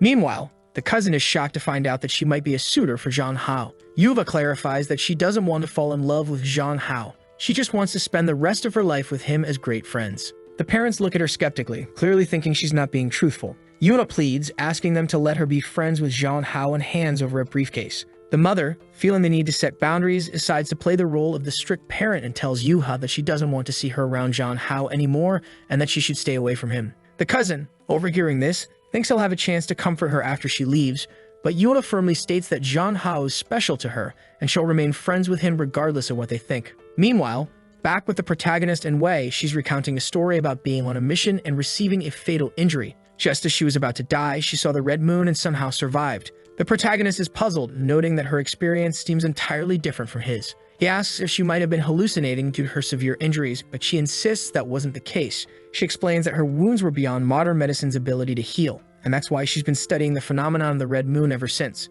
She mentions that during the second appearance of the red moon, she noticed the protagonist whose behavior didn't match anything she'd seen before. She found his novel similar to some dreams she had, leading her to believe that he might have some connection to the red moon. The protagonist, surprised by her experiences, watches as she begins to unbutton her clothes, stunned and asking why she's undressing. She points to her abdomen, explaining that it was there she received the fatal wound which destroyed all her internal organs. However, as you can see, she has no scars. She wonders why so many died that day, yet she survived, and asks him if the world in his novel truly exists. Realizing the only way to handle her is to cooperate, the protagonist agrees but sets conditions. He must be free to contact his family whenever he wants, and she can't isolate him for her studies. She gets upset at the suggestion she might imprison him, but he retorts that capitalists have a cold heart. With a sigh, he resigns himself to the fact that he'll have to deal with her for now and reveals, "I'm not from this world. When I saw the red moon, I woke up in this body." The scene shifts back to Yuha, standing under the sun, waiting for Zhang Hao's parents to accept the gift. It seems she's determined not to leave until they do. The father finally relents, saying, "Okay, since you seem to have no bad intentions, I will allow you to be friends." She responds that Zhang Hao is her best friend and she would never have any ill intentions. He observes that she appears sincere and accepts the gift, then tells her to return to her family. Later in the living room, the family examines the gifts she brought, gorgeous jewelry. Naturally, they suspect it's fake because nobody gives such expensive gifts. They're trying on the pieces, commenting on how realistic they look, almost like the real thing. The sister then enters and asks who gave them the jewelry. The mother explains that it was a friend of Hao Hao's who came by and they didn't know what to do, so they accepted the gifts. But they all believe it's probably fake. The cousin agrees, but the sister picks up a sapphire and upon examining it, says it doesn't seem fake. Judging by the cuts and details, it likely is a genuine sapphire worth tens of millions. As everyone stood in shock, especially the cousin with ulterior motives, the scene shifted back to the office. It seemed the protagonist had finished explaining to Wei everything that happened with the red moon and how he ended up in this world. Wei was lost in thought, contemplating the existence of parallel worlds. She asked, "So, in your world, do men chase after women, and is it normal for them to walk around shirtless, showing off their chests?" This led to the protagonist wondering what would happen if he went to the beach here. Would it be strange? He didn't dwell on it much, but thought about it briefly. He confirmed that everything she said was true, and that he's a normal man. When he sees a beautiful woman, he can't help but look a little longer. In his world, he wears shorts to the beach. Here, he's considered a wild man, so he's probably not a good match for her. Moreover, he might return to his world at any moment, and since she's a great woman, he doesn't want to hurt her. He suggests she finds a normal man. Ignoring his concerns, she asked if it would be normal for him to take off his shirt now and show everything since he's from that world. The protagonist replied, "Of course, in my world, if it's hot, guys take off their shirts." We imagined the sight, seemingly stunned, thinking about men walking around shirtless and how daring they must be. She then challenged him, "If that's the case, take off your shirt now. I want to see how it is. If you're telling the truth, You won't feel anything about it. Reluctantly, he started taking off his shirt, thinking he'd show her what a man from his world is like. But as he did, he noticed her intense, almost soul-sucking gaze, making him hesitant. At that moment, he recalled the goddess and wondered if he was assimilating into this world's norms and if his thoughts and behavior were changing accordingly. Meanwhile, Wei was clearly flustered, her hand between her legs, hearts in her eyes, trembling as she urged him. Well, are you going to take it off or not? What's wrong? You said it was easy. Why are you hesitating? The protagonist, wanting to prove his manliness, pulled off his shirt, revealing his chest to her. She trembled even more, thinking it was too much for her, and awkwardly asked him to put his shirt back on, admitting she couldn't control herself. The protagonist felt defeated by the situation, especially by his hesitation to take off his shirt, which should have been a normal thing. Wei, wiping her face, stated that from now on, they would work together and express pleasure in getting to know him. However, the protagonist, firm in his decision, told her not to contact him unless necessary as he was busy and got up to leave, insisting that next time if there's any meal involved, he would be the one to invite her. He had things to take care of, so he bid her farewell. Wei, still flustered, asked if he really couldn't stay, offering anything he wanted as long as he stayed. The protagonist firmly refused, saying not to even think about it, as he wouldn't agree to anything. Upon returning home, his sister was staring at the sapphire, thinking about how sapphires symbolize loyalty and perseverance. She pondered whether Wei had the financial means to give such a valuable gift to her brother. In that moment, she eyed the protagonist's cousin and thought, if that's the case, I'll have to use this guy. Sometime later, Zhang Ho was back home. His father, all worried, asked why the hell he took so long. That's when he mentioned all the jewelry Yua had left for our boy. Ken Qin commented that besides being very wealthy, the girl seemed to come from a rich family. The father made a serious face and told the protagonist that he couldn't like the girl just because she was a millionaire. Meanwhile, the cousin was fuming because he wanted to have received that necklace himself. Thinking about Yua, he swore to himself that he would win her over after all. She was his ticket to wealth. However, he was already imagining the wrath of someone and thought that at least he had her waiting for him. The boy was daydreaming, thinking he had options to choose from, even though he believed that Zhang Hao, despite being handsome, wasn't very seductive. Sometime later, someone said they were arriving. Zhang Hao apologized, saying they couldn't accept the gift because it was too expensive. Suddenly, his cousin appeared, saying they had met again. Zhang Hao remarked that it was quite a coincidence that they had already seen each other. In the cousin's mind, all he had to do now was create a little physical contact and stumble like an idiot. Yuva seemed scared as he approached and promptly kicked him in the chest. She apologized, saying she acted instinctively while the boy was coughing. She asked if he was okay as his legs seemed wobbly. Zhang Hao suggested they should be more concerned about others for now, while the cousin realized his plan had completely backfired. Zhang Hao once again stated that he didn't need those gifts, and Yuha asked if he didn't like them. The father intervened, saying that such gifts were too expensive and somewhat intimidating. Zhang Hao replied that he didn't need such things to improve their relationship, returning the gifts and stating he would accept a kindness, but she could keep those things. She asked if he hated her because of this. The parents, embarrassed, reassured her that she didn't need to worry about it and that their relationship hadn't changed. The sister stepped in, saying they were just friends, so there was no reason for him to hate her, and suggested she return the gift if she wanted to remain friends with him. Ken Qin was furious that the damn cousin hadn't accomplished anything. Then Ken Qin turned to Yuha and said it was getting late, so she would take her home. However, the mother insisted that she would take the girl, already suspecting that the daughter was trying to hit on the girl in the car. In the end, Ken Qin's plan to have a conversation with Yuha failed. Everyone was leaving together, and she couldn't do anything about it. At that moment, Zhang Hao's cousin asked to add Yuha to his contacts. However, Zhang Hao, feeling possessive, quickly said that she wasn't that casual and wouldn't give out her number. The cousin realized he didn't stand much of a chance, and Yuha agreed with what Zhang Hao had said. Ken Qin, upset, told them not to get too close because it was dangerous. Zhang Hao noticed that his sister wasn't hiding anything anymore. However, the fool thought his sister was also in love with Yuha, already imagining that the girl was amazing for winning everyone over around her. Now he was motivated to make peace with his sister because she seemed very angry. The next day, his sister woke him up for breakfast. He arrived all sleepy, saying good morning. When he asked where everyone was, since it was just the two of them, she told him that the cousin and the others had left, so it was just them there. Our boy already knew that life at home wouldn't be easy. Embarrassed, she asks what he's doing, and he apologizes for lying lately. Meanwhile, the sister thinks her plan was to make peace, but she didn't expect it to be so easy. Now, feeling completely better, she says it's even better when he takes the initiative. She acknowledges that something sad happened, but emphasizes that the future is more important. She asks Zhang Hao never to hide anything again. He hesitates for a second, knowing he's hiding a lot of things, but simply says okay because he's not about to reveal any of it. He thinks to himself that after everything is resolved, he will confess the secrets. With that, the poor girl feels completely relieved, thinking he's so kind. At this moment, Zhang Hao says she no longer needs to hide that she's in love with Yuha. The poor sister is utterly confused. She starts laughing, thinking he's acting this way because he's jealous. She takes advantage of his foolishness to ask him not to bring Yuha around anymore. Otherwise, she won't be able to control herself at home. Strangely, he says it's been a while since they did a special training and asks for help. Kin, who has a problem with her sweat glands, agrees to help him. So she puts lipstick on our boy. And with that, she says that these events make all the sadness irrelevant. The scene shifts to Wei's secretary in front of her nursery. She thinks this must be the right place.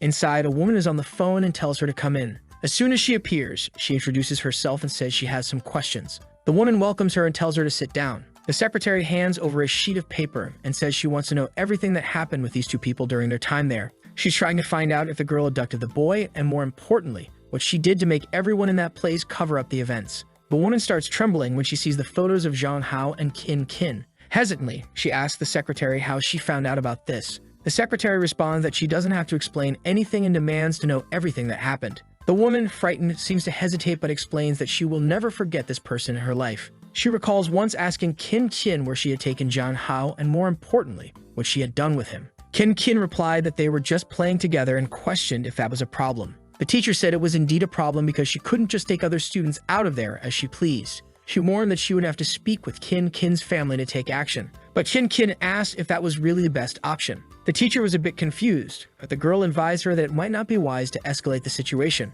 She explained that no one saw them return, and no one knew she had taken the boy. So she suggested that everyone would probably believe her if she said the teacher was just making it up, or worse, that everyone would blame the teacher for letting it happen. If it were proven that something happened as a teacher, she would be held most responsible. Kin then asked the teacher if she really wanted that to happen. The poor woman stood there frozen while Kin urged her to answer quickly. Back in the present, the secretary asks if she really gave in to that. The woman responds that she contacted the family to ask how the boy was. That's when the family said the boy would never return there, and they were moving away. The secretary asks if that resolved the situation, and the woman says yes, since no one returned. She then asks if the woman knows what Kin did when she took Zhang Hao. The woman says she doesn't know but discovered how Kin referred to Zhang Hao. Curious, the secretary asks her to explain quickly. The woman explains that Kin called Zhang Hao her little toy. Back in the moment, Zhang Hao says he will show the strength of a man. She is there, very sad and clearly not saying much. She then says she wants to tell him something and grabs his face. She tells him he is amazing, thanks him, and says she is ready. He asks if she really wants to continue with the strength training. Suddenly, she is caught off guard and confused. He says that if they keep practicing, she'll soon like men again, while the boy, like a bull, declares that now that he's here, he'll go forward. She's a bit scared, not expecting him to be so forward, especially since he had such an innocent appearance. Our boy starts sweating cold, realizing things are getting serious. He gave her a simple foot massage. Time passed, and the boy had put in a lot of effort. He then asked her to check if his heart was racing. That's when she thought that the training they did when they were younger hadn't been in vain. Now she knows she just needs to complete the next step to fully win over Zhang Hao. Our boy says they will continue. She sees that he's standing there preparing for something and asks if he's talking about this. He tells her not to be nervous and to relax. But now she's the one who's scared because there's unlikely to be anyone else intervening. She's panicking, not knowing how to react, while Zhang Hao thinks she's cute when she acts like this. He then smiles, saying that he's finally going to do it, but obviously, he feels something strange. His stomach starts hurting and he doesn't know what's happening. She asks what's wrong, and he says he's feeling some strange discomfort. As he suffers, wondering why it hurts so much, she tells him to wait there while she gets some hot water. Going to the kitchen, she thinks it's a shame she almost won the game, but she's excited because this confirms the boy's intentions. She decides that when the time is right, she will confess to him. While later, she brought some milk and a few eggs for him to eat. She asked our boy, who was lying down, if he's okay. He says it didn't help much and asks if she knows any medicine since she's a doctor. She says that medicines have side effects, so it's better for him to rest for now. Then she says she has an amazing idea. Suddenly, she climbs over him, lies next to him, and says she's going to give him a belly massage to help him relax a bit. She also puts on some relaxing music, and the notes fill the room. While our boy thought she was amazing, he began to think that maybe staying in this world forever wouldn't be so bad, as having someone take care of him like this every day wouldn't be bad at all. The scene shifts to someone banging on Kin's paper. It's the president pounding the table, saying she knew something was wrong. The secretary asks what they're going to do, but then she remembers that Zhang Hao had set a rule that she couldn't contact his family. She hesitates for a second, unsure of the best option, and says she'll have to make a call first. A while later, Zhang Hao was sleeping and Kin said he was very cute like that. Suddenly, he received an unknown call. She immediately hung up, relieved that he didn't wake up. She picked up the phone, thinking she had to be careful because it could disrupt things. But then she got scared. The message included records from when she was younger. She immediately realized someone was investigating. Grabbing Zhang Hao's head, she gave him a kiss on the cheek, saying she wouldn't let anyone take him away. The scene changes to a restaurant. Someone calls out to Wei, asking why she's investigating. It's obviously the big sister. Wei tells her to sit down because she ordered her favorite flavor. Shin quickly asks who she is. Wei immediately says that she likes Zhang Hao and that it's best for the sister to stay away. Kin said she didn't expect it to be Zhang Hao's stalker and warns that, unfortunately for Wei, Zhang Hao prefers her. But Wei pulls out the photos and warns that the boy would be very sad if he saw all that, indicating she has proof that she's been stalking him since he was younger. However, the psychopathic Kin just asks if she really thinks that's an effective threat. She explains that she's simply been taking care of him since he was younger and declares that, in the end, he'll be hers. Wei laughs in her face and warns that Zhang Hao will find out that she made her mother marry his father just so she could become his sister. She threatens, saying that Zhang Hao is a different person and not her toy. Now Kin fell silent and sighed, saying that if she discovered all this, she must be rich and powerful. However, she says she understands that Wei probably tried to win over Zhang Hao with money, but it didn't work. She adds that it's a shame, but Zhang Hao will never truly like her. The two stand in silence, staring at each other. Wei claps her hands, saying it's expected from the girl who threatened teachers when she was 7 years old. She then decides to introduce herself, saying her name is Wei Man from the Feng Hong Company. Shin immediately recognizes the name of the company. Wei informs her that she called her there because she had promised Zhang Hao that she wouldn't hurt his family. But if she crossed the line again, the family matter would be set aside. Kin realized she had just received a death threat. As Wei walks past her, she asks if she really knows the Zhang Hao she likes, leaving the girl in silence. Kin punches the table in a fit of rage. The scene shifts back home. Zhang Hao is slowly opening his eyes. He gets up and sees his sister beside him working on the computer. He asks what's going on, and she just wants to know if he's still feeling uncomfortable, mentioning that she brought a hot water bottle for him. She then says that while he was sleeping, she read the entire novel he wrote. She found the world he described to be quite interesting and realistic. Embarrassed, he says he only wrote those things to stand out among others and make more money. His sister remarks that it felt too real, and that the protagonist really seemed like a real girl. She warns him not to confuse fiction with reality because real life is different, handing him the hot water bottle and saying it will make him feel better. She then hugs him, telling him that if he has any problems, he can always tell her because she's worried about him. The scene changes to the next day at school. Standing next to Yuha, he's thinking about how strange his sister was the day before. During the day, she seemed normal, but when she came back at night, something had changed. Yuha hands him something and he thanks her, saying he'll keep it instead of the jewelry. She immediately says she has another gift and offers him some lunch. Embarrassed, he tells her she doesn't need to be so considerate. However, she says she just wants to be nicer to him. He tells her it's okay as long as she doesn't keep giving him expensive jewelry. She then asks if his family hates her now because of it. He reassures her that's not the case and she doesn't need to worry. But she expresses that she often feels like she makes people's lives worse when she interacts with them. She questions whether she's just a friend who brings problems, but he tells her not to worry because he values their friendship.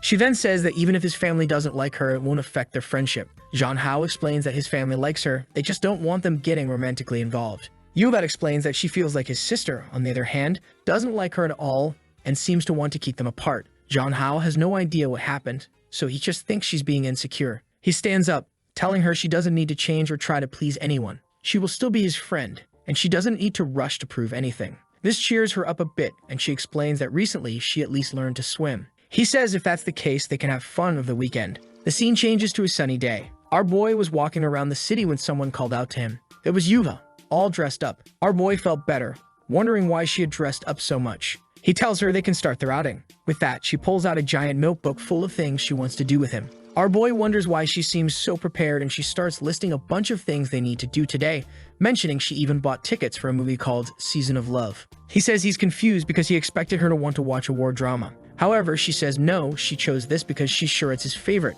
With that, he takes her hand, saying it's okay, and that he'll be happy no matter what she chooses, thanking her for being so thoughtful. She just holds his hand in agreement.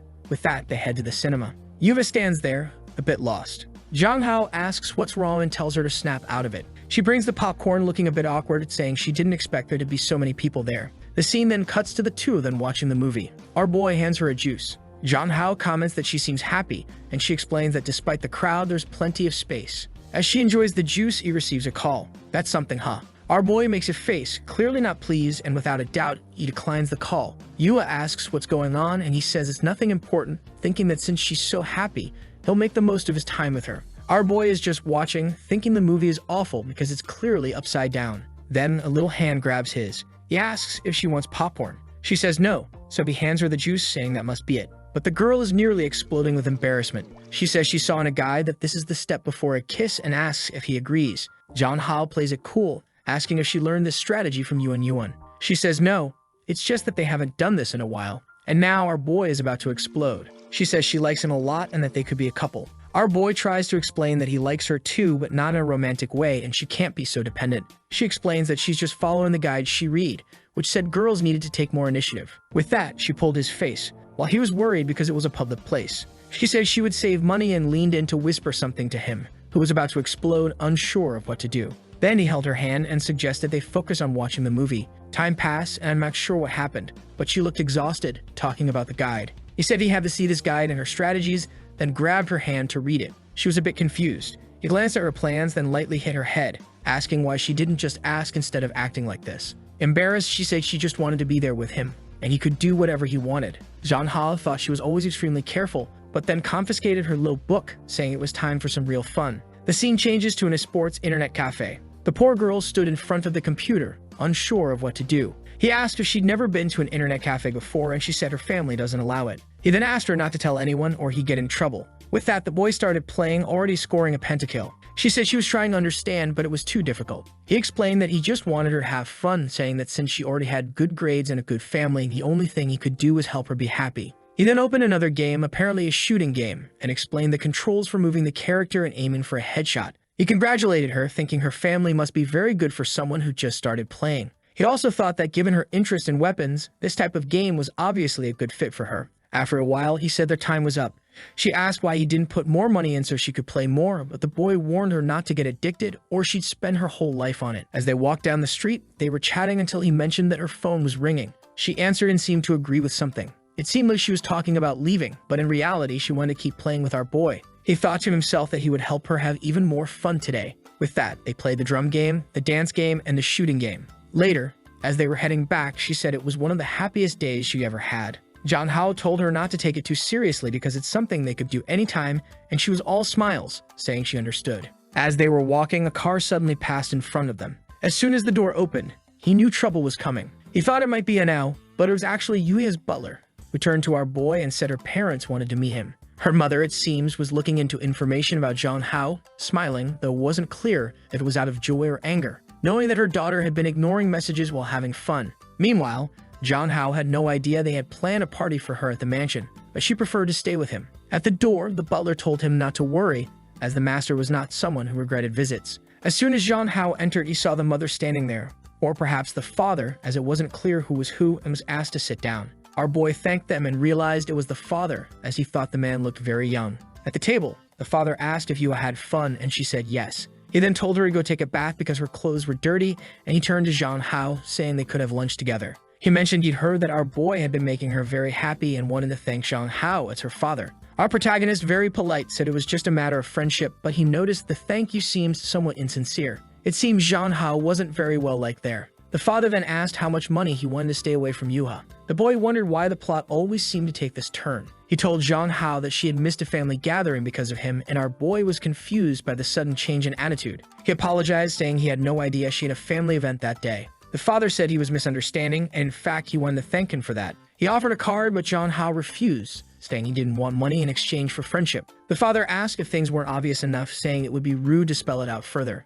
John Hao, now at a loss for words but growing angry, explained that everyone seemed to think he only cared about money. He told her father that he was mistaken, saying that he was getting to know Yuha gradually and realized she was a good person, just not good at expressing herself. He became friends with her because of her honesty and kindness, not because of money. He acknowledged the difference between their families but insisted he was only interested in being her friend, returning the card to her father, who gave a small smile. The man placed his teacup on the table, saying it was good to be young, and mentioned he'd heard that Yuha had brought John Hao over for a night. He assumed the boy was selling himself. Our boy felt devastated, knowing that if he revealed who wanted to destroy whom, the father would go crazy. At that moment, the father, slightly crazy, commented that the boy had a face that could destroy countries. Embarrassed, John Hao complimented him back, saying he was very handsome. The father thanked him, saying he was an interesting boy, and then asked him to continue being a good friend to Yuha. John Hao agreed, saying it would be easy. A scene changed to the exit as the father was leaving. He mentioned that he would prepare another banquet for his daughter, but advised her to be more careful.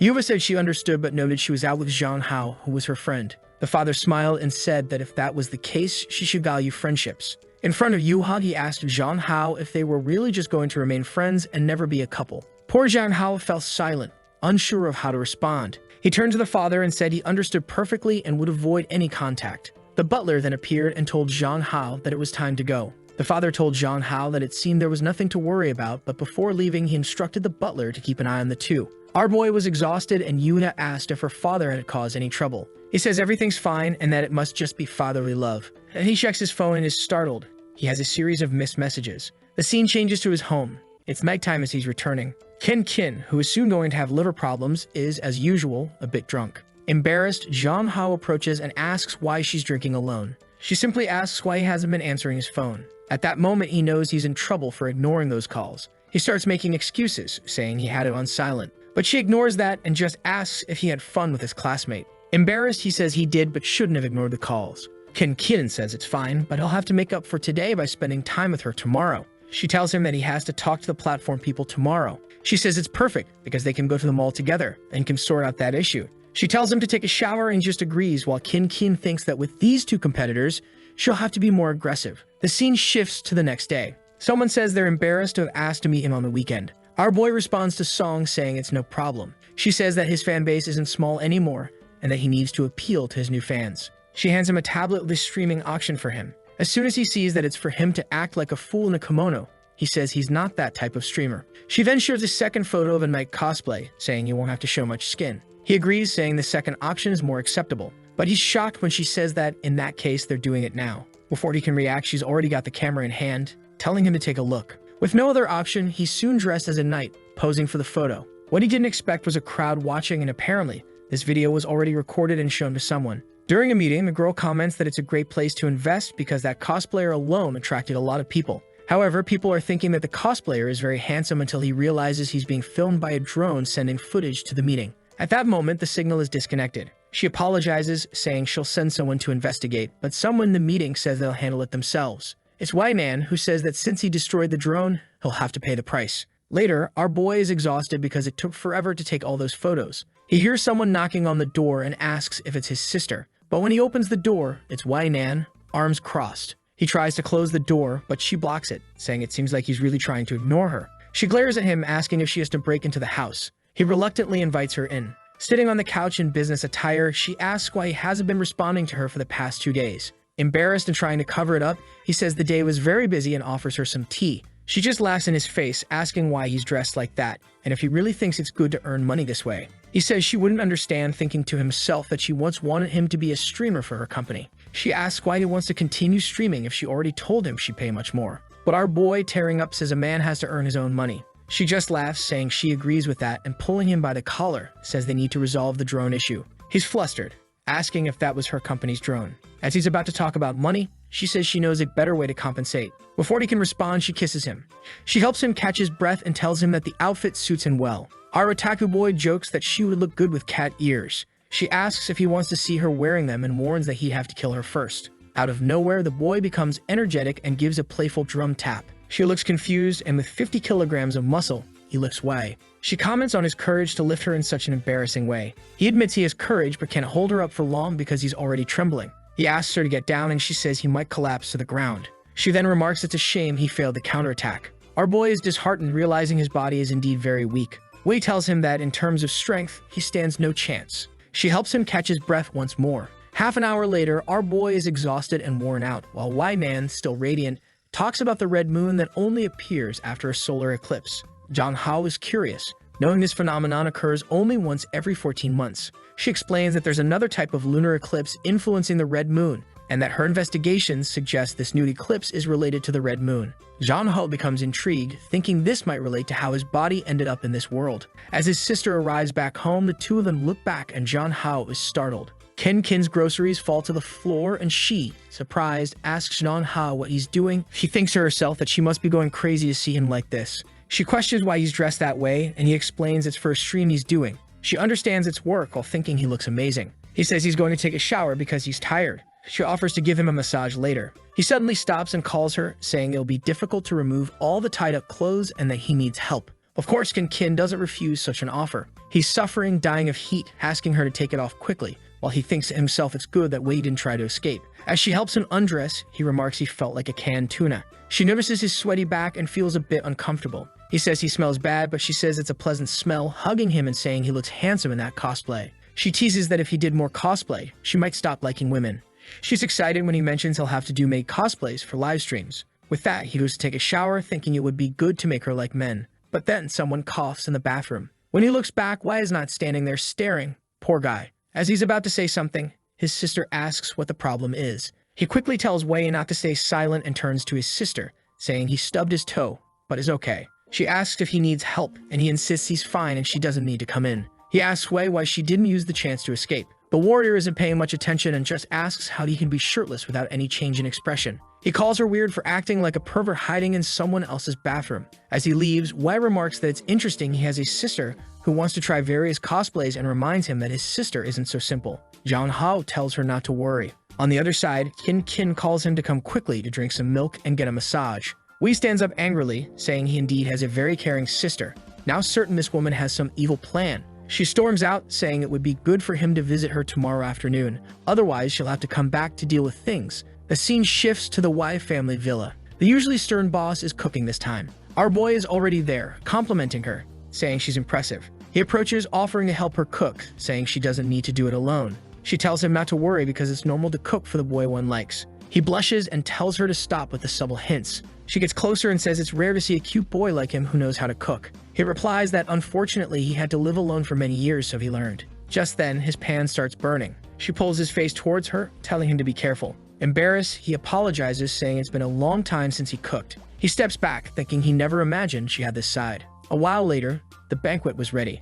She says she wanted to see his reaction when he tried it. Our boy was hesitant, unsure of what to expect. He tried the food and said it was very good. The competitor then asked if it was better than Kin's cooking. He said there was no comparison because Kin was family. Wei Nan questioned if he really thought they were family. Zhang Hao affirmed that he did and was very happy to be her brother. However, Wei Nan remarked that if Kin were so good, she wouldn't pretend to like women just to get close to him. Zhang Hao argued that it didn't make sense for her to pretend that, given how much she cared about what others thought of her, and that he genuinely liked Kin. Wei then questioned if he liked her, to which Zhang Hao firmly responded that he did. We started getting angry, calling Kin a formidable competitor. She leaned back and told him to go ahead and eat. He asked her to stop getting involved with his family if they were to continue their cooperation. Wei was convinced that while he considered Kin family, she saw him as a toy and the place he called home was nothing but a lie. We then see some things the secretary discovered. It appears that Zhang Hao's father's marriage to Kin's mother was orchestrated by Kin herself. In other words, it was all a tactic to get close to Zhang Hao. Upon hearing this, Wei Nan was certain she couldn't let someone like that stay by his side. A while later, she watched him leave through the window and grabbed her phone with a wicked plan. She made a comment about Kin in the conversation, saying things would change when Zhang Hao learned she wasn't really his sister. The scene shifts to Kin at home looking up at the sky. She says the time is coming. A while later, Zhang Hao arrives and asks why she left work early. She says their parents aren't home, so she wanted to arrive first. However, she feels disheartened when she sees that Yuha is also there. Yuha greets her, and Zhang Hao says she doesn't need to be so formal. Kin wants to know why he brought someone home without informing her. He apologizes, explaining that he's doing this because of Yuha's social difficulties. Excited, Yuha says she even changed her shoes. Zhang Hao invites Yuha to go upstairs, and Kin says she'll bring some food, though she's fuming inside, thinking that this girl is ruining her plans. In the room, Yuha compliments the smell, which confuses Zhang Hao. Zhang Hao offers to give her whatever she wants. At this moment, Yuha starts rummaging through a drawer, pulls out a pair of smoking Pikachu underwear, and says she'll take that.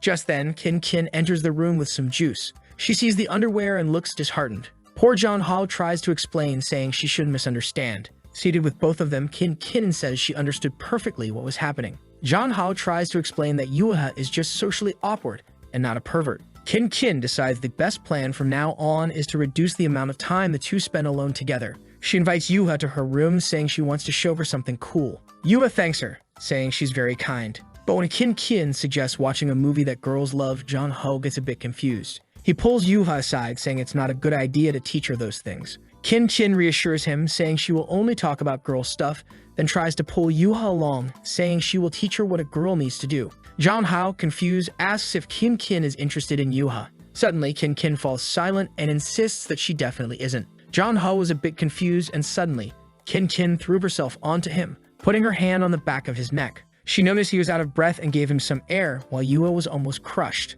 A moment later, he pushed Kin away and asked what she was doing. Poor Yuha had nearly suffocated. Then Kin suddenly admitted that she lied to him. The scene shifts to a taxi in front of the house. Jong-ho says goodbye to Yuha and apologizes for his sister. Yuha says she just felt a bit breathless. A little embarrassed, Jong-ho explains that it's his sister's way of showing she cares and considers mentioning what she had seen. However, Yuha doesn't seem to fully understand the situation. He dismisses it and tells her to be careful on the way home. As the taxi drives off, Yuha rummages through her bag, finds the gift Jong-ho gave her, and wonders if he really prefers Kin, who is now standing at the door, just staring at him. Jong-ho, a bit startled, turns and calls out to her, but then he remembers that Yuha didn't say anything and realizes she might not have lied. He asks Kin if she really doesn't like women. She stands there in silence without responding until, a bit embarrassed, she admits she doesn't. She then shockingly confesses that she lied because she likes him too much. She tries to explain that she likes him so much that she knew no one would understand, so she acted this way. Now that he's discovered the truth, he's a bit confused, saying it's a bit strange. She steps out into the rain, saying she understands it's weird but just wanted to be close to him, and reveals that she doesn't want to lose him again. Jong-ho tells her to calm down or she'll catch a cold and asks if she's referring to their childhood. She says yes, but knows he doesn't remember much, while thinking to herself that she'll do anything to stay with him. She then reveals to him that she has secretly always been close to him, from elementary school to now, and has never left his side. She admits she likes him so much that she has been doing foolish things. Just then, White Nan appears, saying she arrived at the right time. She calls Kin and informs Jong-ho that, as he can see, Kin was never really his family. Jong-ho is shocked to learn that White Nan knew about this and had this conversation with him. He feels downcast as White Nan says Kin has been lying from the beginning and urges him to come with her, warning that he might forget who he was in the past. Kin yells at White Nan to get away from their house, but Jong-ho calls out to his sister. Kin turns and tells him not to worry, assuring him she'll handle it. However, Jong-ho hands her the umbrella, looking disheartened, and tells her to go inside first. He says he'll leave for now and give her an answer later. Kin stands there, confused and unsure of what just happened. The scene changes to White Nan's apartment, where she tells Jong-ho not to catch a cold. She hands him a towel, but he's just standing there in silence. The two stand quietly for a while before he asks if she really needs to reveal his true identity to his sister. She dries his hair and asks if he truly believes his sister is innocent. White Nan goes to a book and says if he really wants to know the truth, he should take a look at it. Jong-ho looks at all the records they gathered on Kin and starts to get scared by what he finds. When they were younger, she would hit any girl who talked to him. This behavior continued as they got older. Even though she was accepted into a much better university, she chose to stay in the city to stay close to him. It turns out that her mother's marriage to his father was orchestrated by Kin to get closer to him. Sun-ho asks how this is possible. Wei Nan, a bit unhinged, comments that she admires how far Kin's love has gone. The poor boy sweats coldly, not understanding what this crazy woman is saying either. Wei Nan approaches and says that normally those being pursued never really understand. She takes out a cigarette and says she'll try to explain clearly, noting that in his world, it's usually men who pursue women. In this case, all she did was try her best, going to great lengths to follow and interfere in his life, affecting his social status and even his family. Wei Nan asks if what she's done is perverse or not. Sun-ho stands there, poor thing, unable to say anything. Wei Nan extends her hand, saying that if he comes with her, he can forget these problems and study the red moon. Sun-ho, scared, says he can't think straight and needs to go home first. She offers to take him, but he insists that it's okay and he can manage on his own. With that, he leaves without saying anything more. On his way home, he keeps thinking about how strange and frightening his sister is, having done all those things. What he finds odd is that fragments of his memory suggest she's not that kind of person. He has no idea which version of himself she likes, and this kind of thing can only be discussed face to face. The boy returns home to find her standing in the rain. She is desolate, still unable to recover from the shock. Even when he approaches, she can't understand anything until he offers her an umbrella. Confused, she looks up, and the boy, all cute, says he's back. Her expression changes, and she welcomes him back warmly. Once inside, she says she'll warm up some tea for him. She starts talking about a lot of things she wants to do, but he tells her she doesn't need to try so hard and says there's something he wants to ask. She trembles, asking if there's a problem and if Wei Nan said something about her. He mentions that it seems like in her childhood, what she did was more than just staying close to him. Kin realizes her past has been revealed and turns away, startled, saying it seems he knows everything. Jong-ho explains that even though Wei Nan might not be unscrupulous, all the evidence seemed too real. Kin starts trembling, unable to speak, and collapses to the floor, not knowing what to do. She calls his name and says she needs to tell a story. She talks about a girl who was happy until one day her parents divorced and all the joy disappeared. The father soon found another family, and she lived with her mother for a while. But life in that new family wasn't enjoyable, and her former family couldn't complain about anything. The girl had to live on the streets for 2 weeks before her mother came to pick her up again. Since then, she began isolating herself from everyone until a boy invited her to play. She ignored him, but he kept following her, suggesting they have lunch together. She remembers the other boys telling him not to talk to her, but whenever he saw her alone, he approached and invited her to play, always cheerful and smiling. That's how the boy entered her heart. But then an accident happened, and the girl made a mistake that caused the boy to lose his memory and be sent to another school. The light in her life disappeared again. However, instead of giving up, she decided to secretly protect his life. Eventually, she realized that the distance wasn't enough, and that's when she began the plan of using her mother to become his sister. Crying, she admits she knows it was wrong and that the plan was a disaster. John Hao wonders if this is how she feels about the real owner of this body. She apologizes, calling herself possessive, and reveals that she is, of course, the girl in the story. She says she expects him to hate her for this, but all she ever wanted was to have him to herself and not share him with anyone else. The boy starts to think that even though they aren't related by blood, she really takes good care of him, and he also likes Kin. She says if he really thinks she's disgusting, she'll stay away and never bother him again. But then the boy says she doesn't need to apologize. He understands how valuable she is, and that's enough for him. He tells her they can be together because he likes her too. What a thing for him to say. Now she's going to go crazy. She hugs him, saying that no matter what happens, she still loves him. And our boy, awkwardly, tells her she's getting snot all over his shirt. With that, she gives him a UFC-style hug. She threw the boy to the ground and, as always, helped him catch his breath. As he lay there, he thought to himself that this felt like a first love. The time they spent together was sweet. Being around her always made him happy. She always wanted the best for him. She mentioned that her life felt like a dream, and she was incredibly happy. Meanwhile, he felt increasingly guilty, knowing that her connection was with the past Zhang Hao, not with him. She then said she would go downstairs to prepare dinner and call him when it was ready. He was left deep in thought, realizing that he was taking advantage of her feelings. He wondered how she would react when he told her the truth. He called out to her, and she turned around to ask what it was. He hesitated, especially when she smiled and asked if the baby was having a problem. Feeling foolish, he said it was nothing important and told her she could go make dinner. Obviously, he lacked the courage to tell her the truth. The scene changes to Fenghong Enterprises. Zhang Hao is there again, and Wei Nan comments that their meeting was very good. Zhang Hao doesn't seem very enthusiastic and asks her to get to the point. She crosses her leg and says she wants to ask him something. She asks how the conversation with his sister went. Zhang Hao uncrosses his leg and says they're doing fine. Wei Nan questions what he means by fine and accuses him of deceiving her since she knows the person his sister likes isn't the current Zhang Hao. She suggests that eventually Kin will discover he isn't the person she truly fell in love with, and who knows what she'll do then. Hesitant, Zhang Hao says he can't predict the future. Wei Nan, observing his troubled mental state, thinks that if things continue this way, she'll have to take matters into her own hands. She changes the subject and talks about his career as a streamer, presenting a proposal. She mentions that he's in the top 3 on the platform and should realize there's a limit to being an internet celebrity. She hands him a paper, suggesting that if he really wants to make money, he should have his own products. It's a clothing brand idea. He asks if this is just her idea. She says she doesn't care about other investors, but she has never lost money. She explains that her research on the Red Moon has been costing her, so this is the least he can do to help her recoup some losses.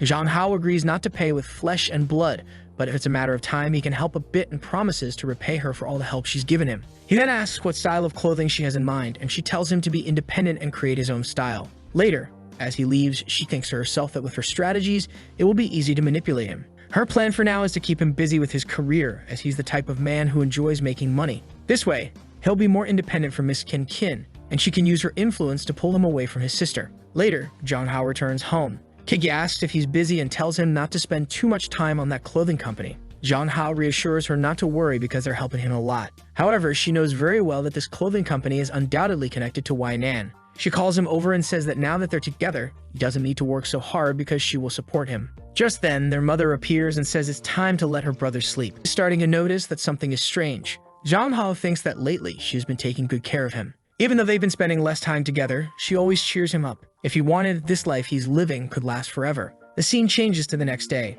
Zhang Hao is exhausted, sitting in his school chair, when Yuna comes over to ask what's wrong. He says he's fine but seems down. He explains that he's just tired because he's been working on creating a clothing brand. As he was about to mention needing a professional model, he sees her standing there and gets a perfect idea. He tells her he'll need a favor after school. The scene changes to a photo shoot session where they're taking pictures of Yua for the clothing catalog. Someone comments that the girl has potential and could even join the company. Suddenly, Kin shows up, complimenting Zhang Hao on his good work. He asks her what she's doing there, and she says she brought some treats for her favorite person. The people around think she's very beautiful and friendly. Then someone else arrives, questioning why there are so many people there. Kin wants to know who invited this person. It's obviously Wei Nan, who claims she's there as an investor to supervise. Kin retorts, calling Wei a capitalist here to oversee her slave. Wei Nan retorts, saying it's better to be a boss than a fake family member. Jong Hao watches from afar as the two bicker. He tries to calm them down, but Yua invites him to eat something. At that moment, both women stop and turn angrily,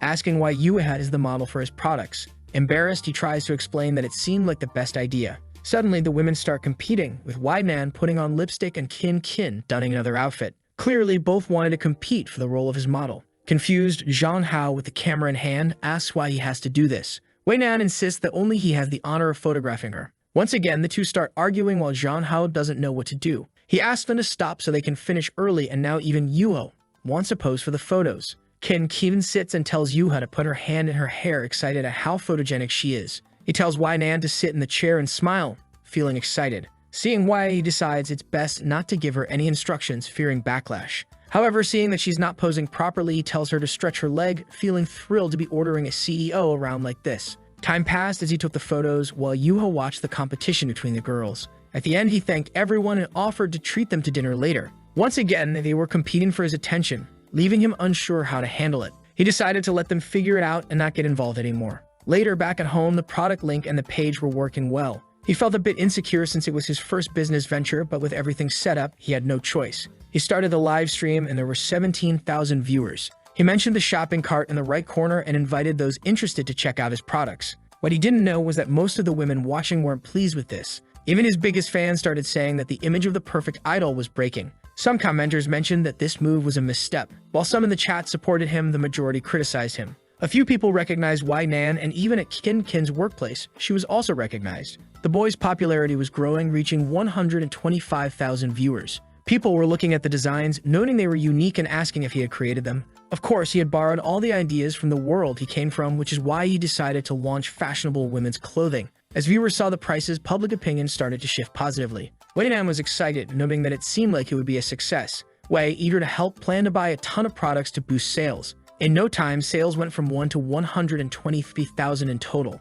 Jong Hao was confused by what was happening. He knew there was a chance for things to go well, but this was over the top. Later, he was online and noticed many posts about him. People were even sharing the clothes he wore, claiming it was the new fashion trend. He just wanted to watch some videos to relax, but all he saw were ads for his own products. He couldn't believe that in less than a day, everything had sold out. He concluded that the girls had probably done something. The atmosphere wasn't great when the three were together. Someone approached and asked what he was complaining about. Jong Hao, embarrassed, wondered when she had arrived. She gave him a hug and guessed he was confused because his company had done well and he wasn't sure what the next step should be. He turned and said he wasn't prepared. She reassured him that he didn't need to work so hard and that she would support whatever decision he made. Embarrassed, our boy thanked her and mentioned he was planning a celebration party and invited her. She accepted but said she would take a bath first. In the bath, she pondered why he was throwing a party to celebrate. She was sure that Wai Nan and Yuha would definitely be there. She realized she needed to clarify her relationship with Jong Hao to keep the others away. She knew this would make things harder for Jong Hao and decided she might follow a more aggressive plan. A scene changes to the celebration banquet. The girls are all there waiting for our boy, who arrives with his sister, saying they didn't need to dress up so much. The three women immediately start to dislike each other, and he suggests they find a table. Even while serving food, they compete, likely to see who would serve him first, leaving Jong Hao unsure of what to do. He decides to drink a bit while the two are at each other's throats. Eventually, he was outside to throw up, realizing his body is weak and sensitive to alcohol. Someone brings him a towel. He thanks them while wiping his mouth, only to be shocked when he sees the girl from the Red Moon, who says it's been a while since they've seen each other and calls him Dear Jong Hao. Surprised, he asks if she is the goddess of the Red Moon. She confirms and pulls him by the chin, commenting on how well he's adapted to life in this world. She praises his successful business and a partner who loves him dearly. However, she asks if he hasn't noticed that he's becoming more like a native of this world. She warns him that he will assimilate at this rate and reveals a secret. Human souls can merge. Confused, he asks what she means by merging souls and insists that he won't assimilate. She says the choice is his and that they'll meet again when all this is over. As he yells for her to wait, she disappears in front of him. Now he's confused about this merging of souls and assimilation. Yue appears and asks if he's okay. He says he is, and she informs him that the two women are fighting inside. He suggests they go back inside before the two kill each other, but he doesn't mention the Red Moon or another world. A while later, Jong Hao's life had returned to normal. He didn't have as much time to spend with Kin, but their relationship was more stable. 2 months later, autumn arrived. Yu and Yuwon complained that it was too cold like winter. Jong Hao was nearby, just looking at his phone, when she approached and asked which girl he was talking to. He told her to respect his privacy and long said that as a celebrity, he wouldn't talk to just any girl. Yue then arrived and greeted Jong Hao. Later, back in class, the teacher announced the school's 50th anniversary was coming up. She said there would be a dance involving a boy and a girl, and everyone would have to participate. After the pairs were formed, they had to practice for 2 weeks. The teacher informed Zhang Hao that he would be the leader since he had experience dealing with the public. Immediately, all the girls in the class wanted to be invited to dance with him. Within a second, a discussion broke out and he was surrounded. Frustrated, he shouted for everyone to step back. He went to the bathroom, thinking how exhausting it was to live like this. He thought about who to ask and soon decided on Yuha. However, she turned him down. He was taken aback as it was the first time this month he'd been rejected. Feeling down, he sat in a corner. Yuha tried to explain, saying she didn't want to draw attention and feared being too uncoordinated, causing him embarrassment. Suddenly, he called her name and told her she couldn't live like that. He said that people who give up without even trying will never succeed. He admitted he didn't know how to dance either, but was willing to learn and asked her to trust him one more time. The scene changes to their first practice. Someone, likely the teacher, told them to relax. The teacher, sweating, instructed Yuha to put her hand on John Ho's waist and stop being so shy. He reassured her, saying there was no need to be so nervous. She apologized for not being very good, but he told her it was fine as long as she kept practicing. The tired teacher said that was enough for today and that they would continue the training tomorrow. John Hao observed her, exhausted, thinking it was funny how flexible she was in fighting, but he felt like someone was always watching them. Yuha then called him, saying her locker seemed stuck because it wouldn't open. They found that something had been put in the lock to prevent it from turning. Later, they called a school employee, but John Hao realized that someone had targeted Yuha. The next day after physical education class, Long praised John Hao and asked how the dances were going. Then he noticed something in Yuha's shoe. He pulled her aside and a bunch of tacks fell out. Seeing this, he knew she would have hurt her foot. He shouted, asking who had the nerve to do such a thing. His two friends were furious, calling it ridiculous, while everyone around remained silent. John Hao wondered if this was related to the dance. He knew someone's intention was to make Yuha quit, and he was determined to find out who it was. The following morning, he approached Yuha and asked if she had offended anyone recently. He advised her to be careful. Suddenly, he saw a bucket heading towards her head. In a heroic act, he put his head in the way, taking the hit himself. A drop of blood fell on Yuha's face, but John Hao, seemingly unfazed, asked if she was okay.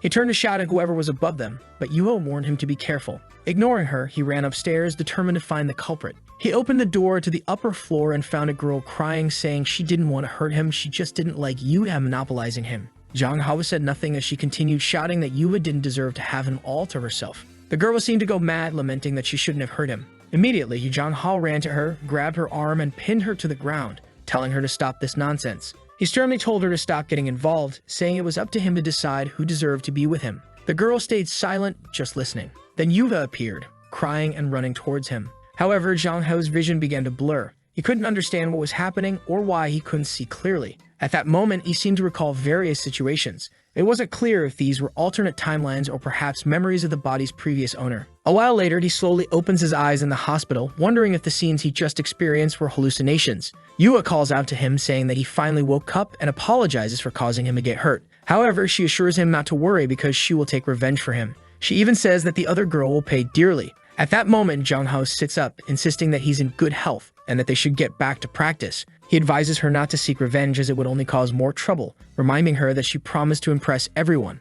For the next 2 weeks, they continued practicing. Zhang Hao even hired a professional dance instructor. Yuha gradually became more confident. However, during one of the training sessions, she received a call from her mother. Zhang Hao pondered over it, since he had only met her father so far. During the call, her mother revealed that she had already spoken to the teacher to prevent Yuha from participating, urging her to quit to avoid embarrassing the Min family in front of important people. Yuha tried to explain that people depended on her and that she had been practicing for a long time. Her mother insisted it would be better not to disgrace the family. The poor girl was at a loss for words until Zhang Hao took the phone from her hand. He first apologized for his behavior and then pleaded for her to let Yuha participate, explaining that she had been working hard and would not embarrass anyone. Suddenly, Yuha grabbed the phone and shouted that she would not give up, saying goodbye to her mother and ending the call. She turned to Zhang Hao and apologized, insisting that he had to participate. He thought to himself that she was impressive when she was serious. The scene shifts to the day of the performance. The announcer declares it the school's 20th anniversary. Yuha's mother is present as his wife Nam, attending as a renowned entrepreneur from the city. The school representative announces the start of the event. The curtains open and a tango tune plays. The two participants exchange a quick glance and start their dance. Yuha's mother watches while Zhang Hao feels confident about her performance. The audience praises them, and Wai Nan looks displeased. Yuha's mother begins to wonder what caused such a change in her daughter, who she remembered as not being so confident. Suddenly, the stage lights go out. Zhang Hao is confused because this wasn't part of the plan. The audience questions if this is part of the performance. The school representative calls out to Zhang Hao. He asks what happened, and she explains that there was a problem with the circuits, which would take 20 minutes to fix. He protests, saying it would be foolish to leave the audience with nothing to do for 20 minutes. They would all leave. He worried that Yuha would lose the chance to impress her mother. A friend next to her mother remarked that her daughter seemed lost in this emergency, while the mother just watched to see what would happen. The teacher was about to announce a 20-minute intermission, but Zhang Hao grabbed her megaphone and confidently declared that they were always prepared for anything. Meanwhile, backstage, Long Long was trying to come up with a solution. Then White Man appeared, asking if they needed help.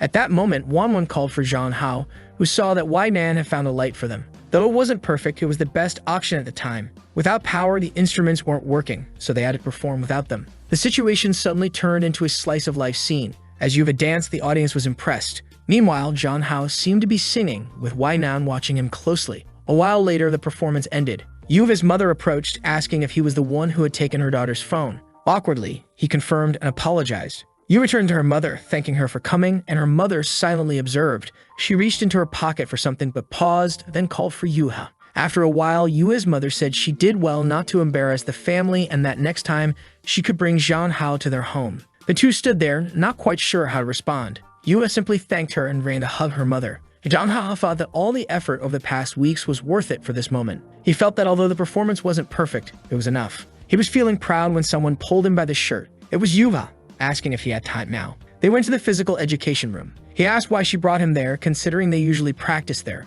She said she wanted to bring him to that place because she wanted him to listen. She said she had been very happy since she met him. Every day during recess, she wanted to talk to him more, and every weekend, she wanted to go out with him. She even said she learned a lot from him. But because of his appearance, she felt she was losing control. She said that when she saw other girls talking to him, her heart ached and she had nightmares. She began to approach him, saying she thought it was some kind of illness, but then she took his hand and said she was certain about her feelings. She asked if they could be together. Now he was in trouble because everything she said was extremely serious. He considered her a good option because of her personality, but there was someone else on his mind and he couldn't deny his feelings. He thought to himself that this wasn't a very manly way to be decisive and he couldn't act like this. So he called out to Yuva, apologized, and said he couldn't accept her love. She was devastated for a second. He started to say that he already had someone else when she interrupted and hugged him. Confused, he asked what was going on. She said that even if he didn't like her, she would continue to like him, regardless of what he did. This didn't seem very healthy, but she said she would wait for him, and holding his face said she had been waiting, so nothing would change. With that, she helped him catch his breath, apparently for a long time.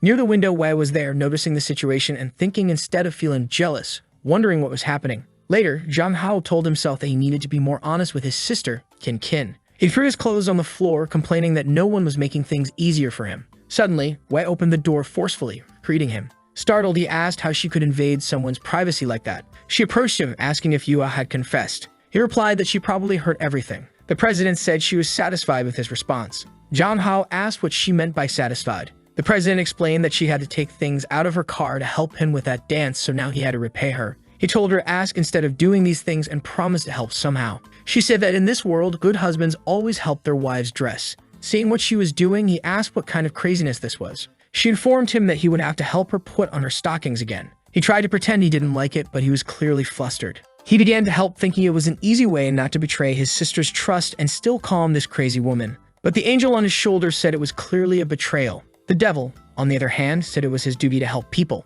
They started arguing, calling each other names. Zhang Hao thought it wasn't very manly to owe people favors. He began helping and asked why we liked wearing those stockings so much. She said her social status required her to always look presentable and asked if he liked it. He continued helping, saying that even in his world, this would be considered a bit wrong. Suddenly, he stubbed his toe and she trembled a bit. This girl clearly wasn't right in the head either. She apologized while thinking about why she was acting this way. Zhang Hao, on the other hand, noticed that she seemed different. She blushed, unsure of what to say. Then she asked about the incident of the hospital. He explained the situation with the bucket, saying it was accidental. However, Wai Man was already eager to punish the person responsible, and he told her to forget about it. He said she could finish dressing herself since he wasn't very confident with that part, but she seemed to notice something. She adjusted the rest and thanked him for his hard work. Outside, while waiting for Wei to finish dressing, she asked why he was still shy since she had already seen everything. Suddenly, her phone rang. It was a call from her secretary. When she answered, the person apologized but said it was urgent. The secretary informed her that they had found what they were looking for. White Man was startled, asking if it was true. She said she was going immediately. She waved goodbye to Zhang Hao, saying she would treat him to a meal later. However, he noticed that something had happened because she changed suddenly. A while later, Jong-ho was back in bed, exhausted. But there was no peace in that house as Kin came to check on him. She asked what was wrong, mentioning that he seemed very talented in dancing, referencing the performances with Nan that were recorded. She acknowledged it was a school event but admitted she felt uncomfortable. She hugged him, saying she didn't like how popular he was becoming. She asked if she wasn't enough for him, wondering if he needed other things. Jong-ho thought to himself that making the woman he liked cry wasn't something a real man should do. However, the more she depended on him, the guiltier he felt. She kissed him intensely, while he thought that, in the end, he needed to tell her everything. After she had metaphorically sucked his blood, he asked what the problem was. She told him not to worry, saying it wouldn't happen again, but this time she wanted him to remember it clearly. Just then, a plate crashed to the floor. Jong-ho's father entered, asking what was going on. Both of them suddenly became nervous. They tried to explain, but it was clearly difficult to get out of the situation. A while later, someone demanded they speak up. It was Kin's mother, saying she wanted to know what was going on. Kin tried to downplay it, saying they were just playing around. But her mother slammed the table, saying family doesn't play like that, asking if Kin had forgotten she became Jong-ho's sister when she moved in. Both stood with their heads down, unable to respond. The mother called their behavior disgraceful. Kin remained silent, unsure of what to say. Jong-ho's father suggested they might not need to take it so seriously, but the mother insisted that Kin had always been peculiar and never spoke up when things happened. She regretted letting Kin live with her loser of a father. At this, Kin's expression changed and she said she would tell everything. But Jong-ho interrupted, saying they were practicing for a vampire play coming up at school. He was going to be the lead actor and asked his sister for help. Their mother looked confused, asking what this was about. Kin just watched quietly. Their mother, believing Jong-ho to be an honest person, thought he probably wasn't lying and told them to be more careful in the future. Jong-ho knew that if he hadn't stopped Kin, she might have started a war at home. The problem wouldn't go away until he resolved everything. In the following days, Jong-ho focused on his live streams and work. Using the memories of his past life, he excelled in school. With all the support he received from Nan, he became a top streamer. Everything was going well except for one thing. He began to remember the past when Kin was pulling his arm. He recalled her promising him the stars and the sky, asking if he liked her too. And the current Kin being startled, asking if he wasn't the real Jong-ho. With that, he woke up. It was obviously a nightmare. He started to realize that the memories of the previous owner were becoming clearer. All of this started happening after he last saw the goddess of the Red Moon. He even went to a psychologist who ran some tests because he might have had a problem after that accident. However, his mind was found to be perfectly fine. In the middle of it all, he receives a video call from a red-haired girl who says it's something urgent. She is the operator of the platform where he streams and tells him they have a problem due to short videos. Because of this, they are launching an offline campaign and need someone who can attract a lot of fans. She explains that he is the only male god who could turn the situation around. Our guy already knows they're asking him to do something he doesn't want to do again. However, she assures him that he doesn't need to worry because it will be easy, and it's an offer he can't refuse. If he accepts, he would earn an 8-figure salary per year at these events. He gets excited and asks what activities will be involved in this event. The scene shifts to a beach. His friend informs him that it will be a reality show, similar to a Mr. Beast survive on a deserted island for 7 days video. And of course, Kin is there as his assistant, so he won't be alone. Seeing this, our guy says the island doesn't seem so bad. Then someone calls him, it's Yuha, who found out about the event and obviously came to see him. But where there are 2, there are 3. Naturally, Nan is also there, asking why everyone is watching the show she set up. As they start arguing again, Jong-ho stands there, unsure of what to do. The organizer calls everyone to a meeting to explain the rules. The group gathers around a table, and a blonde guy announces that he will be the host of the show. He explains that Miss Nan will be a special guest. He goes on to say that participants will pair up and compete to see who is the strongest. The first round will have 2 events, volleyball and capture the flag. In the second round, everyone will be taken to survive for 5 days on a deserted island. Those with the best rankings in the first round will be able to select the best survival items. Some papers with the rules are handed out, but Nan tears them in half, saying there's no need to worry about that since it will be easy. The blonde guy tries to explain that it would be better if she read them, but she just asks if he's really going against her word. Not wanting to offend her, he quickly says no. Of course, several streamers from the platform want to pair up with Miss Wei. Jong-ho thinks it's obvious since she's probably one of the organizers. Then someone calls out to him. It's 3 other girls from the platform who say they would make a great pair with him. He feels a bit awkward, unsure of how to respond. Meanwhile, a blue-haired guy comments that Jong-ho has nothing but a pretty face. He approaches Jong-ho, saying he looks like a beauty from 1,000 years ago and points out that as a gamer, he earns much less than Jong-ho, who sells his face and body every day. Our guy decides to ignore him, simply saying that the blue-haired guy has a lot of fans too. But the guy continues, saying he heard Jong-ho ruin the career of one of his friends. John Hao wonders if this is another idiot seeking revenge. The guy then proposes a bet to John Hao, stating that the loser has to stop streaming for a month and put loser and subordinate of the other as the title of their live stream. The guy was confident, thinking for sure that Wai Nan would partner with him. At that moment, Wai Nan approached and called for her teammate. The fool, blushing, thought she meant him. However, Wai Nan grabbed John Hao, saying she would partner with him. John Hao asked why she got involved in the competition, to which she replied that she was there to help him. However, he said that he was a man who didn't need anyone's help to win, but she just called his name and mentioned that call she had received earlier. She said they found another person who, like him, came from another world. John Hao was shocked because he had no idea about this. Wai Nan explained that this person knows Yuha from another world and seems to have something special. But first, they would verify the authenticity of everything this person said. John Hao wondered what would happen if there really was another person like him. Then she caressed the boy, telling him not to worry since she was taking care of him. Suddenly, someone cleared their throat nearby. It was, of course, Kin saying that the sun was very hot and he needed sunscreen. So he left with his sister, telling Wai Nan to prepare for the competition. Wai Nan watched as Kin once again led him away. A while later, the blonde announced the start of the competition. The first event was volleyball, and naturally, John Hao's team would compete. Both teams were on the field, and he told them to get ready. Our guy was up against the blonde and the baldy. Wai Nan tossed the ball up and served with such power that the ball twisted. The poor guys on the other side didn't stand a chance. A few plays later, they were on the ground admitting defeat.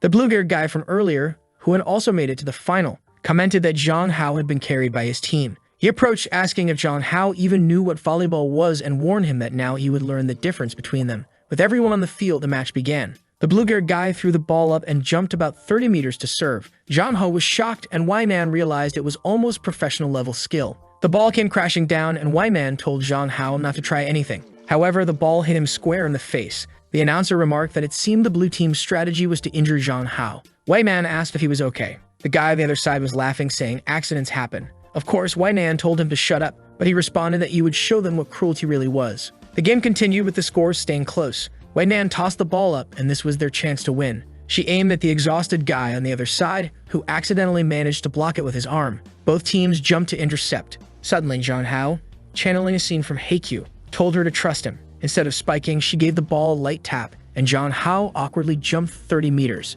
Though clumsy, he managed to hit the ball with his face, at least landing it on the ground, thus winning the round. A while later, everyone was attending to the worn-out John Hao. As usual, they were competing for his attention while he was unsure what to do. While they fussed over him, the blue-haired guy recorded the scene, stating he would embarrass John Hao. Later, while John Hao was walking around, everyone seemed to be talking about him. He sensed something was off and wondered what was going on. A girl beside him suggested he check the search results. The top result mentioned Anchor and John Hao winning 1-3. He wondered how this had happened and saw a photo from the previous day, realizing that someone from that place was sabotaging him. This would obviously damage his online image. The blue-haired guy approached, saying it looked like a paparazzi had caught him and that people like that should be jailed. Then Wai Nan bumped into him. She got a list of everyone who had arrived on the island and warned that whoever it was, she would make them disappear once she found out. The blue-haired guy trembled. John Hao thanked her, but said it was trivial, and reminded her that it was a public place, so she couldn't threaten people like that. She blushed, saying he was being too presumptuous. Meanwhile, the others wondered why Wai Nan was acting that way. Then Kin and Wai entered the room. John Hao turned to ask what they wanted. Kin ran to him, asking if he was okay and saying she would handle it. She said she already had a good idea of who it was and would investigate it by tonight. The guy seemed scared, wondering why his sister was there. Then Wai Hao mentioned calling her grandmother to bring in some people from the military. John Hao, alarmed, said it was an exaggeration and unnecessary. He thanked them for the support, but thought he couldn't rely on them like this. He already knew who the troublemaker was and just wanted to let him date his own grave a bit more. And so the second day of the event arrived. Reporters were all eager to interview John Hao, obviously wanting his opinion on the leaked photos. He decided to explain and said it wasn't as complicated as everyone thought. He clarified that two of the people in the photos were Yuha and his sister, who were there as his assistant and camera woman, respectively. The other person in the photo was Wai Nan, who was also participating. He explained that they were discussing the day's game and showed his phone, explaining that their faces were hidden because the intent behind the photos was clear. However, he had no hesitation in clarifying the situation and said he believed the only way to combat these rumors was by being honest. Beside him, Wai Nan remarked that he was really boosting the show's popularity. Kin appeared, saying that Wai Nan should pay more attention to the situations she put him in. However, Wai Nan simply said that lately he could lie without even blushing and asked Kin if she didn't think he had changed a lot recently. In the bathroom, the guy who took the photos knew he was in trouble. His plan was to deny everything and hope they couldn't pin it on him. Just then, Tin appeared and said she knew it was him. He turned startled and asked what she was talking about. She told him to confess, saying she had proof. He claimed ignorance, but she informed him that she had hacked his phone, restored the backup of the photos he took, and found other things from his past. He panicked and asked what he needed to do to keep her from leaking it all. She simply approached and told him to disappear. Grabbing him by the collar, she said he was lucky she wanted to grow old by Jong Ho's side. Then she threw him to the ground, leaving him crying like an idiot. She turned with a smile and told him to take care of his own life, leaving him there snotty and abandoned. Outside, she met Yua and told her everything inside had been resolved. She said that if Yua had any questions, she could ask her. Later, during the Capture the Flag competition, a guy ran out as soon as it started. Zhang Hao, surprised, told Wai Nan to be careful. But the guy slid on his knees to Zhang Hao, grabbed his foot, and said he was quitting the competition, praising him. Zhang Hao was confused and asked if the guy had some other trick up his sleeve. But the guy just begged Zhang Hao to forget everything that happened. The organizer tried to explain that the event had already started and asked what the guy was doing. The guy then revealed to everyone that he was the one who took and posted the photos of Zhang Hao. Wai Nan simply watched and the guy cried, saying he just wanted to go home. In the end, his team quit and Zhang Hao's group advanced. But Zhang Hao knew the guy must have been threatened somehow to quit like that. When Zhang Hao opened the door to his room, he saw something unexpected. His sister was there, waiting for him as usual. He asked why she was there, and she immediately hugged him, saying she came to this place to take care of him. Embarrassed, he said he understood and asked what she wanted to do. She was silent for a moment, remembering when Wai Nan had said he seemed different. She laughed, thinking that apparently Wai Nan was losing to his sister. Yua, who was nearby, said that no matter how much he changed, she still wanted him. But Wai Man told her to shut up. Kin thought to herself that even if he changed, she still liked him and that no one was better for him than her. She then said she wanted to confess their relationship to their relatives. Zhang Hao hesitated, wondering why she was bringing this up now. He approached and hugged her, saying it was a promise then. It was the last day of the competition, where they had to carry supplies across the island. In that place, finding food, water, and shelter would be the biggest challenge. In the jungle were Zhang Hao and Wai Nan, who seemed ready to take on a wild adventure. Zhang Hao couldn't stop thinking about how strong she was. She looked back and asked if he was scared or what was going on. He said it was nothing, and they could start right away. With that, she entered the forest, telling him to stay close. She grabbed some mint leaves and said they would be essential for surviving mosquitoes. Zhang Hao was impressed, remarking that she really was a soldier before. She handed him some and told him not to worry, as with her around, this challenge would be easy. All they needed to do was reach a nearby lake. When they arrived, she said she would try to catch a fish and told him to gather some berries. However, she reminded him to use the walkie-talkie or signaler if he encountered danger. Zhang Hao assured her that there was no need to worry and everything was fine. She told him to hurry and come back to eat the fish. As Zhang Hao wandered, he thought that after this event they needed to distance themselves. A while later, he returned and called for her. He explained that he didn't know which berries were edible, so he brought them all. She praised him and said she had also found something useful. But then her expression changed and she told him not to move. He was confused, unaware that there was a snake near his hand. Unfortunately, he ended up touching it. The snake turned towards him, ready to strike. Wai Nan immediately jumped in to protect him. Taking the bite herself, she quickly pulled the snake off and threw it away. Zhang Hao asked if she was okay. Her knee was bleeding and she had been bitten on the arm. Zhang Hao thought she was in serious danger and knew she needed treatment. He pushed her down and told her not to move. A production crew member informed the organizer that it was a non-venomous snake, so there was no serious concern. The organizer suggested sending support but not to arrive too quickly, as the bite was on her shoulder. Zhang Hao saw no issue with helping to remove the venom. However, Wai Nan was confused by his actions. It was too late though, because the boy was a professional lifeguard. She wanted to tell him that wasn't the proper treatment for a snake bite, and the event crew even had to cut the live stream temporarily.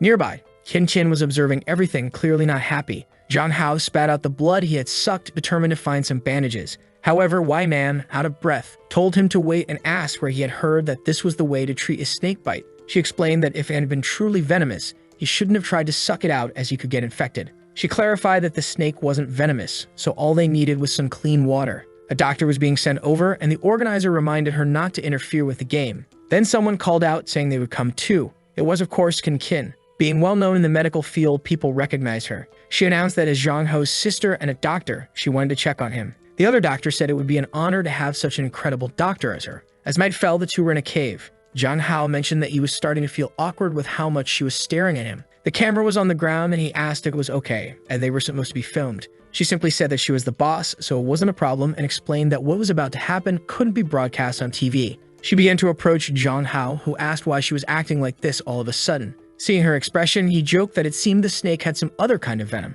However, she was 10 times stronger than him and threw him to the ground. Unfortunately, there was nothing he could do.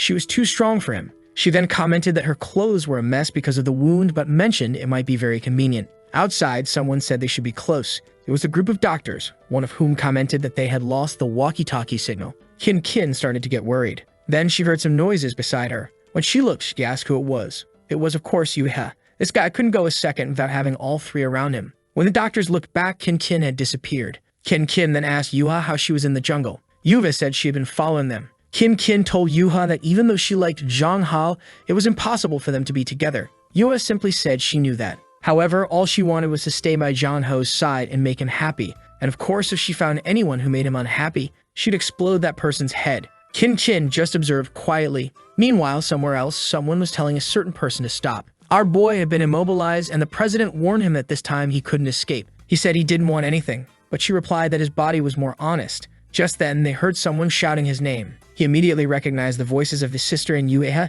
and told Yuan to get everything in order. The president was furious, once again annoyed that the others had ruined her fun. A little later, the two of them entered the cave. Zhang Hao immediately asked his sister why she had followed them. He was making excuses when she noticed some marks on his neck. Furious, she immediately called out Yuan, who told them they shouldn't be there since it was a competition area. However, Kin lunged to punch Yuan, who easily defended herself and asked if she really wanted to go down this path. She then landed a solid punch on Kin's stomach. Zhang Hao was shocked as they started to fight seriously. The president approached and asked Kin who she thought she was to try to teach her a lesson. But then they heard something. Yuha was also coming in to try and punch the president. Yuan easily blocked it, but Yuha didn't stop, saying that anyone who hurt Zhang Hao was her enemy. She managed to land another kick, declaring she would fight anyone who caused him trouble. This time, Yuan was pushed back, and like a joker, she started laughing, her expression soon changing. Kin got up, saying she didn't think the president of the Hongfeng group would be so shameless. Yuha told her to shut up, but Kin retorted that she was just an old woman trying to get with younger people. Enraged, Yuan approached, saying she would make Kin shut up, and slapped her across the face. Zhang Hao couldn't believe what was happening. He stepped forward and apologized for his sister, asking Yuan to control herself because no one there could match her. She only replied that his sister did everything to satisfy her desires with him. From the ground, Kin told Hao that he didn't need to apologize. Slowly getting up, she said it was all Yuan's fault. Zhang Hao noticed that his sister's mouth was bleeding and was alarmed. But Kin declared that woman would never touch Zhang Hao again. Yuan, feeling provoked, said it seemed Kin wanted to die. But just then, Zhang Hao told her not to do anything because he was already Kin's boyfriend. The two women were shocked, and Kin, of course, gave a little smile. He explained that this event was just a farewell and that he would never speak to Yuan again after this. He added that they were never compatible, and now that he was with Kin, it was all over. The scene shifts to the doctors walking through the forest. They discuss among themselves why Kin seems to be acting alone, but the blue-haired guy notes that from the tracks on the ground, she isn't alone. They see a fire in the cave ahead and assume that's where the group is. Back with Zhang Hao, he told Yuan once more that he wanted her to stop interfering in his life. But Yuan just told him to shut up. She didn't care about the spells Kin had used on him. After dealing with Kin, they would talk. Zhang Hao tried to reason with her, saying this did make sense. Kin admitted that Yuan was strong, but insisted she wouldn't give up on Zhang Hao. Just then, they heard a sound behind them. When they looked, they saw two doctors hiding behind a pillar. Embarrassed, one of them awkwardly commented that they seemed to have arrived at a good time. Outside, she said that if Yuan was okay, they could take her back to the starting point of the island. But the president warned them not to talk about anything they had seen there. The doctor agreed, saying she wouldn't tell anyone about it. But at that moment, her expression changed. An arrow struck the back of the doctor, passing through and startling Wainan. Someone was approaching from the side, and she had no idea who it was. The person nearly slashed at her, but she dodged just in time. It was the blue-haired guy from earlier. Zhang Hao came in with a kick, telling Wainan to back off, and he sent the guy flying. At that moment, she sensed another arrow coming and threw herself to pull Zhang Hao aside. He was in shock, realizing he had almost died. From the shadows, someone emerged, saying that Miss Wainan had grown rusty. It was a woman in camouflage clothing with a tattoo on her waist. Wainan asked why they were alive, and Zhang Hao wanted to know if she knew them. She confirmed, saying they were a group of extremist terrorists, and that the snake tattoo represented the Ouroboros organization. She mentioned having had fun with them once before. The woman replied that that wasn't the case, and that because of their past, they would have to fight to the death. She explained that they had been waiting for the perfect opportunity, and this event in the forest was just what they needed. Of course, they weren't going to miss this chance. Kin shouted, telling them to wait, and announced that she was surrendering. She said that if their issue was with Wainan, the rest should be let go, and she promised never to speak of this incident, even offering the large sum of money. The woman acknowledged Kin's intelligence in trying to remove herself from the situation, but said they were professionals and couldn't leave any witnesses behind. Wei Nan told them there was no negotiating with these people and said that when the fighting started, she would protect them and they should try to escape. However, John Hao thought that escaping wouldn't be easy. They had 4 people, but the attackers were well armed and might have others hidden. With that, the order was given to advance. Everyone rushed towards Wei Nan and Kin threw herself at John Hao, telling him to follow her. However, the blue-haired guy came up behind Kin, asking where she thought she was going. John Hao jumped in front to protect her, punching the guy's hand before he could slash. Kin wondered how he had such skills, and John Hao told everyone to stop fighting and flee with him. The woman seemed impressed. Meanwhile, the organizers were relaxing with drinks, talking about the man getting promoted to director if everything went well. Unfortunately, the group was still surrounded. As they were about to enter the cave, Wei Nan questioned if John Hao thought this was a good plan. He said he wasn't sure, but it was better than guaranteed death outside. The woman told her team to finish them off as they were done for. Wei Nan turned and told them to go in first, warning that it would be dangerous if everyone turned their backs. John Hao hesitated for a moment, but she urged him to stop wasting time and get inside. One of the attackers lunged at her and Wei Nan went to face them, telling the others to flee. Inside the cave, John Hao found the supplies they had missed earlier. He found the passage that was part of his plan and thought it was a good idea. He turned to the 2 women and told them to go ahead while he went to rescue Wei. His sister insisted it was too dangerous, but he replied that even if Wei was a difficult person, he couldn't abandon her. He started heading toward her, telling his sister to flee. She just watched in silence, feeling a strange emotion she couldn't quite understand. Outside, Wei Nan was taking down the first attacker, warning that anyone who continued would die. The woman realized that none of her plans were working. The entrance to the cave was so narrow that they had to face Wei Nan one at a time. Wei Nan declared that their fight would be endless and stepped in, saying she would bring an end to their organization. The woman had no choice at that moment and shot an arrow without knowing what else to do. They entered the cave, but no one knew what happened. She told the woman beside her to watch the exit while she called for reinforcements. Running through the cave, John Hao just hoped Wei was okay. But when he arrived, he saw something unexpected. Poor Wei had been hit with an arrow in her arm and wasn't doing well at all. He approached, asking what had happened,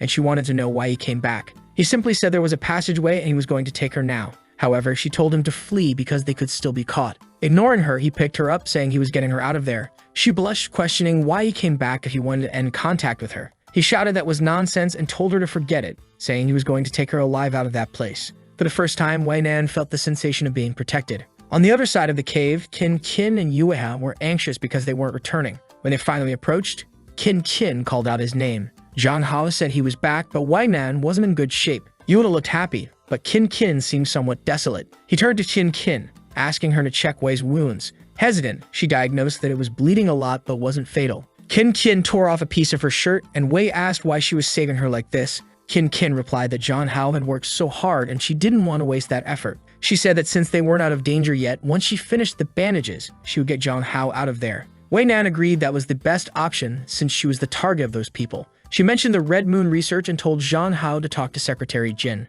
Kin noticed something but said nothing. John Hao insisted it wasn't time to talk about that and that they needed to escape. But Kin shouted his name, asking why he was willing to die for Wei Nan. She told him he should go back home and return to their life together. John Hao simply replied that maybe he wouldn't be able to return. Wei Nan had saved him, and as a real man, he couldn't leave her alone. Thought to herself how amazing he was. He mentioned that he learned this from Brother Long, clearly from his other life. He told Kin to return, saying that Yuho wanted to save Wei Nan. But Kin didn't want to give up, saying he shouldn't leave the two of them alone. John Hao apologized, saying he wasn't the John Hao she knew, and if he had the chance in the future, he would explain everything. He asked his sister to be obedient and leave with Yuha. Kin seemed to insist, saying she wanted to protect him, but Yuha said she wanted to be as masculine as he was, or maybe a masculine woman. She wasn't sure what to say. John Hao thanked them for their kindness, but warned that everyone would die if they didn't escape soon. He told them to stop and flee. Kin said she could go back alone, but life didn't make sense without him, so she didn't want to leave him there.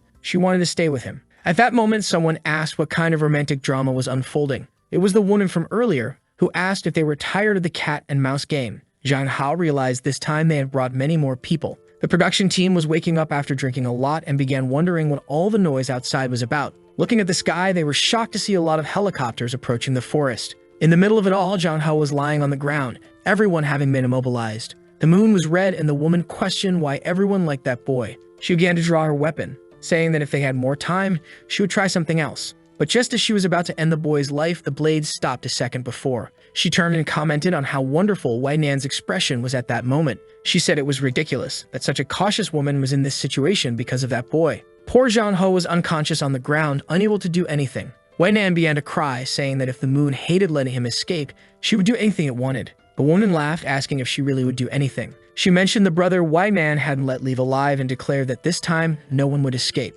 And then the ketchup was spilled. At that moment, Zhang Hao fell lifeless to the ground, but something appeared in front of him. He saw red hair and asked why she was there. It was the goddess of the red moon just watching him die. She laughed and asked who he was. Suddenly, he woke up in shock. He got up from the bed, wondering if he was dead. But then someone beside him called him husband. The woman asked if he was having nightmares. Sweating, he didn't understand who was being addressed. It was Wei Man wearing an oxygen. The scene shifted to the middle of the city. Zhang Hao had really returned to his own world. It was the place where he used to work, and beside him was Wei Nan, who had always been the CEO of his company. He was sure this was the work of the goddess of the red moon. Wei Nan asked what he was thinking about so much and questioned if he had thought about the proposal of bringing his father to live with them. She mentioned that it would be hard for his father to raise a child alone and that their house was very big, especially since when their child was born, they would need help. He quickly noticed her hand on her belly and felt confused. Apparently, he was going to be a father. She then pulled him by the tie and reminded him that when they were alone, he should call her wife. He hesitated, and she asked why he was acting so strangely. Zhang Hao thought to himself that she was still identical to the Wei Nan from the other world. So he called her wife, and she thanked him. They arrived, and she said she was going to work, but told him to send a message. Zhang Ho didn't expect to return to his world in this way. If he ended up there because he died, what happened to Qin Qin and Wei Yuan? He wondered if, in the end, he hadn't been able to save anyone. But then he asked himself the most important question. What were Qin Qin and Wei Yuan doing in this world? He knew that in the past life, Qin Qin was a famous doctor. He searched for her name on the internet but found nothing. This made him question if her entire life changed because she didn't meet Zhang Hao. He then decided to search for Wei Yuan. Strangely, instead of a military family, it now seemed like an entrepreneurial group. This made him realize that he no longer had any connection with either of them. And worst of all, he had no idea how they were living. The most inexplicable thing was that he returned to this world and became Wei Yuan's husband without any explanation. He then wondered how he had managed to seduce the CEO. After that, he left the office and wandered aimlessly. The world seemed familiar, but it was very strange at the same time. He went to where his house was in the past life. He didn't know how his father was living. And then Wei Yuan appeared and asked why he had returned before the end of the workday. She approached, saying she was planning a surprise, but he had already arrived. She asked if he remembered that today was his birthday, and that she had planned a party with his father. Zhang Hao seemed confused and asked if it was really his birthday. Wei Yuan just stared at him and asked if he was having some problem. He just said he wasn't used to her being so kind. Zhang Hao found it strange that he had no relationship with her and now had to live as if they were husband and wife.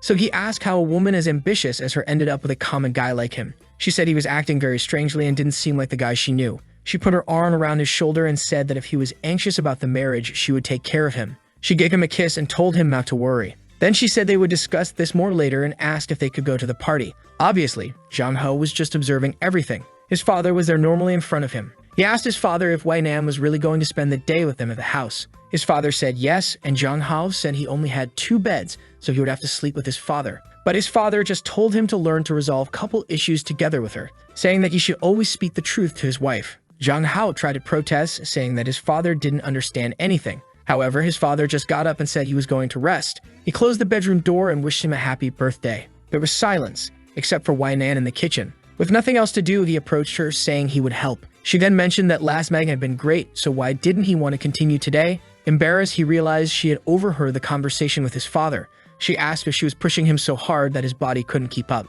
At that moment, he felt dejected, not realizing things had gotten to that level. He just observed her, wondering if he had really experienced all this before. The problem was that he had no memory of these events. Ignoring all that, he decided to ask her a question. He wanted to know how their first date went. She explained that it was during a company event when a guy tried to put drugs in her drink. Being an important person involved with the company, she was hesitant to refuse and potentially ruin business relations. Then Zhang Hao stepped in, grabbed the guy's arm, and pretended to be her husband, saying he would drink it instead. She never imagined he would be brave enough to pretend to be her husband and drink it. A second later, he fell to the ground like an idiot, foaming at the mouth, and told her that it was very dangerous. She turned to confront the guy who accidentally admitted it was just supposed to be an aphrodisiac. With that, everyone at the company found out about the guy's plans. He was taken away by the police, and the 2 of them stayed behind. She asked if Zhang Hao was okay, and he explained that he had lost all his strength and collapsed. She then asked how he knew something was wrong with the drink. He said he had been watching the guy and saw when he put something strange in the glass. Knowing the guy's reputation, he was afraid he might do something to her.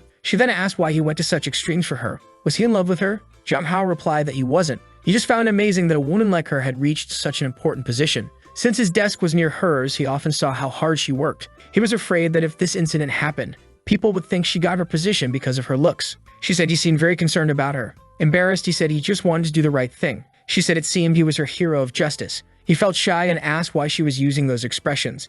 She laughed and asked if there was someone he liked. After that day, they started talking and gradually got closer. Suddenly, Jung Hao hugged her. As he leaned in, she asked what was wrong. He thought to himself that he could tell all this was true and felt good about it. He realized that having Y Man in this world was amazing. However, he then called her name and asked if she believed in parallel worlds. She was taken aback for a moment and asked why he was talking about that. He explained that she might not believe it, but he had a dream so long it felt like he was in another world. In that place, she also existed, but their relationship was more like friends. What connected them was his biggest secret, but there were also two other people who were important to him. Because of him, these people went through various dangers and might have even lost their lives. He failed to help them and couldn't tell the truth, leaving him confused. She suddenly turned, grabbed his face, and said it was okay for him to tell her because she was the person he should trust. But she didn't worry about other worlds because she wanted to live the rest of her life with him in this one. However, she said she didn't want him to live with regrets because that would make him happy. If he needed time to resolve those issues, she wouldn't mind. At that moment, he noticed a red light around her, but she leaned in and said this was the first time he had shown interest in others. Then, she attacked him before he could respond. At that moment, he seems to remember something. She tells him that he must understand that no matter what world he's in, she will always find him. He starts to question what is happening and why he feels the presence of the red moon. Suddenly, he feels something strange and disappears in front of Wai Nan. She comments on how quickly it happened, but now it's her turn. A voice asks if this is her choice. Approaching Wai Nan, it remarks that it believes she was the most possessive of them all. It touches her shoulder and says she should have chosen to stay there with him forever, but now she'll have to compete again. Wai Nan replies that if he returns, she believes he will make the same choice as she did. Furthermore, even if she has to compete, she will give her best. The goddess says she likes this attitude. She warns that it's a rare trip to come to this world, but they will never see each other again. With that, she disappears. Wai Nan thinks to herself that it might have been nice to stay there, and then she too begins to vanish. I don't know what's going on, but everyone is disappearing and reappearing. Once again, our protagonist wakes up in another place. He asks his wife why they can't leave. That's when someone covers his mouth. This time it's Yuva, who says the pervert is dead. He's confused, wanting to know where Wei has gone. However, Yuva just tells him not to move and to be honest. He asks why his classmate is on top of him. A while later, observing Yuha on her phone, he realizes it's another trick of the blood moon. This timeline is many years after the previous one. He notes everything is extremely chaotic, but he must stay calm. Clearly, he is being teleported between lives he could lead only to be sent back to despair. At this moment, Yuha extends her hand, apologizes, and says she accidentally restrained him. He says it's fine, noticing that now she's a police officer. However, it seems that in this world, she doesn't know him. She tells him to hop on the bike because they're going to the station. Our protagonist thinks she looks older and cooler. At the police station, she apologizes to the captain, saying she caused problems for their department. He scolds her, reminding her that their job is to serve the public. However, she's always anxious and disrupting operations, so she needs to learn to stay calm. She continues apologizing, promising it won't happen again. In the office, everyone comments that it seems she only got that position through connections. Jung Hao thinks that, just like in her previous life, she's living in an isolated environment. He turns to the guard and says he never felt threatened. In fact, it was good to know she was trying to protect him. He feels much safer knowing she's an officer who doesn't let criminals escape. He then asks her if she agrees. Before she can respond, he raises her arm and declares the case resolved. She doesn't quite understand what he's doing. The scene shifts to another location. They're sitting in a building, analyzing some newspapers. It seems he's helping her find a criminal who takes photos of women. She says this person must be around 25 years old and stays near the district where he was passing through. When she saw him freeze when she called out, she suspected it might be him and apologizes for throwing him to the ground. He says he's already told her he doesn't mind at all. When he pats her on the head, she asks what he's doing. He changes the subject, saying her methods for fighting crime are really clever. However, he starts giving some tips, suggesting she should disguise herself before watching that area. He also suggests they should use some method to lure the person instead of just waiting for someone to pass by. Another thing they could do is visit websites where this person might be sharing these photos.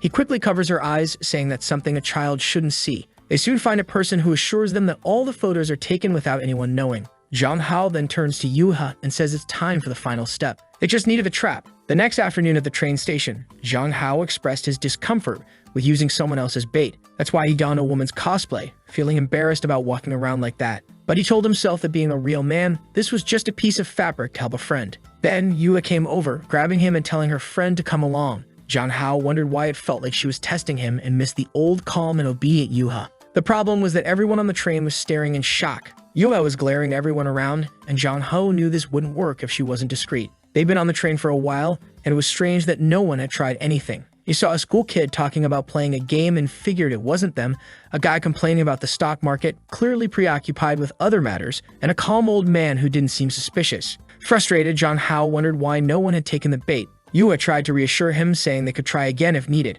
Suddenly, the entire train car jolted. Yuha stumbled and fell into Jang Hao's arms, wrapping herself in a pile of fabric. He told her to stay still and be careful, but the men nearby, seeing this situation, were instantly smitten. Yuha, still acting odd, commented that he was impressive even as a woman, leaving Jang Hao confused. As people began commenting on the minor accident, Jang Hao felt someone touch him. Realizing there was a person behind him, he noticed a partially open suitcase underneath, suspecting there was a camera inside. He stepped on the person's foot, who yelped about his expensive shoes. Jang Hao turned and accused him of being overdressed for a pervert with a hidden camera. The man, realizing Jang Hao's voice was male, questioned the absurdity of the setup. Jang Hao demanded he open the suitcase, sure there was something incriminating inside. The man tried to leave, claiming they were crazy and attempting to walk away. But Yuha grabbed him by the shoulder, threw him to the ground, and identified herself as the police. The man, stunned, was told he was under arrest. Jang Hao hoped this would at least work out. The scene shifted back to the police station. In the end, Jang Hao successfully helped her, and their work was acknowledged by the department. Later, they were at a shopping mall, where Jang Hao was frustrated that pictures of him dressed as a woman were spreading online. Yuha joked it was his fault for not being ugly and thanked him again, saying that as expected, she couldn't do anything without his help. Jang Hao tried to reassure her, saying she was smart and just needed to work on her social skills. But Yuha insisted that wasn't what she meant. She clarified that she couldn't do anything without him, moving closer to him to explain further. Jang Hao grabbed her cheek, asking if she was drunk. She denied it, and he told her to stop saying such things. She started crying, saying it was hard for her to suffer alone. She joined the police academy thinking she would like it if everyone kept their distance because they knew her grandmother's position. This caused problems with her family, who began pressuring her to find a partner and setting up blind dates. But she always refused because they weren't like him. Jang Hao was confused, not understanding what she was talking about, especially since they theoretically hadn't known each other long. Suddenly, she collapsed into his arms, her face turning pale. It seemed she was sick, and the protagonist apologized, saying he would make up to her. He carried her, saying he knew the perfect place. They headed to the beach, where Jang Hao remarked that it was the perfect place for her to sober up a bit. However, Yuha complained that she didn't enjoy being carried. She mentioned that her feet hurt, prompting him to massage them. She complimented his skills, and he mentioned that he learned it all while working on his parents' farm. Suddenly, she called his name but remained silent. She thanked him, and he asked if she needed anything else. Yuha stood up, stating she understood now. As the red moon shone above, she said she couldn't selfishly keep him there. Confused, Jang Hao asked what she was talking about. She referred to him as classmate Jang Hao, telling him he had somewhere else to be. He was at a loss for words, realizing she knew they were in the same class, something she shouldn't have known. It dawned on him that the red moon was at play again, and then he vanished. Yuha reached into her pocket, pulled out the pendant he had given her, and said she would miss him. The goddess appeared, commenting that the girl from the Lin family seemed very fragile and not too smart in her decision. She warned that Yuha would have to compete with the other two without any real advantage, especially considering that it wasn't guaranteed Jang Hao would return. Yuha insisted that as long as the goddess kept her promise, they would prevail. Meanwhile, Wei Nan stood beside a body in a hospital. She saw Yuha stand up and congratulated her on her success. She then turned to Qin Qin, saying it was now her turn, but asked her to understand that it was his life they were dealing with. Qin Qin hesitated for a moment, but then affirmed that she knew what she had to do. Jang Hao felt like he was falling into an abyss and wondered what was happening again. He was puzzled as to why he had first gone to Wei Nan's world and then to Yuha's. The strangest part was that both seemed to know something, almost as if they were certain he was leaving. He questioned if they had also traveled through time. Considering the events, it seemed there was an agreement among the three and the goddess. The lingering question was what the purpose of all this was. Suddenly, he was blinded by a flash of light. He looked down at his hands and realized he had time traveled again. But now he didn't seem much older. In fact, he was back in primary school. He worried that changes in the past might affect everything that happened in the future. Lost in thought, he was hit by a ball, falling to the ground with a bloody nose. Later, he woke up to someone peeling an apple beside him. He looked up to see a much younger Qin Qin, who asked if he was awake. Confused, he asked if she was his sister, Qin Qin. She remained silent for a moment, then said she had been waiting for him for a long time and had a question. Jang Hao was startled by her tone, recognizing it as his sister's. She asked if he was the real Jang Hao. The protagonist hesitated for a moment, realizing she seemed to know the truth. He then confessed that he wasn't the old Jang Hao she knew, explaining it was just a coincidence that he ended up in this body. He told her he was an ordinary man from another world who woke up in this body with some of the old Zhang Hao's memories but no idea how he got there. He admitted the only thing he was certain of was that he liked Kin.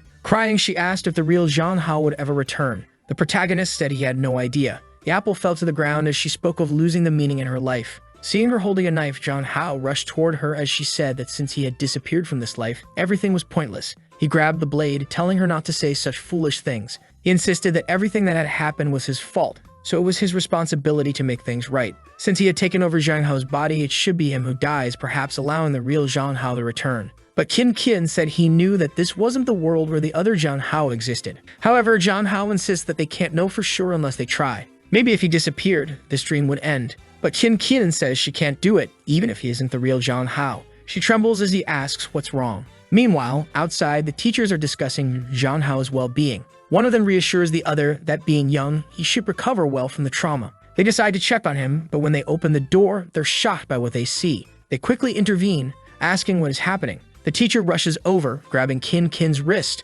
asking if she intended to hurt her classmate. Zhang Hao tries to explain the situation, but the teacher doesn't let him speak, insisting that he leaves immediately. As Zhang Hao is led away, he tries to defend Kin, saying she didn't do anything wrong. However, the teacher is already on the phone reporting that a girl named Kin appeared to have attempted to harm a classmate. Time passes and we see a man, apparently Kin's stepfather, apologizing for her behavior and explaining that she's having some mental health issues. He presents a gift to the teachers, hoping they will understand. The teacher suggests he returns home as they'll need time to resolve the situation. At home, Kin's stepfather praises her for being well-behaved but holds a belt, questioning why she's causing trouble at school. Her mother tries to intervene, but he, seemingly skilled in Muay Thai, intimidates her. He declares it's pointless to try to teach Kin anything. Kin warns him not to touch her mother. Her stepfather reminds her that he's the one supporting the household, calling them parasites. He then threatens her mother with a belt, but Kin, in a sudden outburst, hits him on the head. He falls, shocked, asking if she's crazy, while Kin prepares to strike again. Her mother screams for her to stop as Kin holds a pencil close to his eye, warning him to ask for a divorce. He apologizes, saying he understands, but suddenly grabs her arm and throws her against the wall. Kin, petite and light, crashes against the wall. The stepfather remarks that he always knew there was something wrong with her and starts kicking her, saying he's going to teach her a lesson. Outside, Zhang Hao searches for an address, remembering that Kin's house should be around there. Later, we see Kin on the floor, battered but conscious, contemplating the futility of everything. She believes she's a complete failure, unloved and unnoticed, with a dysfunctional family. She thinks maybe she never deserved to be loved and considers ending it all. Just as she contemplates her dark thoughts, Zhang Hao appears at the window, asking if she's okay. Startled, she questions why he's there and how he managed to climb up to the 6th floor. He tells her to forget about that, as window cleaners nearby wonder where the safety ropes have gone. Zhang Hao then asks if she's had trouble with her stepfather, mentioning he heard yelling. She tells him to mind his own business, saying if he's not the real Zhang Hao, he should stop saying useless things. However, Zhang Hao insists that he can't ignore it, stating that a real man always does what's right. Later, Kin steps out of her room, seeing her stepfather with a swollen forehead. From a distance, she watches them. The man sarcastically comments on her impressive ability to pick the lock. He then extinguishes his cigarette, saying she needs to be disciplined again, and moves in to strike her with the belt. However, a hand interrupts. It's Zhang Hao apologizing for the sudden visit. The man recognizes him as the kid from the incident and asks what he's doing there. Zhang Hao says he heard that his friend would be away from school for a while, so he came to visit. He didn't expect to find such an animated house. The stepfather claims that nothing is happening and questions how a kid like Zhang Hao has this kind of strength. The stepfather assumes Zhang Hao wants some form of compensation and asks what he wants. Zhang Hao simply asks that the man leave Kin and her mother alone. If he doesn't, everything he's done in that house will be reported to the police. The man starts laughing, questioning if Zhang Hao came to play the justice messenger. He doubts anyone would believe the words of a child who hasn't seen anything and argues that those with economic status control everything, so there's nothing Zhang Hao can do. Despite Kin's dissatisfaction, her mother enjoys a more comfortable life now. Zhang Hao retorts that the man is pitiful and points to a clock, revealing that everything has been recorded. With Kin's bruises as evidence, everyone will believe him. He then punches the man, incapacitating him. They quickly escape outside. Kin, confused, asks Zhang Hao why he's doing all this for her in this alternate world. He replies that even if the world is false, the suffering is real. Just as she didn't need a reason to be good to the real Zhang Hao, he doesn't need a reason either. She thanks him but says that betraying Zhang Hao would be like betraying herself for over 10 years, apologizing that her life no longer has meaning. Zhang Hao grabs her arm, insisting that she live for herself and that she isn't a burden or responsible for everything. She reflects on all her memories with the real Zhang Hao and wonders if choosing to forget him would mean abandoning him in another world. Zhang Hao tells her not to forget the past as it's part of who she is, and even if she can't choose anyone, she still needs to move forward. He encourages Qin Qin to start anew. She blushes and is taken aback. A hand appears, affirming everything Zhang Hao said is true. She hears a familiar voice and turns to see the real Zhang Hao, confused, looking at his own hand. Qin Qin asks if it's really him. He confirms it, explaining that he's always been present, observing everything, even though he couldn't do anything. Seeing her so sad gave him the strength to speak up. He urges her to start living for herself as she has done so much for him, and apologizes for not understanding her actions in the past. He recalls the time when she scared everyone by hitting them, and she held him, reminding him of their promise to always be together. He remembers feeling scared and telling her he hated her and didn't want to stay with her, preferring to go back home. He yelled that he never wanted to see her again. Now the real Zhang Hao apologizes, admitting he was too immature to understand everything. He acknowledges that in the end, it was his actions that hurt her. Qin Qin cries, calling out his name, while the current Zhang Hao watches silently. He remembers the moment she collapsed and said she would leave if he found her disgusting, but he had told her not to worry. Now he finds himself face to face with the real Zhang Hao. He pleaded, asking not to reject Qin Qin, warning that this would be their last conversation and that if he turned her down, she would probably end up alone. He emphasized that he was the only one who could save her now. At that moment, the goddess of the Red Moon remarked how boring the situation was, saying no one was interested in watching this family drama. Everyone was startled, and Zhang Hao asked what she was doing there. He wanted to know the purpose of all these games and why she was putting in so much effort. Suddenly, she floated in the air, blew in his face, and asked if he was angry. She said she had no obligation to explain but would make an exception for him. She recalled that during the event on the island, he had come very close to dying. However, he was her favorite toy, so she didn't want him to die so easily. She tried to wake him up, but unfortunately, he fell into a deep coma. That's when she discovered a very rare phenomenon: two souls in the same body, harmonious yet contradictory. Finding this very interesting, she decided to play a fun game. She allowed the three women who loved him to invade his dreams and try to win his heart without him realizing it, to see if he would choose to stay in that world or return to reality. This could have led to their identities being revealed and conflicts arising, or they could have been envious and tried to force him to stay in that world. She thought it was very interesting because she expected everyone would want to monopolize him. What she didn't expect was that the three women would come to an agreement to bring him back. She then started pulling his cheeks, asking if he had some kind of magic. One of the Zhang Haos interrupted, saying it was enough, and asked if she could take him back. She agreed but warned that his time was running out. They were startled and asked what she meant by that. She reminded him that she only had powers during the periods of the Red Moon. Just as she had brought him from another world to complete the first wish, she warned that he might die immediately upon returning since she was extending his lifespan. She questioned if he was finally experiencing hallucinations and headaches due to the shared memories. Confused, Zhang Hao asked her to explain what would happen. She said that probably the two souls would continue fighting until both disappeared. Qin Qin shouted, saying she wouldn't accept the real Zhang Hao disappearing again. The real Zhang Hao said that sending a soul to another world for that person to die was the same as murder. The goddess laughed at their mention of murder and said that when a toy breaks, she just replaces it.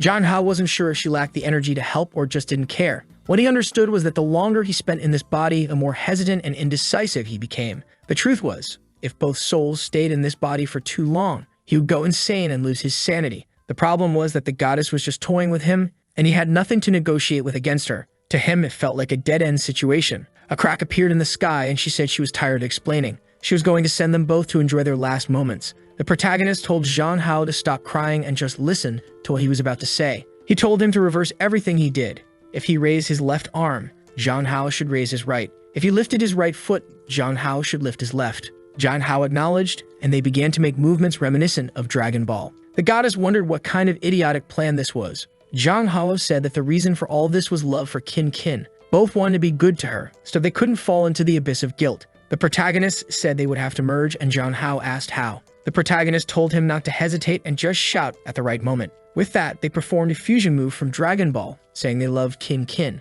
The goddess laughed, finding it hilarious, but suddenly smoke appeared in front of her. The Zhang Haos had merged.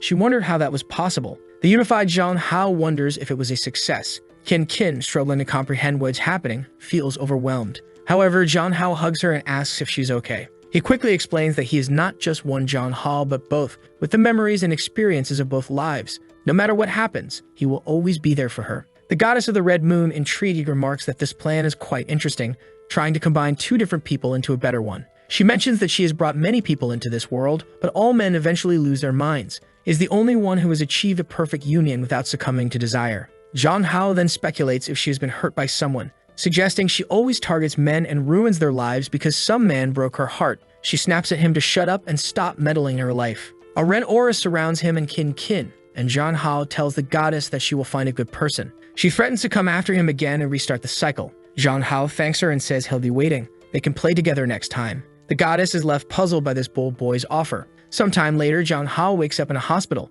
Slowly opening his eyes, the women around him ask if he has finally woken up and how he is feeling. White Man is excited, wondering if Kin managed to resolve things. They explain that his hair suddenly turned black and his heart stopped for a few seconds. John Hao assures them that the goddess did nothing and that everything is fine now. White Man vows to avenge everything the goddess made them go through and agrees, stating that whether for good or ill, they will take down that woman. John Hao tells them not to worry, the goddess won't appear for a while since she is powerless until the next red moon, which will be in 7 years. White Man promises to protect him to the best of her ability. At this moment, Kin apologizes, admitting that everything almost went wrong because of her selfish desires. John Hao reassures her, saying that it's all in the past and that he should be the one thanking them. Kin then declares that from now on, John Hao will have to live with her so she can protect him every day. However, White Man immediately asserts that he will clearly be living with her. White Man presses John Hao to choose among the three of them, knowing the competition will be tough. Feeling awkward and unsure of how to respond, John Hao tells them they won't like his answer, but he can't lie.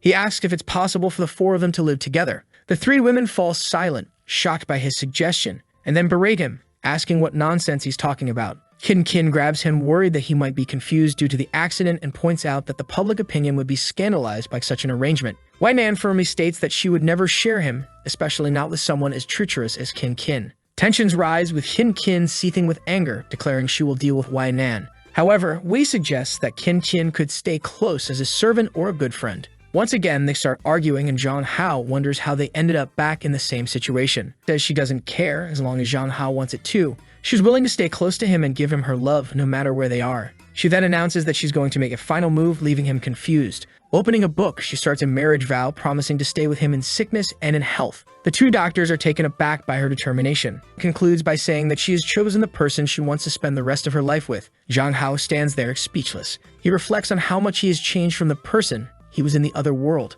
Whenever he was down, Kin was always there to help him. Wei, on the other hand, taught him things and perspectives about this world that he never imagined. And Ayu has always been someone he can rely on and trust. To him, all three were like bright lights showing him the way. He understands that his request is wrong, but he wants them to consider it. He can no longer choose one and leave the others sad. They could be together, but the price would be that they would never be able to legally marry. White Man narrows her eyes and asks if he thinks he's in an anime to be making a harem. She says that if it were any other man, he would have already been thrown into the river. However, she says it's not impossible as long as he agrees to one condition. In their private space, the other two cannot appear. She must be the first and also the first to have a child. Kin pushes her away, reminding her that the boy is still in school, and assures John Hao that no matter what happens, she will protect him from everything. However, it's clear that this is part of her plan to gradually monopolize him for herself. Meanwhile, White Man argues that there must be a hierarchy in a household, and as the most successful, she should be the head. Kin refuses, stating that she has lived with John Hao the longest. While they argue, Ayu innocently mentions that they are the only ones the same age. With a sigh, John Hao coughs, and they ask if he is okay. He says he feels awful and would only feel better if they stopped fighting. They all jump onto the bed with him, and he thanks everyone. The scene jumps to 2 years later on a certain island. Someone looks at a paper and tells them they're being watched. It's John Hao, and someone brings him something to eat. Of course, it's Kin, reminding him to replenish his fluids. From a distance, White Man calls out to him, saying it's time to start their daily exercises. John Hao asks Kin if she wants to join the exercises. Ayu then suggests that after the exercises, they could practice some one-on-one fighting. John Hao reflects on his quest to understand the meaning of being a true man. He thinks it involves knowing what you want in life, pursuing it, and always taking responsibility for your choices. Looking around at the scenery, he says everything seems great and advises us, the viewers, to start being the protagonists of our own lives. The story then fast-forwards a few years. John Hao's parents are puzzled by a letter in their hands. There's a mixed-eyed child standing before them. In the letter, John Hao apologizes for disappearing for a while but says that they are all doing well. He explains that the child is their grandchild. The butler who brought the child says that John Hao will return in a month to greet everyone. The father comments that their son is quite peculiar, going on a trip and leaving a grandchild behind, while John Hao's mother wonders who the child's mother is. Curious, they ask the butler, who unfortunately has no idea either. Suddenly, White Man's mother appears at the house. Everyone asks what she's doing there. She says she's there to see her grandchild, noting how cute the child is and how much he resembles her daughter. She affectionately pats the baby's head, mentioning that the baby will need to inherit the company since her daughter abandoned it.